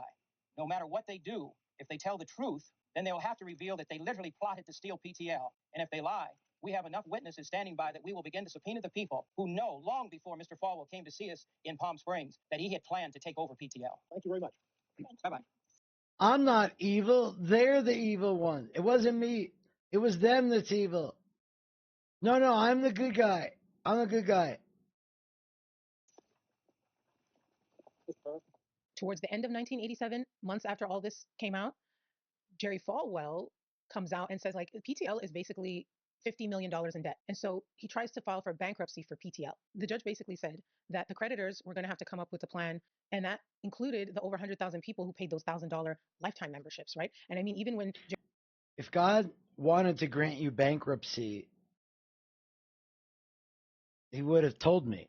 Jerry Falwell tried to speak to the congregation of PTL about all this stuff. He was heckled. There are some persons who believe they were not making a contribution for a lifetime membership, but they were rather buying a timeshare. And our desire is, I'm sorry, sir, this is a church service, sir. Thank you. We have a few like that.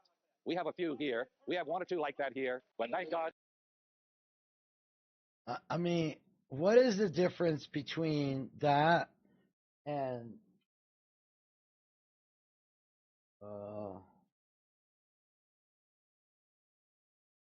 We got first and last names of 6 witches that are in our church.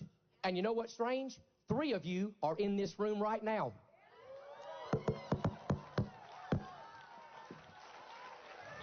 3 of you in the room right now. You better look in my eyeballs. We ain't afraid of you, you stinking witch. You devil-worshiping Satanist witch. We cast you out in the name of Jesus Christ. We break your spells. We break your curse. We got your first name. We got your last name. We even got an address for one of you. You so much as cough wrong, and I'll expose you in front of everybody in this tent, you stinking witch. You were sent to this church to destroy us. You were sent to this church to lure us in. You were sent to this church to cast spells. Listen, some of you been sick because you befriended that witch. 2 of you in my wife's ladies' Bible study, and you know who you are, and we going to ask you to get out, or I'll expose you in front of everybody. Get out! We got all 6 of their names. All 6 of them. 2 of them had already been confirmed for that thing. He'd be a great Dr. Roxo. Never even said it. First and last name. This chick is new to our church and don't know none of you. Yeah. So you got a choice. You can leave with your spells all by yourself. Or I'll show up next Sunday with a stage full of brooms. And I'll give you one and I'll fly your tail up out of this place in the name.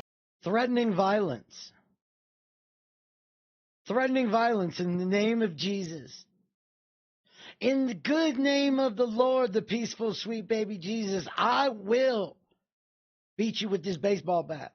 Name of Jesus, but we ain't playing your spell casting, witchcraft, nonsense, sage burning games. Not enough pyrotechnics. Okay? Next, play some Skinner. Amen. Thank you for your support. Amen. We're giving up no ground. Amen. We're fighting good, but we're not gonna take no more no ground. We're giving up no ground. Jerry Falwell ends up resigning. Wow, more diversity than the entire Republican Party. From PTL in response to they've really gone back to our roots, where they really working to preserve our culture, our heritage.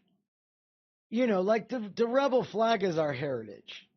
His plan for the bankruptcy. Jim Bakker, when he found out that Jerry Falwell was going to resign, he felt like, okay, now Why do you want to get rid of our heritage? Back in there, and I can, with this integration thing, as he said, get my baby back, which is PTL. But it was up to the bankruptcy court to determine if he could get the church back, which he didn't. He didn't get everything back like that. Then remember Jimmy Swaggart, the guy who orchestrated this whole thing, who was trying to take over PTL. Well, in February of 1988, less than a year after Jim Bakker's scandal broke out, Jimmy Swaggart had his own scandal. I have sinned against you, my Lord. They're all pieces of shit. Every one of them. Because everything they're saying is rooted in them believing they are more deserving, better, superior than the people they're carnival barking to. Yeah. Attention, please, if you would focus at the center ring. We have Jimmy Swaggart. Swaggart is stepping down from his powerful TV ministry while the Assembly of God Come Church on, come investigates him for having on. an affair with a prostitute. Jimmy Swaggart's the top-rated preacher on TV. He leads a multi-million-dollar evangelical. And every time this happens, we act like, oh my God, he was such a good. I can't believe he carried out a mass murder. I saw him at church. Empire. And I would ask that your precious blood would wash and No, this is a level of psychosis. Well, I'm trying to think of the word where sociopath, where like literally the consequences or feelings of other people don't even exist. cleanse every stain until it is in the seas of God's forgetfulness. Thank you. Thank you. People are crying. The guy took your money, paid a prostitute with your fucking money, and then you're going to give him more money because you feel bad for the way he was treated over the prostitute. Almost like funding Trump's defense.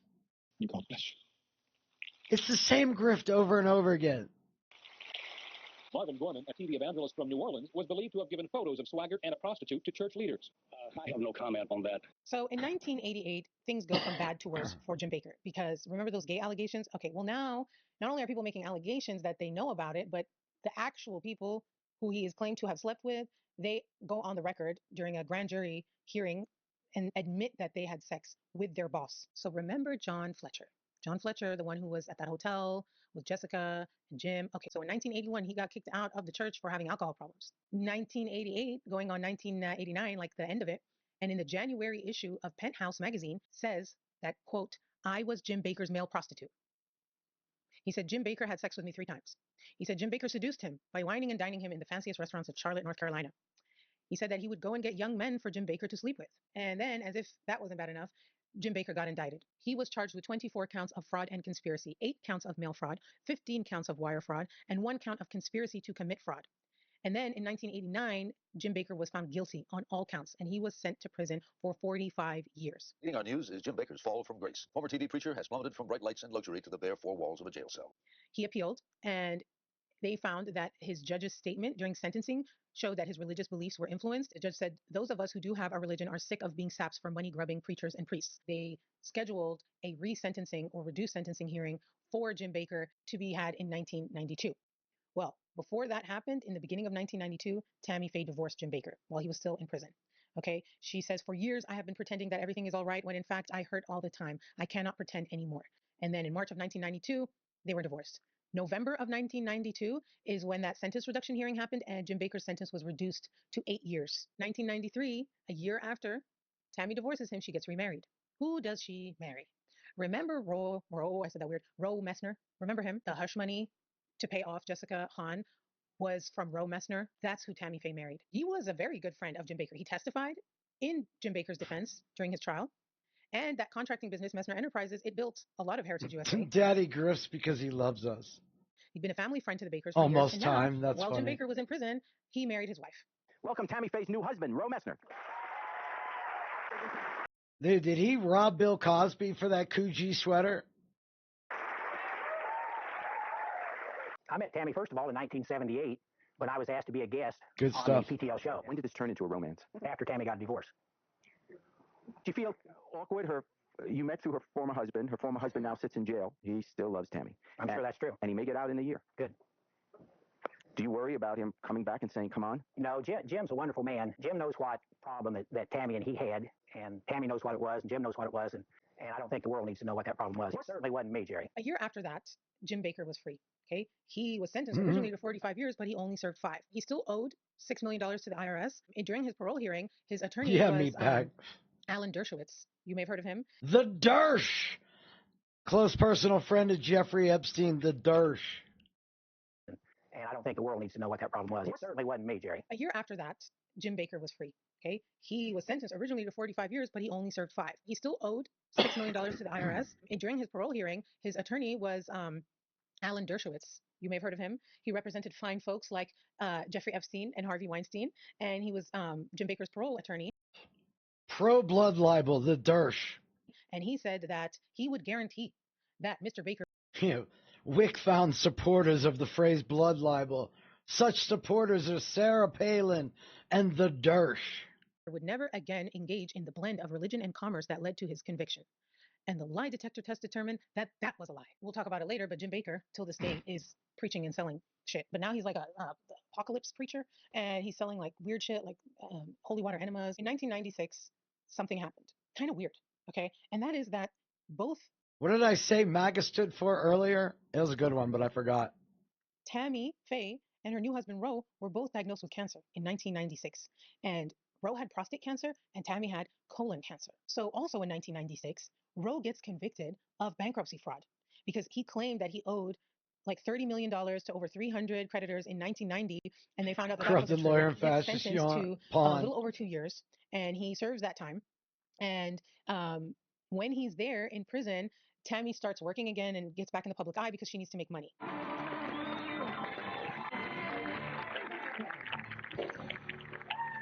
Roseanne fucking Barr. It would be the church. Please welcome Tammy Faye. Please welcome Tammy Faye. What in the heck is the makeup a metaphor for? What does it really mean? Because you know it's really extreme. It means nothing. So then you're just sort of like mine today. You just have a little less eyeliner on. I mean, what does it mean to you? Nothing. Obviously, it means something. It probably deep down does somewhere. More sugar water. That's my favorite insult. Probably have to get a psychiatrist to dig it out. I feel ugly without it. I think that's it. I feel ugly without it. Well, give me that all. Take me out to the ball game. I'll grab him by the stank. And it still works today. You remember Mrs. Boback, Mimi's mother? Call me Tammy. I think it's fun because somebody finally cast me right. I took advantage of all this makeup for once. I got on a little pill called Ativan, and I initially used the little pill to fly with. And to fly with, I mean, on airplanes. She has this TV show that she does. It's like a talk show with an openly gay actor. It was called the Jim J and Tammy Faye Show, but it only lasted for like 6 weeks. And I see somebody at home that's still in their bathrobe. Come on now, we got to get ready. What goes in the hot dog is right. I'll eat a tofu dog or a veggie dog. Anybody had a veggie dog or a tofu dog? Yeah, they're really not bad. You know, I like veggie dogs better than tofu dogs. But they don't taste like a good old hot dog. You wouldn't be able to eat this. You wouldn't be able to eat this. I know. Not if you've seen Babe. Do you know what they do to pigs with Babe? We're not what you'd expect. We're a crazy, kooky duet. We're a recipe you can make up. 3 times the laugh and 10 times the makeup. And you won't believe. Jim J and Tammy. Also in 1996, Jim Bakker writes a book. Okay, this is soon after he gets released from prison, and the book is called I Was Wrong. And he basically says that he was wrong, and he's against this prosperity gospel. He says that he actually never read the Bible from like beginning. Is that Warren Jeffs? And until he was in prison. And it was only then that he realized that the prosperity gospel thing that he was doing wasn't real Christianity. I mean, how about the backlash when Sinead O'Connor ripped up the fucking Pope? And so a picture of the Pope in the freedom-loving America. He was like, you know, I I'm sorry, buy my book, I'm sorry. 2 years after that, Jim Bakker I remarries can't a woman named remember. I can't remember. But I know I recognize him from more than one. Lori Beth Graham, and she is a former televangelist herself. And they get married less than 2 months after they meet. And this is when he starts planning his comeback. Remember Alan Dershowitz being like, he'll never do that in combined commerce and preaching again? Lies. 2 years after that is when Tammy Faye's documentary comes out. I Benson? remember watching it. It's called The Eyes of Tammy Maybe. Faye. And she basically tells a lot of the backstory that people didn't know. She comes off as very likable, very honest, very silly, quirky. I like her. You know, people love to make fun of her, but I don't know why. That sounds like the Slender Man story. When I watched her documentary and I rewatched it again. Is that Slender Man? Now recently, I was like, yeah, no, I like her. I like Tammy Faye. Like, whatever. Sorry. There is something that is redeeming. Like, she has a lot of redeeming qualities, you know? Anyway, so at this point, Tammy Faye is a gay icon. She's still a gay icon. RuPaul was the voice of the documentary. In 2002, Jim and his new wife, Lori, they start adopting children. Like, they adopted 5 children one year, and then they would adopt even more. I think at the end, they had adopted 9 children. In 2003 is when Jim Bakker starts becoming a televangelist again. Yes, he starts. These fucking freaks are, they need to be treated like the degenerate pieces of shit they are.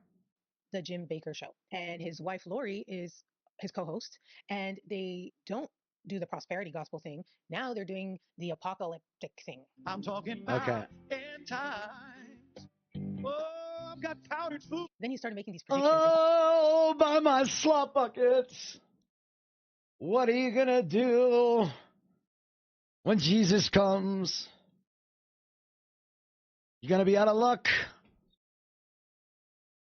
Calling himself a prophet. Get your People that he food would have on bucket. his shows were also prophets who had visions of the end of the world. And so he was saying things like that he had a vision about 9/11, he predicted it, and that he's predicting something else.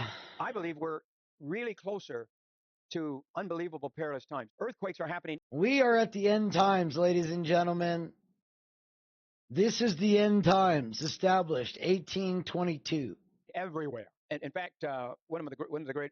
These end times people have the same win rate as the white supremacist Washington Generals. Preachers. Pastor John Kilpatrick. He had a vision of this. You remember that? Many years. He had a vision of this, saw it. He saw the New Madrid fault line. Literally cut America in half. Yeah. They were selling a lot of like survivalist stuff. They had a general store. You say, Jim and Lori, Oh, wow. help me be prepared today. And they Who's were also Ted selling Knight? enemas. Oh. Holy water enemas, if you will. The and people thought that was a musician. little bit messed up because, you know, the colon cancer thing with Tammy and then he's selling enemas to like cleanse out the like demons and the sicknesses from your colon. I don't know. Some people thought it was a little bit. This is pre-Alex Jones supplement sales. Distasteful. While Jim Bakker's show is going on, Tammy Faye is just having a very public battle with cancer, and she's also doing lots of shows and appearances. She was on The Surreal Life. God has gotten a hold of my heart. I said I'd never cry on TV again. Well, so you made me cry. And then, unfortunately, in 2007, she made her last appearance on Larry King, where she said the cancer came back, and it's not responding to chemotherapy. Wow. Are you in pain? Wow. Wow. You thought she was a crypt keeper before. Holy fuck. This is the sequel to Weekend at Bernie's. Well, the sequel to the sequel of Weekend at Bernie's. She can't eat. She had lost so much weight. She was like 60. Oh, would you not want to spend a weekend with me? Is that what you are saying, sir?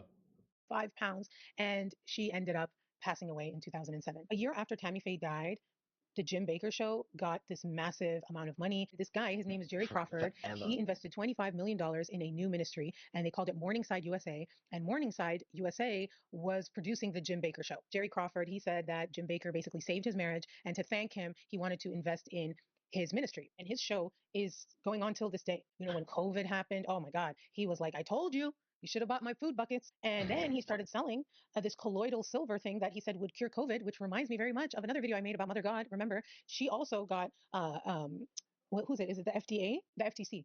And the FDA. The well-known Missouri televangelist is being sued by the state. He's accused of claiming he has a cure for coronavirus. And that was the same thing. Remember my video about Mother God, where they were selling that? These people are literally like, they're able to claim religion makes them better than everybody else, and they're literally the worst. Colloidal silver as a cure for COVID, and then they got a letter from the FDA telling them to stop. The same thing happened to Jim Bakker. I hope you... The more they keep talking about food buckets, I keep getting hungry. Found this informative, interesting, something. I don't know. I wanted to look into it. Thank you guys so much for watching. And My camera's going to die too any second. All right, y'all. I'm going to try something. I'm going to see if I can... hold on. Hold on one second.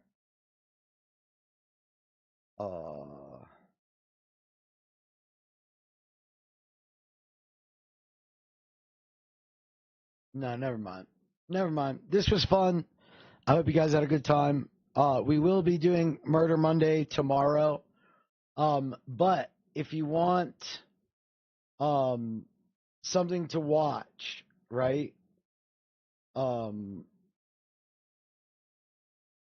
Tonight, every Sunday, there is a new episode of this JonBenet thing that is the top suspects of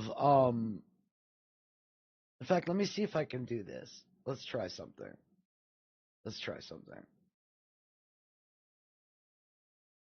Okay. We're going to try something on the YouTube side and see if this works.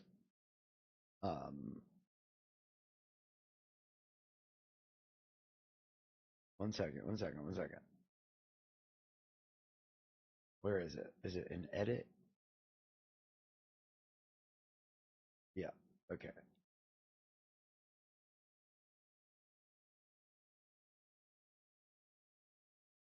Okay, so I'm going to see if I can send the YouTube stream over there.